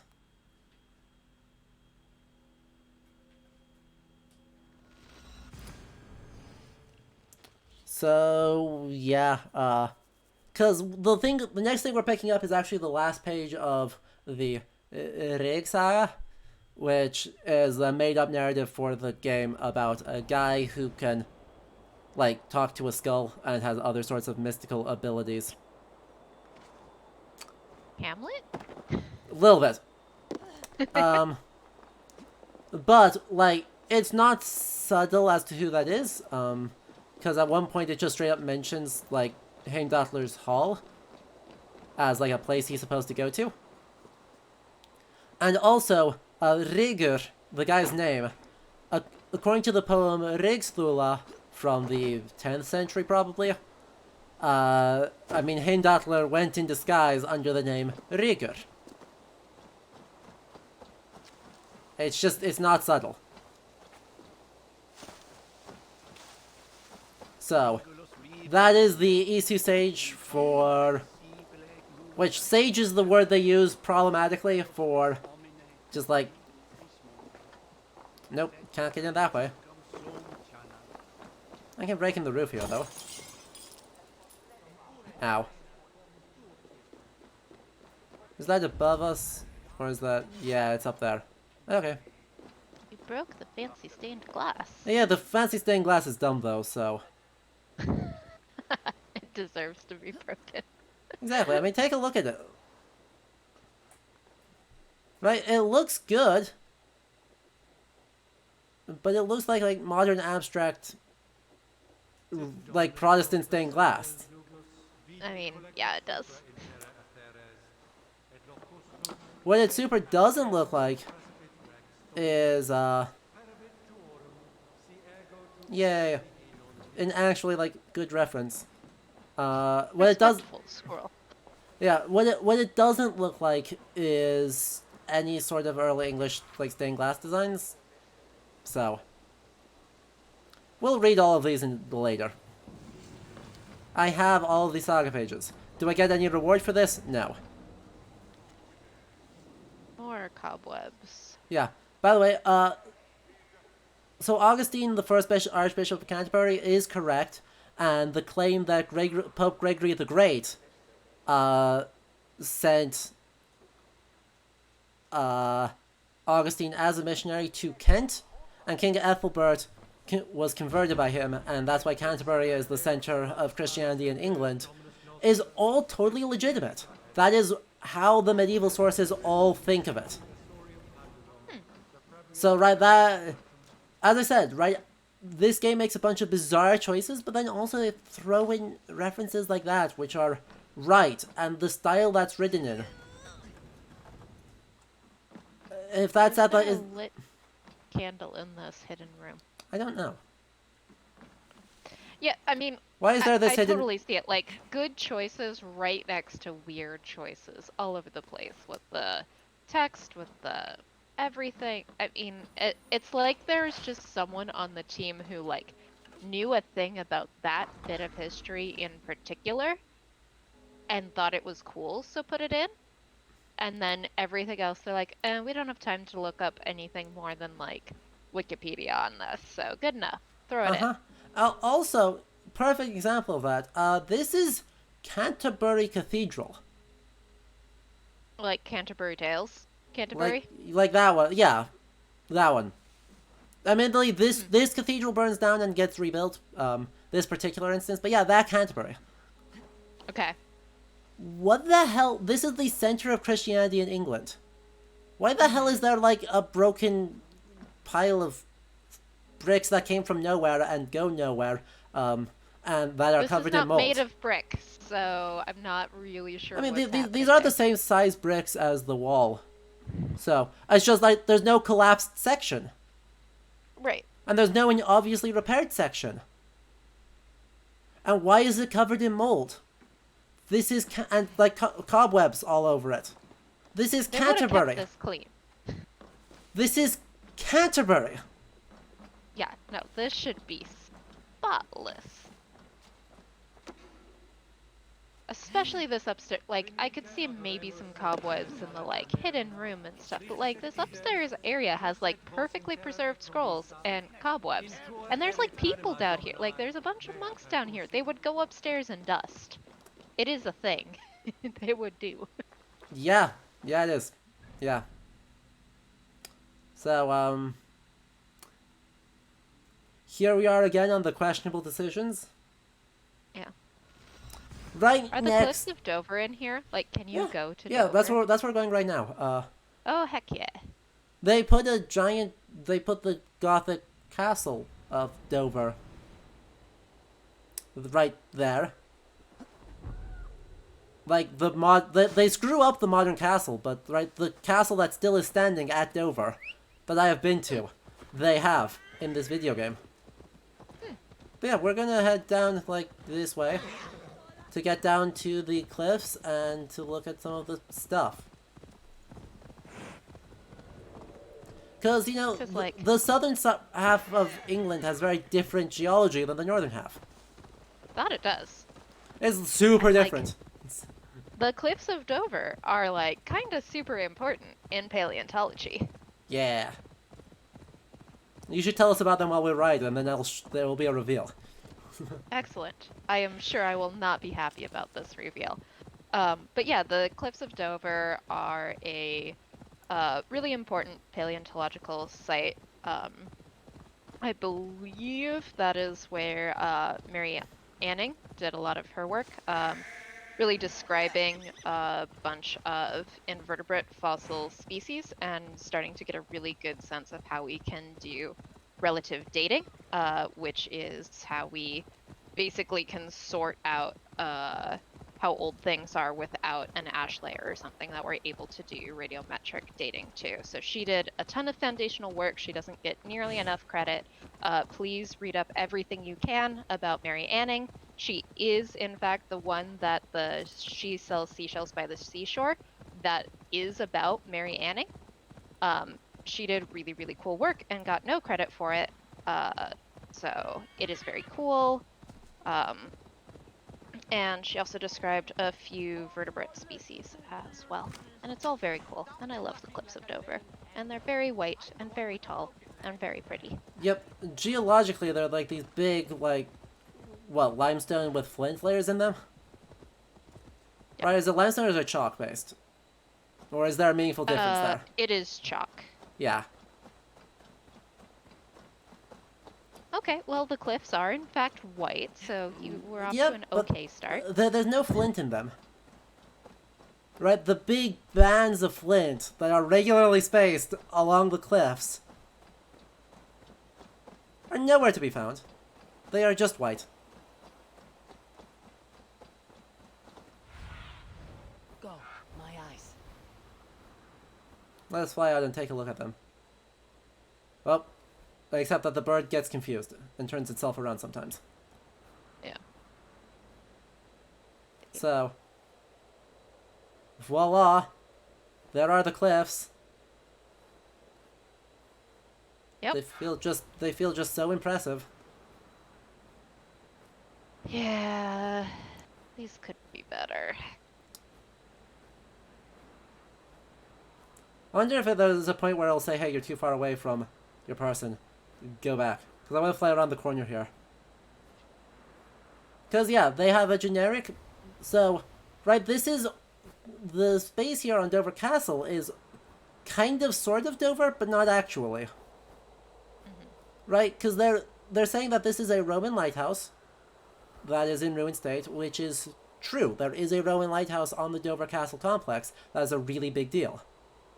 Then there's a early English church before the castle, which is true. There's an early English church from the 11th century right next to the lighthouse from the 2nd century. And then up here, right, the complex should continue to rise for a bit, and right around, like, here, there should be a 13th century keep. And so they, Okay. like, don't actually do that, they just go, like, for generic fortress-shaped fortresses. Yeah.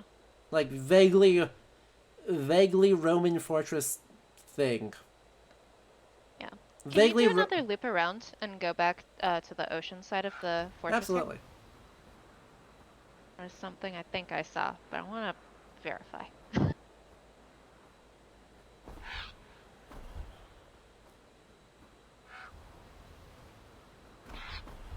Come on, bird. Straight lines. Never.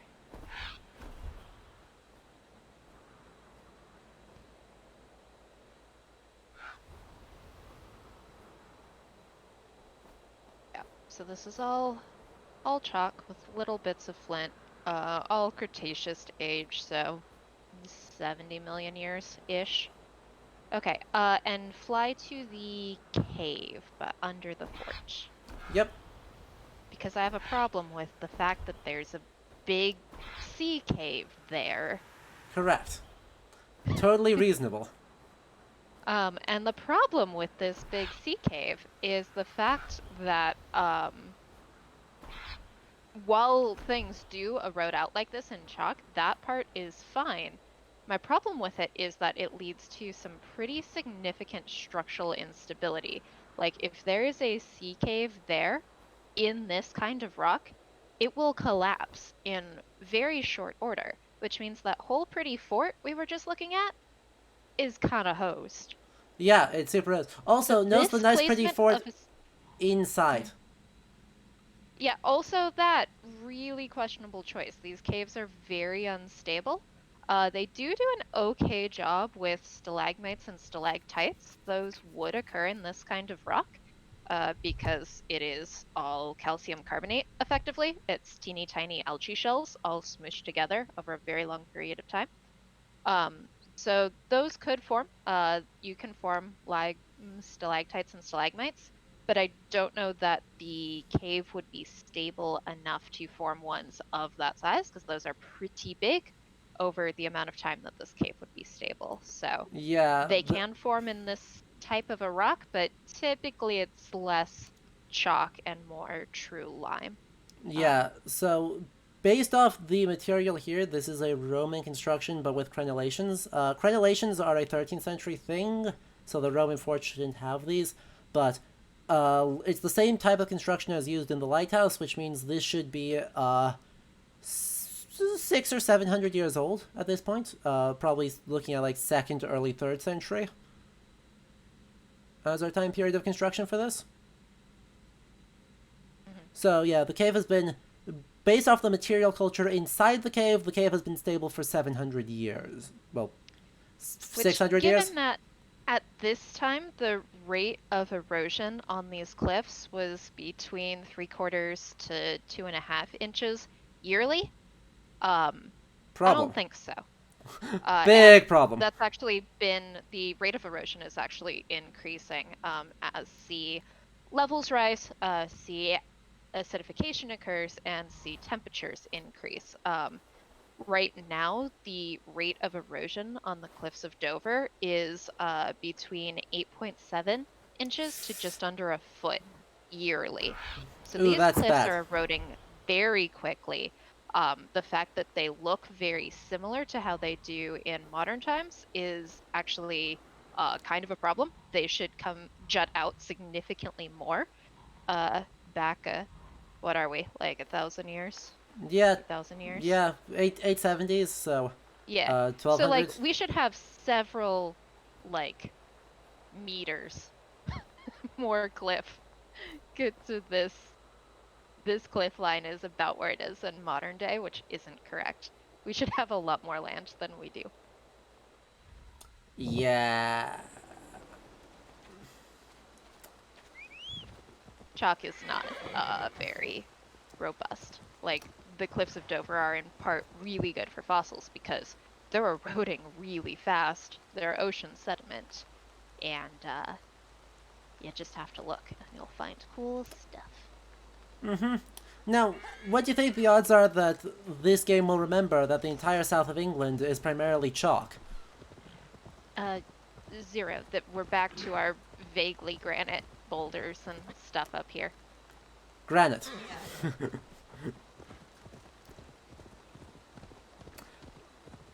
Because we can't... I know, like, even just swapping out the texture is a lot of work. Right? There's obviously so much work that goes into creating textures for these games. And then even just a palette swap to make it more white is a significant number of man hours being implemented when they don't have that time. No. But good lord, does it show? Yeah, I mean, down here, because this one I actually can find on our maps here. Yeah. In Dover this should be area. pretty easy to find. Yeah.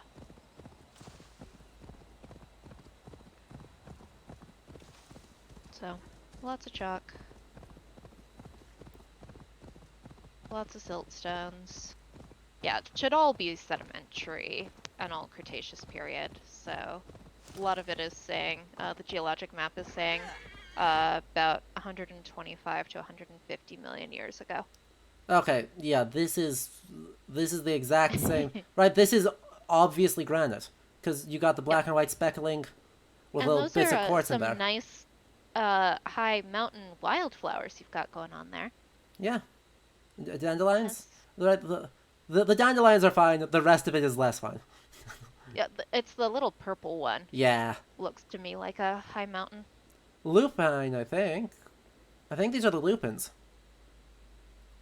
Could be. They're not. Or They're blue. kind of just purple blobs on my screen, to be Yeah, honest. they're either lupins or bluebells. Right, I think Okay. those are the two that I would ID them as. Okay. Oh yeah, they've kind of got that droopy. Yeah. Yeah, I don't know. I'd have to ask a plant person. I only know about old dead plants. I know one of those. I could probably get one. Yes, we do have a plant person. We have everything.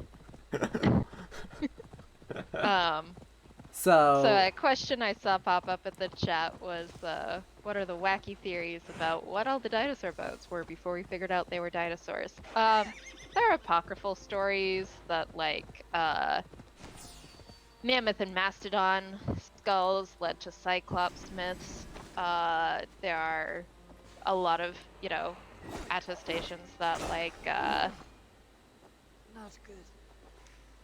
a snake. That dragon myths are because people found dinosaur bones, and the reason why dragons are kind of found in all across the world is because dinosaurs are found all across the world. That's not No. really accurate, though. We knew people kind of always knew that they were some form of large creature or crocodilian or lizard that we just aren't finding walking around anymore. Like, we didn't call them dinosaurs, but, like, we kind of always knew what they were. yeah, right. You and could make Dinosaur arguments. bones don't just pop up that often. Like, they're actually kind of difficult to find in any sort of useful state. Exactly. Yeah. Right. So right, you can make arguments that are bad and you shouldn't. About like all the descriptions of like giants sleeping under whales being like remnants of fossils being extrapolated out.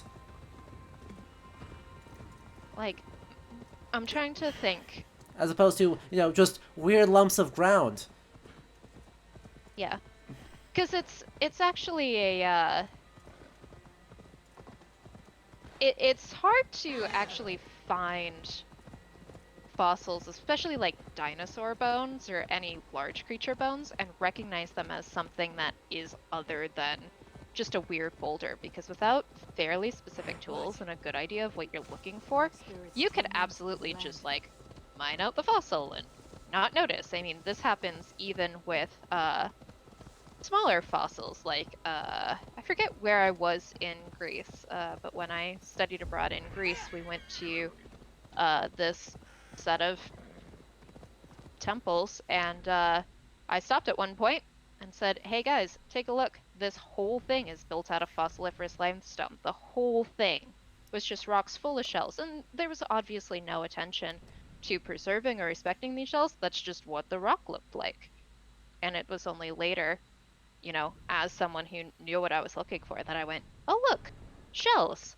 Nowhere near the coast in Greece. It was shoved way up inland. Yeah.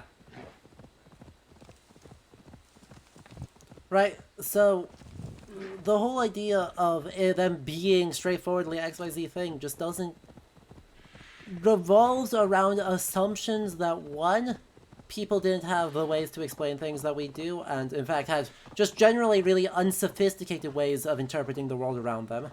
And two, that the rate of discovery of stuff is the same as it then as it is now. Which the rate of actually us finding dinosaurs with any frequency started in like the Bone Wars, which were in the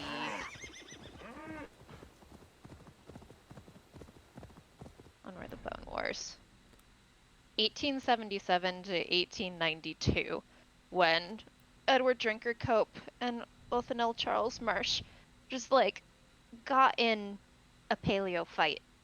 And they did a paleo fight and like used yeah, so the Bone Wars are wild. This is one of the strangest things that has ever happened in the history of paleontology. So this is a period of time where we started realizing we could identify dinosaur bones, and there's a formation across the western US that is the Morrison Formation, and it is chock full of some of the nicest preserved Jurassic dinosaur bones. A good chunk of what we find is from the Morrison Formation.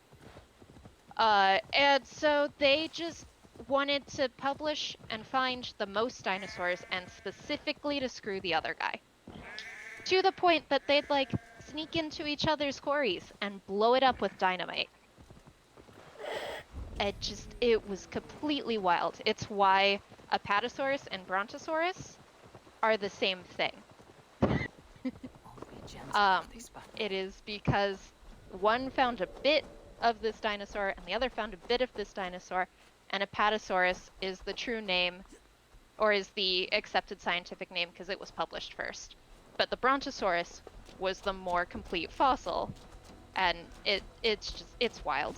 And yes, I know that now Brontosaurus is back as an official name because we reevaluated those fossils, looked at the holotype, which is the original specimen, or the first described specimen, compared it to more, and now we've decided, no, actually Apatosaurus and Brontosaurus are distinct enough to be considered separate genuses. It's all wild. Wow. It's just a lot.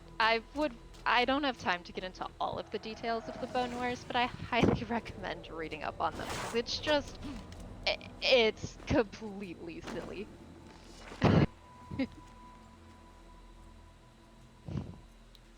There were a couple other guys involved too. It's awesome.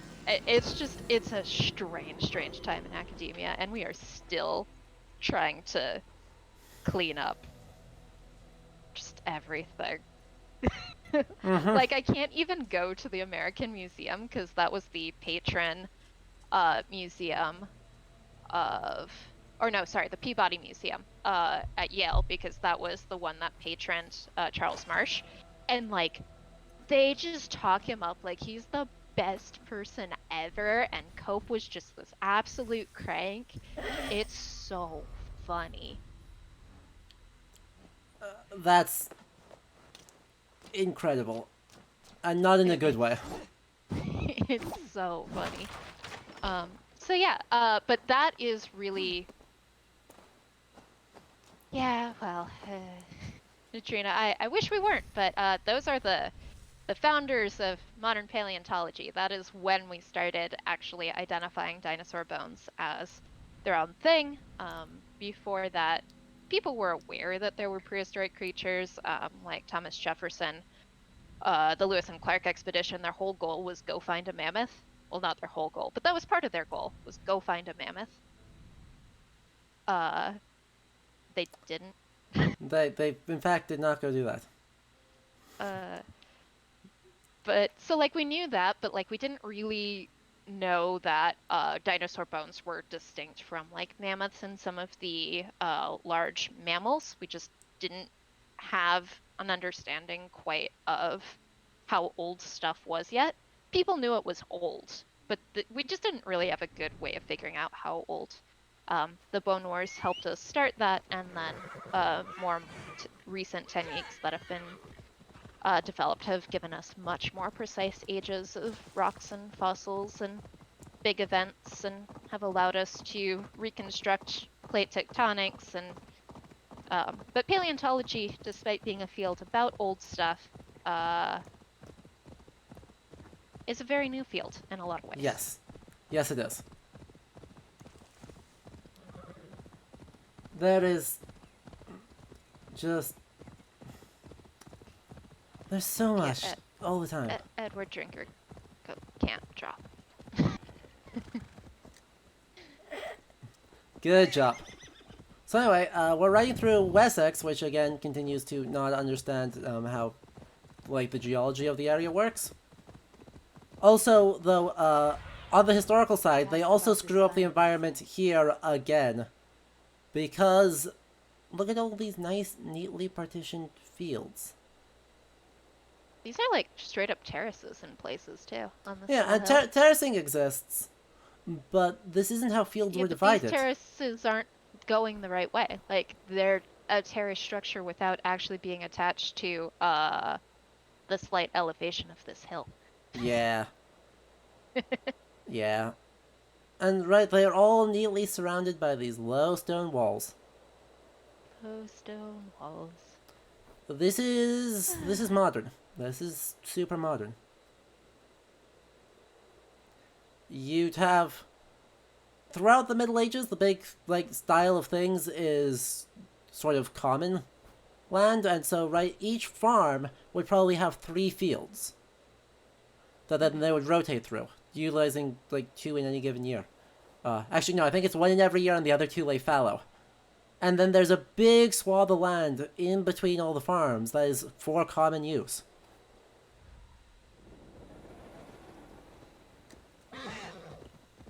And you don't see any common land in this video game. There's either wilderness space, or there is well-utilized, maintained land that is being constantly used all at the same time.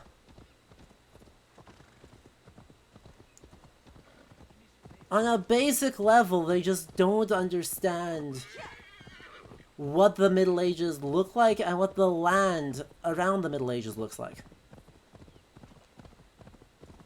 Also, what is with this, like, pebble, like, super well-graded, like, double-track road?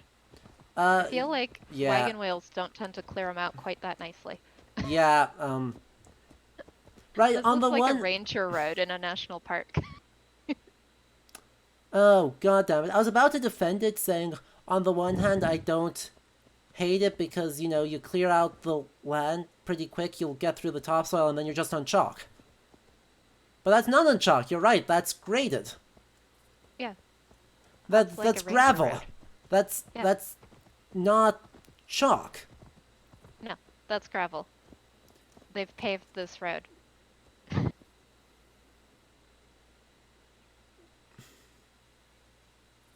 It's not all rutted and like carved out, and it's nice and even. Yeah, it is. You are correct. Yeah, and yeah, it's like wheel ruts, like with a Yeah, those drive are a Jeep on this, cart and you get that wheels. build up in the middle, These are but carts rubber won't do that as evenly. rubber tires. Yeah. I mean, you could go back to defending it if you like, but No, because you are right. You can see. Right, because you can I'll see drive my these Jeep are up the beach here. these are cart tracks in the mud here. Uh-huh. And again, the mud here. I mean, obviously there's silt deposition because it's a river, but Yeah, the mud gray, on top is fine. gray mud. And then the moment you get away from it, it goes back to being like a presumably chalk substrate with gravel grading, and like super well maintained. None of these ruts right here preserve.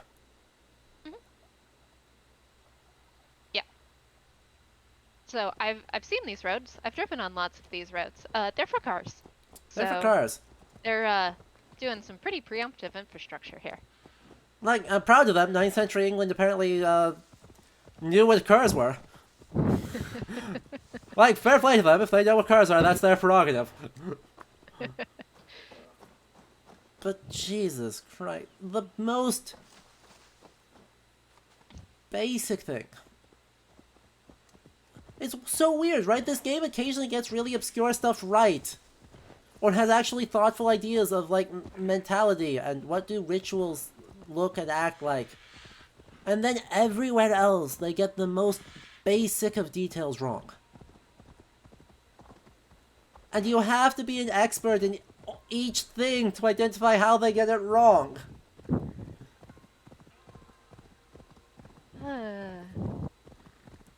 Right, because, yeah, I never actually thought about that, because I was like, oh yeah, it's just like the chalk. I mean, and this one is actually, like, paved. A paved Roman road. And that's fine. Yeah, that's straight up cobble paved there. That's fine. That's what a preserved Roman road looks like.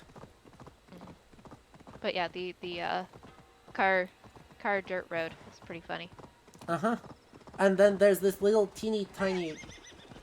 They're the little tiny, like, dirt tracks that are fine. Because they're, like, dirt tracks. Alright, Leander has a question, which Yeah. I would like to answer. Favorite prehistoric animal that, are you saying one that I wish was, like, still alive and I could have as a pet, or one that I like having fossils of? The answer is actually kind of the same either way. Yeah, it is. I know what that answer is. I love trilobites. I would happily unextinct a trilobite and have a whole aquarium tank full of trilobites, and I would be extremely happy with this. This is true. I can go dig out the boxes of rocks you still have here of your trilobite collections. I have some of my trilobites here. No, they are such a cool creature. They are one of the first things that ever developed, like, as far as we can tell, they have an eye structure that's not like anything else. They're one of the first things that has, like, this really cool, faceted eye structure, where the way they do it is they actually, their eyes are made of, I forget the mineral, but they have stone eyes that are two semicircles that, like, click together to give them not just light sensitivity, but we think they would have seen similar to modern insects, but underwater. Like, my first ever scientific research paper was on trilobites. I could go on all day. They're super cool. If we were able to unextinct them, they wouldn't even have a particularly negative environmental impact if they got loose. They're adorable. I would love a trilobite. They are really cute. That is my answer. Okay. You know, I don't think we have a lot of other places to go. Because ultimately, like, all across Hamptonshire, it's going to be just more of the same. We're just going to see, like, more of the same nonsense that we've been seeing. So I guess we can go up here and take a look at one more rock. This one is actually a real place. But does it have a real rock? It doesn't look like it should, but it theoretically sort of halfway is related. Yeah, you see, we went back to Second Stonehenge, and I talked about how it's been weathered underground somehow. I don't know how.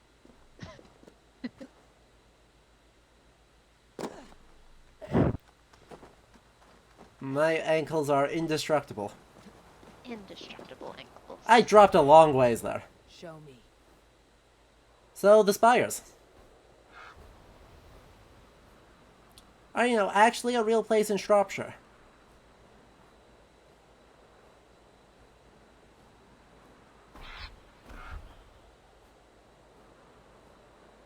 And, actually a pretty cool rock.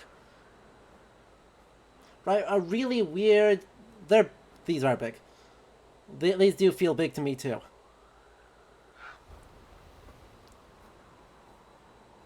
Yeah. But I'm not sure, like, what in Shropshire, like, the actual rock formations are. Yeah, I'm not familiar enough with that area. I'm gonna look. Yeah. The steeper stones, I believe, is there. If I am unolding the place name the game gives correctly.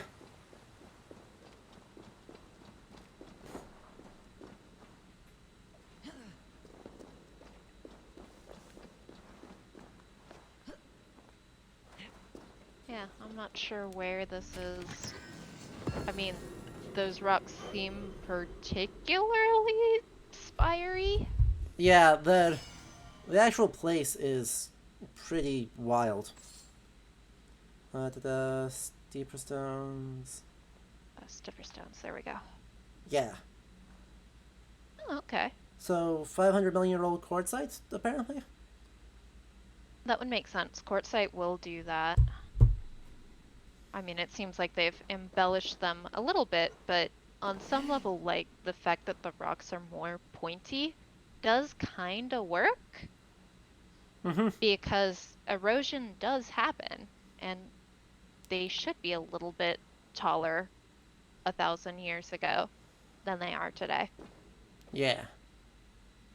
So, alright, that's pretty cool. I do like that rock. That's a good rock. And then the game design contrivances, of course. What is this white?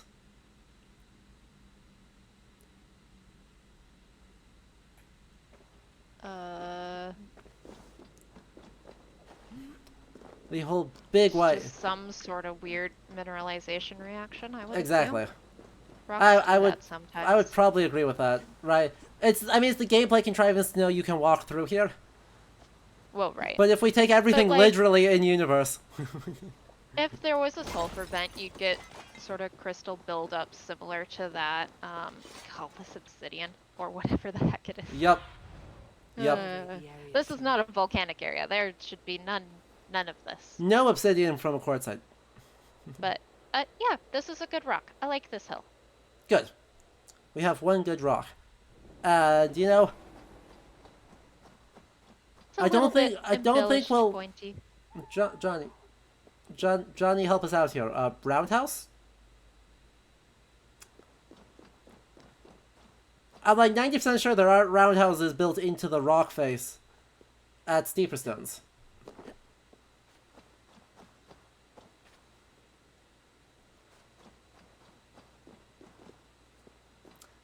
The historian is the rock might be good, but oh man, the history around the rock is yeah, you're totally right. Someone watched The Last Jedi too recently and decided to put round like the cottage in the hills.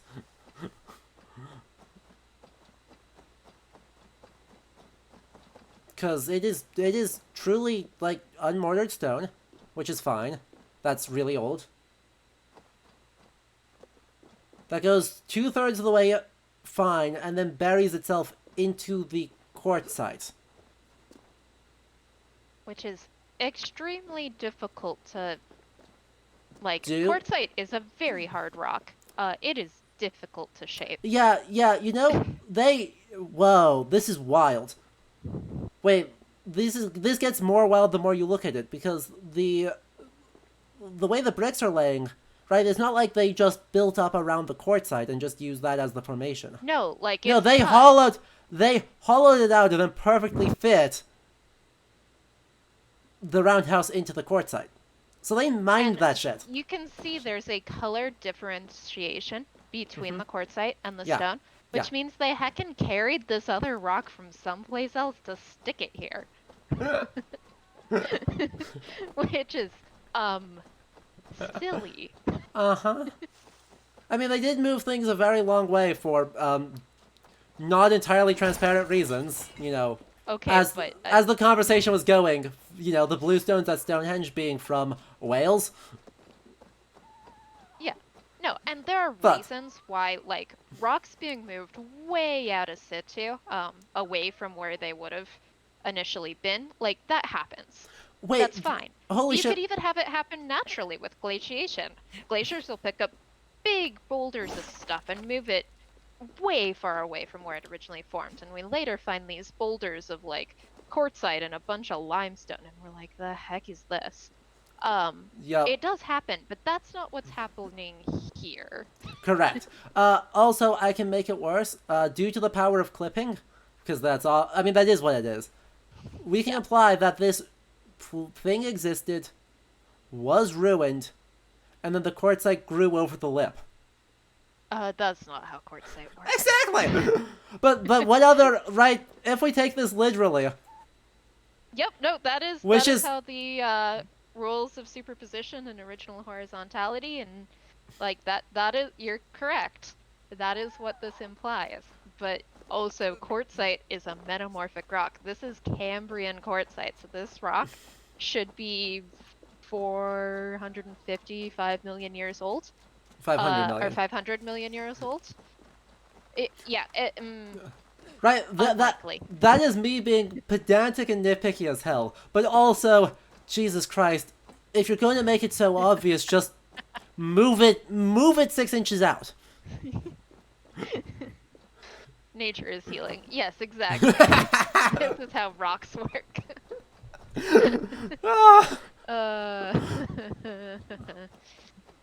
Totally see how it happens, but it's just like, it's so easy not to do that. It's so easy to just not do that. Just don't put, like, you have to make the intentional decision. Ah, yes, let me stick this round thing into the hillside. Hey, look, Hogwarts.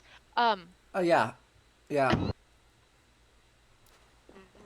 Or, hey, that- let's that- put some bones up here. I don't know, let's use this whale asset. Just Yeah. like, it's so easy not to make that decision. Yeah. So, right. And also, right, on top of that, I just want to shout out again, stress again, that wasn't an early medieval house. That house was a lot older than that. That's not the type of construction that was done. Like, stacked stones like that, like, would make me think maybe pre-Roman Britannic? But also possibly older than that.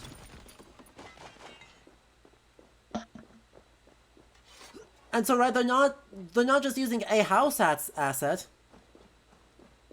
They're doing something really weird.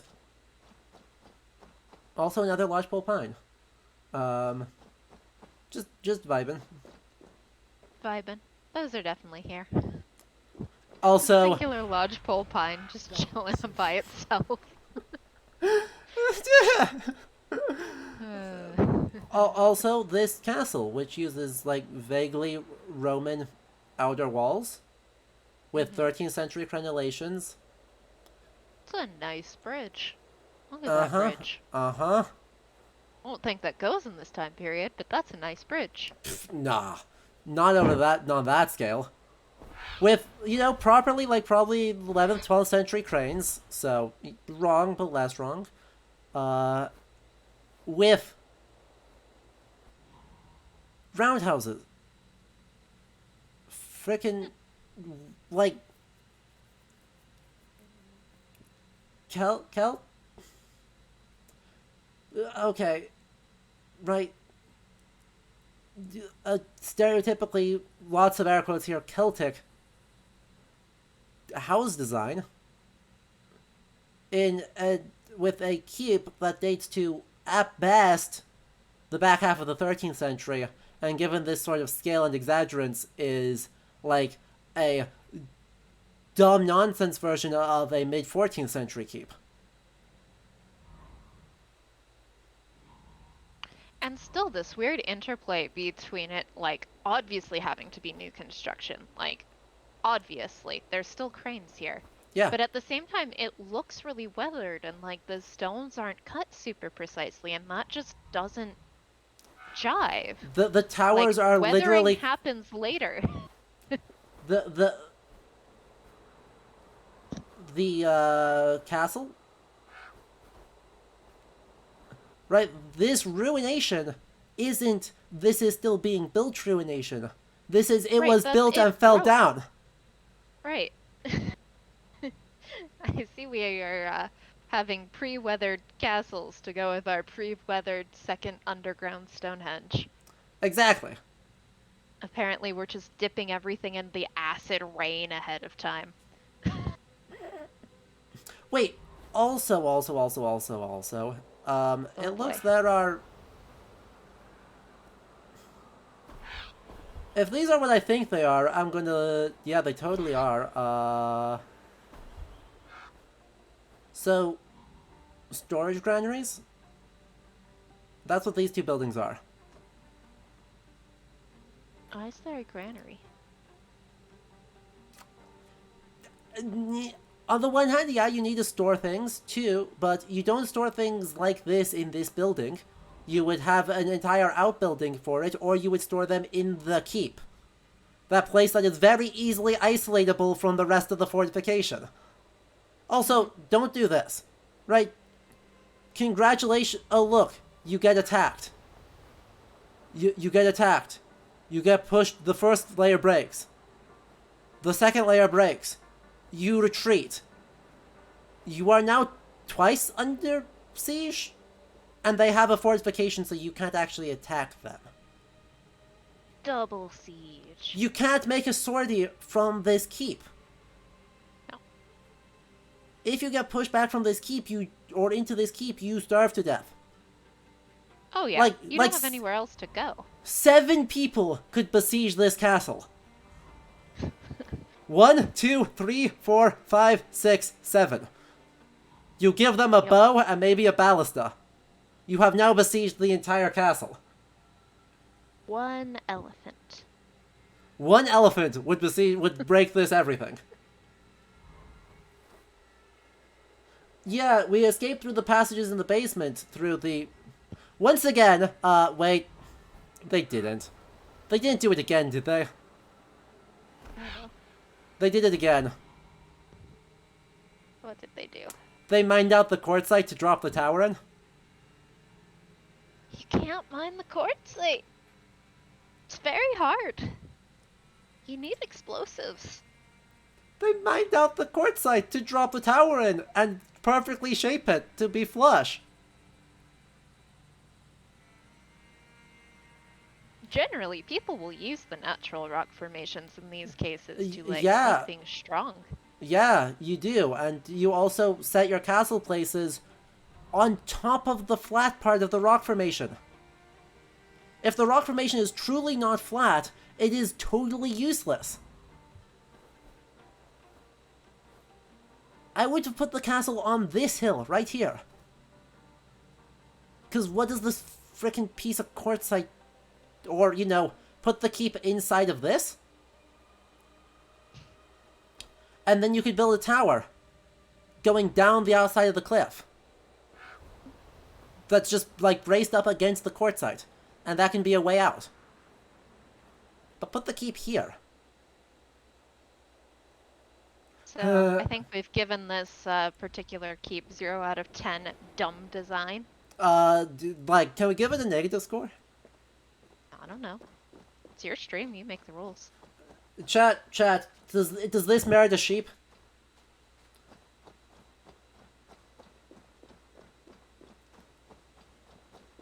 Is this bad enough to merit the legendary rating of sheep out of 10?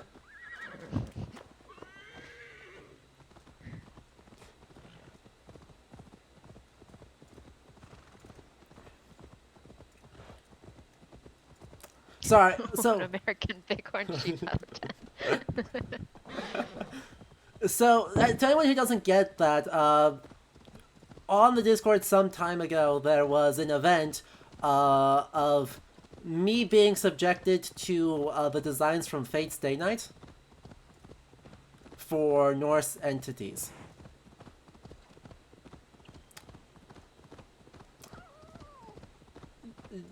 Gender-swapped Christmas Attila the Hun, riding a giant poofy sheep, granted us a new rating of sheep out of 10. That's right, you showed me this. This is very silly.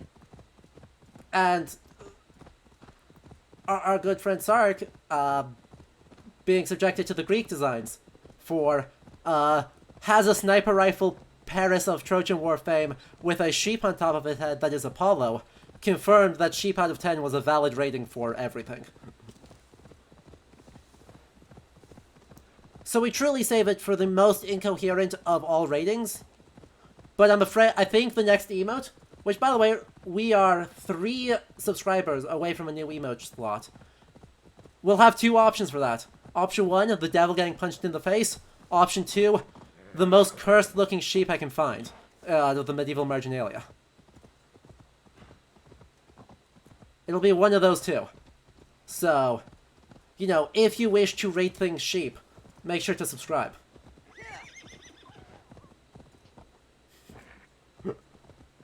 Anyway, let's go back to Ravensthorpe, because at least that's inoffensive. Yes, AC? You shouted very loud. Yes. Yes. I could do weird Agnus Dei. The very, like, cursed eyes Agnus Dei sheep. Okay! Well then. Zach continues to fund my habit by gifting 5 tier 1 subscribers to chat members.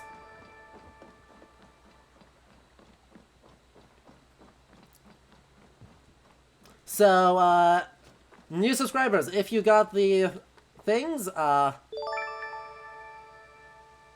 emotes. And then before we wrap up, we will... Before we wrap up, we will make sure that we decide on what our new emote is.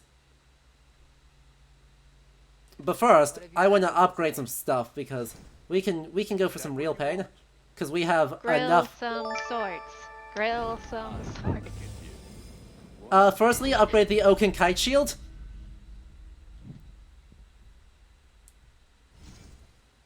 Oh, we've added a cow.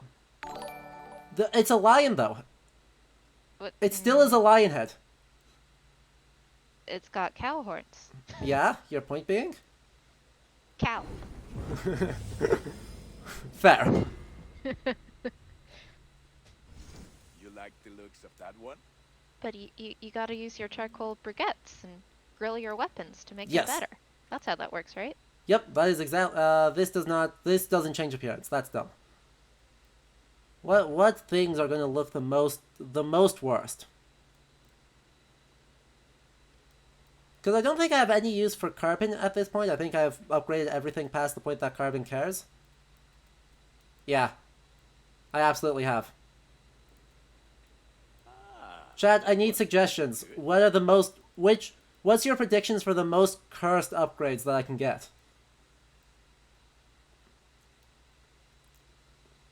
Because we can upgrade 2 things to... We can upgrade 2 things to, nickel if we went shopping.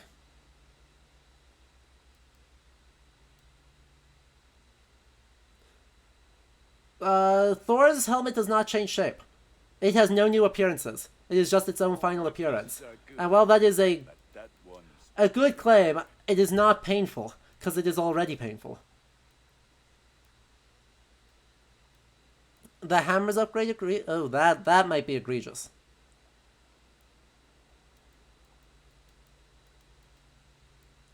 Right? Is the sarcophagus shield egregious?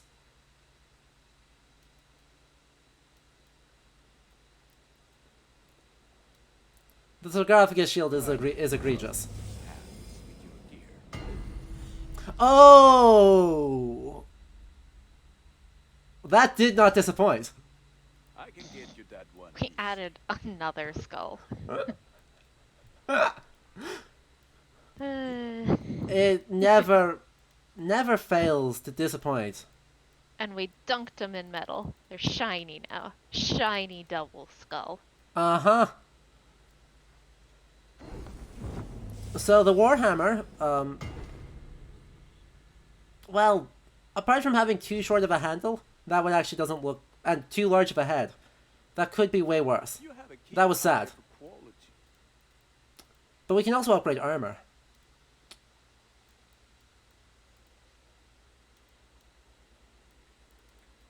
I mean, helmets are always the most. Those are all final appearance, and we don't have the top tier upgrade materials, so none of those. So, This will serve you well. You like the looks of that one? And I will go shopping quick and get 3 more nickel in order to upgrade one more weapon or shield. We ran out of buttons. We're down to 1 button, which means we can upgrade armor, but not shields. I don't know how that works, but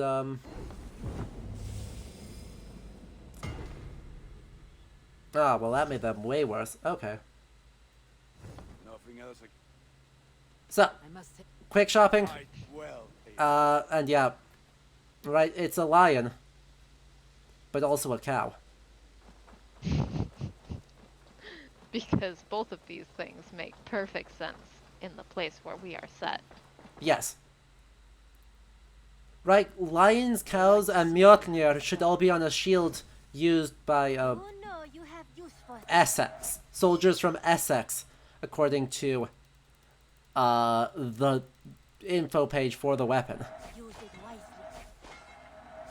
I feel like a lot of the stuff here, the game just like tried to do technobabble, but it forgot that these words actually have meaning. Yeah, Done shopping? yeah they did. I'm off. Always a pleasure, Eivor. So they're like, we'll just throw all these words together and that'll sound like a good history thing. But right, you can see it, right? There's a rune carved or in engraved metal here. There is a lion with cow horns, and there is a Thor's hammer pendant. On a shield that supposedly was used by soldiers of Essex to defend against Vikings in the 9th century. Such history. Many word. Seagull back where he belongs. May I see? Let's see what else we That's can. what you want? We can upgrade one more thing. I need one more not copper thing can turn into one not silver thing. I mean, I'm tempted. I'm real tempted to see what happens to that battle spatha.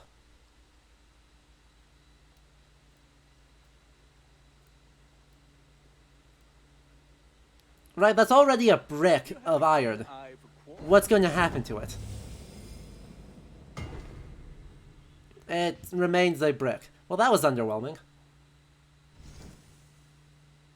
That was extremely underwhelming. A flawless stain axe. I think there are some flaws. Yes. Also, shoutouts to the Mohawk Onakara bow, which is made out of a single piece of antler, and therefore would not bend. Yeah, that's not gonna work real good. Not ideally. And But we can... then I don't think your lizard spike bone bow is gonna work real well either, so. Hang on a minute. What's the I need someone who knows northeast. The wings on that spear really feel like they're doing me a yikes. And I need to see this in more detail. I do good work. I have to go. Put that gear to good use. Right? I don't... My instinct is saying Pacific Northwest. Ooh.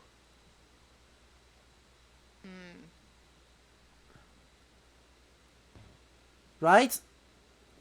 Also, what is happening with that spearhead?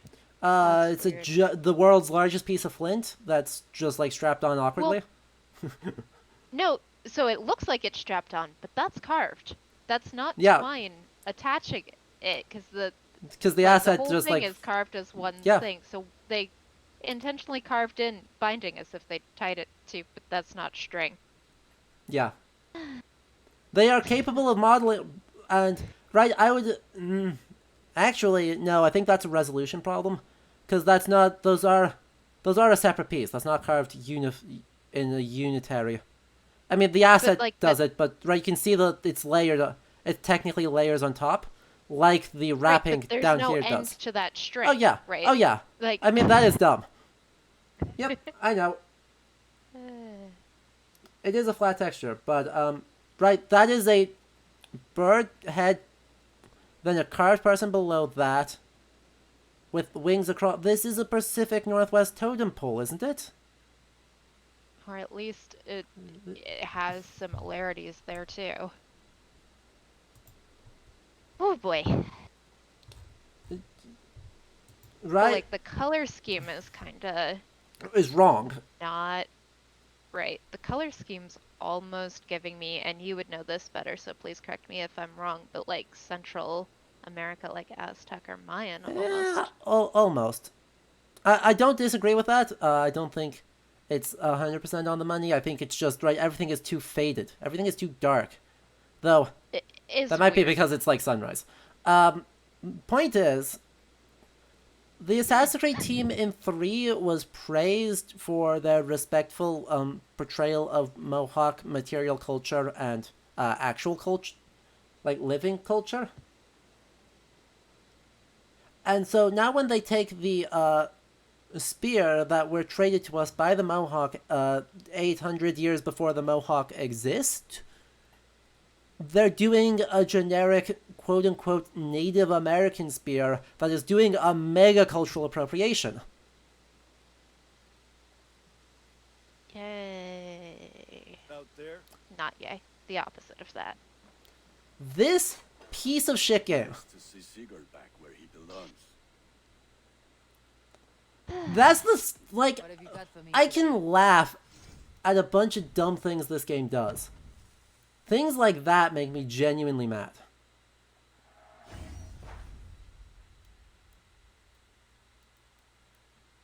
Because, why? What? Why did they think it was okay? When they were making this game in, like, 2019? What thought process led dozens of people to approve that, look at that, say, yes, this is fine, in 2019?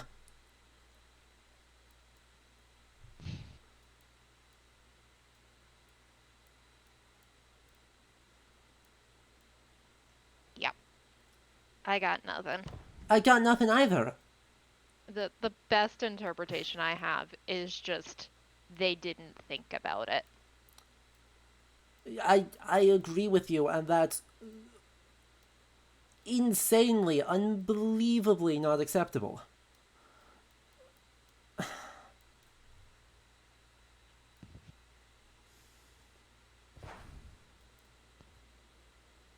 It would have been so damn easy to just double check with the group that you already have ties with, that already respect you, and say, hey, what would a spear for the period look like?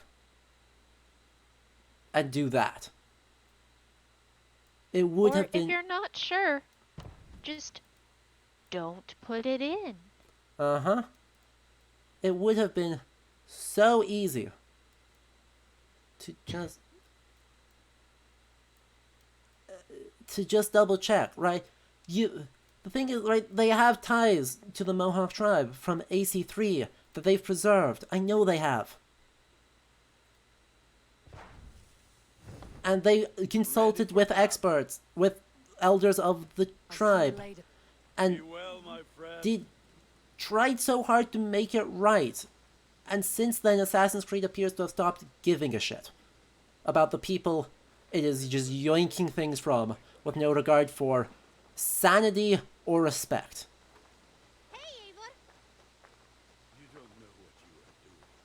I am so fucking glad I'm almost done with this game. Soon. Next week, so this is where we end off with that grim note, because we've been going for 5.5 hours, and that's plenty long enough. Absolutely. But hey, takeaways from today is we saw some questionable rocks. Some questionable castles. Some more questionable rocks. Some questionable animals. Did some murder. And watched the cultural appropriation. And I'm actually going to turn in, speaking of all the questionable animals, we're going to turn in all of them, because we turned in all of them. We get another axe as a reward. Isn't that amazing? Yay. Yay. And we get Yep. another Zach is thing. correct. We also saw some questionable trees. Yes. And I think we've decided that this game is actually set in the Canadian Rockies. Yes. And we keep getting rewards for all the things we turned in. And do we get one more? No, that was the last one we got. Wow. So, while we took out some wildcats, which was just like 2 lynxes that were apparently mauling hundreds of people.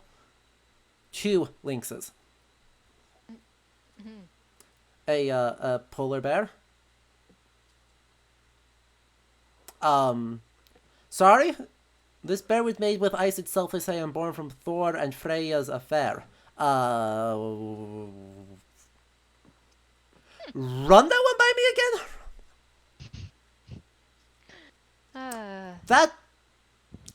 That's not a thing.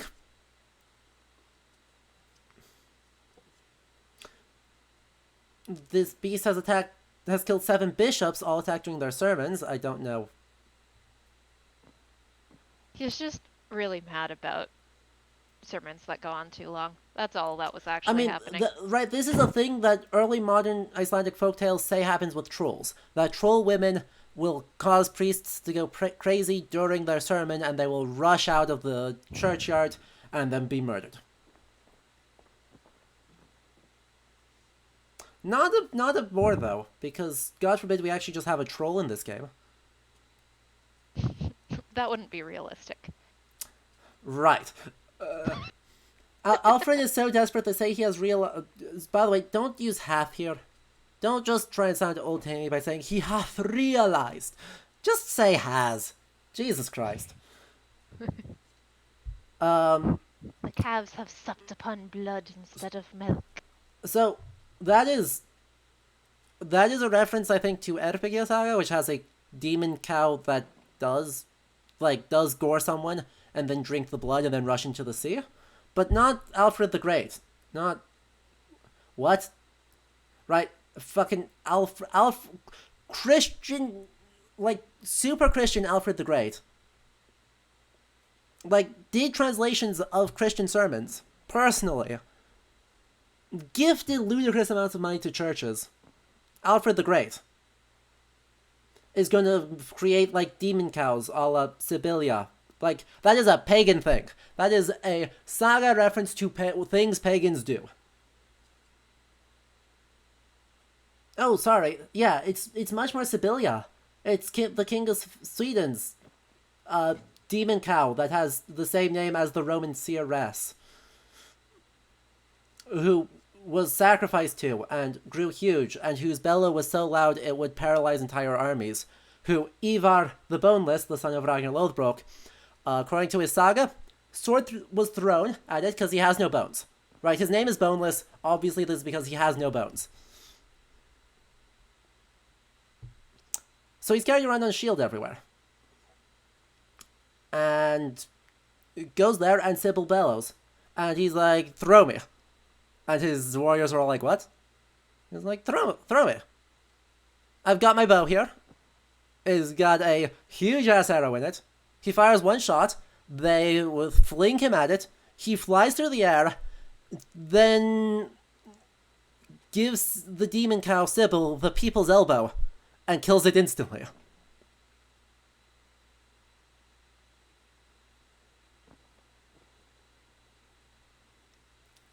Eat. I wish I was...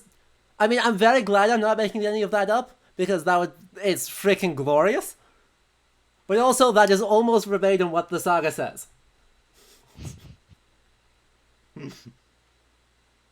Literally, what the saga says is it seemed to the people watching that he became as heavy as a rock and dropped directly onto the cow, crushing it. Clearly, this means he channels Dwayne "The Rock" Johnson and gave out the people's elbow. Also, yeah. Chat has pointed out, sow sow is not a term for a cow. It's a pig. It is exclusively a pig. In Elk of Bloody Peaks, which is, whatever, except, we fought this one in Norway. Guess what they meant by elk? A reindeer? Nah. I don't know. Right, elk in Scandinavian languages should mean moose. Oh. Guess what it Not was? quite a moose. Guess what it actually was? A deer? An elk. An American elk. Oh. A giant frickin' albino American elk. Alrighty then. The Black Shuck we fought. Yep. Frankly, he looks a lot healthier and less strong than he did. He does. The wolves. The wolves, which, apparently were just inhabiting this place instead of scavenging and then moving on.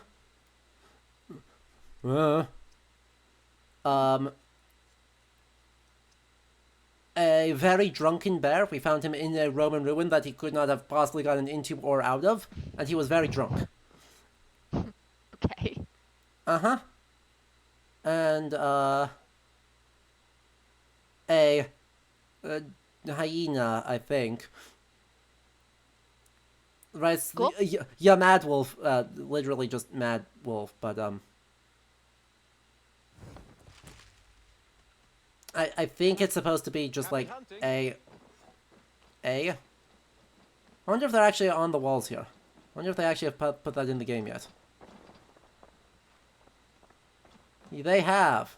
There's the boar. There are the wildcats. They're so pretty. Look at him. Look at how cute the lynx is.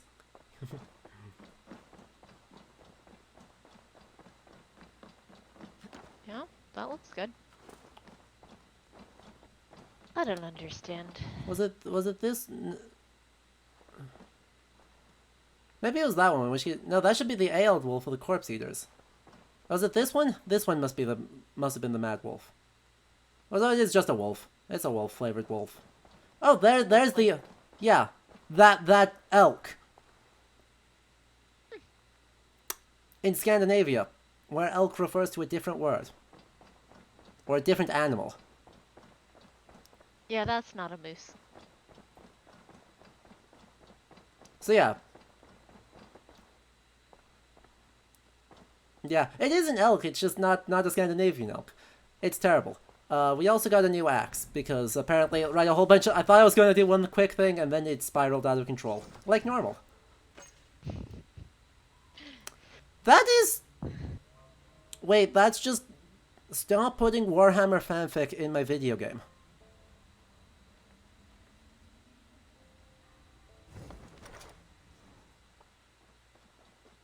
yeah, and when we went to Vinland, it doesn't count as a legendary animal, but there was a moose there that we fought. In New York. Right. Yeah, But of animals, I would not wish to fight. Boar and moose are probably the top of most that list. the list. Right, this is just Warhammer Fantasy fucking fanfic in my video game. Yeah, hippo. Hippo is definitely up there in animals not to mess around with. Yep. Agree with that, AC. Yep. Oh look, more skulls. More skulls. And also, where is my other hand on this axe? This is a two-handed weapon. Nah, one-handed with a shield. I'm sure it'll be fine. I mean, yeah, because we're buff. We can do that. But, where do I put my other hand? I put one hand near the base, because that's control. The other hand is supposed to be mobile. The other hand should be mobile along the haft of the axe to give either greater control or to slide out for greater power. But we spiked the handle where a hand should sit.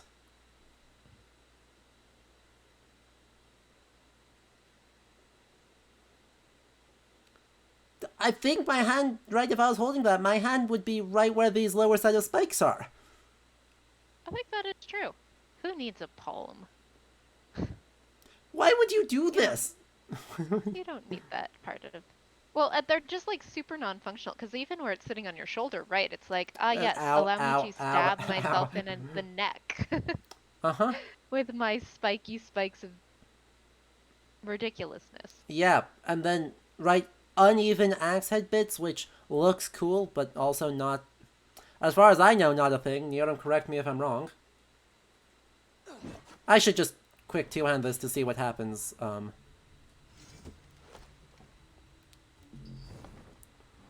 I was in an animation, so it didn't like me unequipping, because this game forgot that it can buffer. This game actually genuinely forgot that they buffer, you could buffer inputs. So I could take off a thing, it could finish the animation, and then it could, like... Okay, so it's putting them direct... puts them literally, like, just minusculely stab your below. own hand. Right, just minusculely below. So, fine. Okay. Fine, but that means that if someone gets in close range, you've got that much handle that you can do fuck all about. And thank you, Yan VGT for the follow, and Lizard in the Dark a little bit earlier for the follow as well. But yeah, my base instinct here is that this looks like every axe for every cheap knockoff metal band that doesn't know like how to do designs.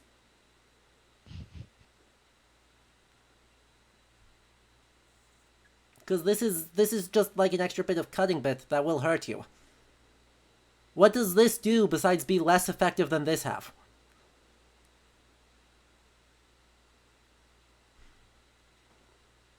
At least some things. If you have another thing on the backside of the axe, which which happens all the time, you'd put something else, a hook, or a spike, or a something.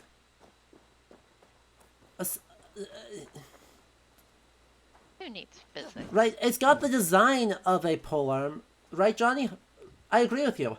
This looks like the design for a polearm, except also the physics of that axe head doesn't work.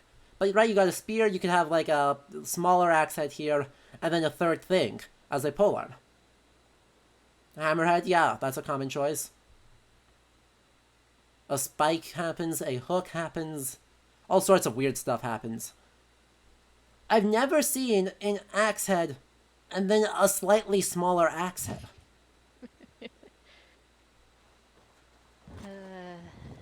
Yeah.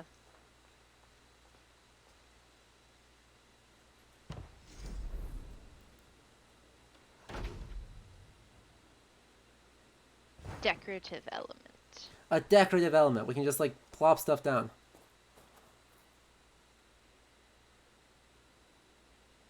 Oh, that looks fine. Anyway, now we are actually going to end the stream here because the lessons learned are please stop, video game. Please. Very please. Yeah.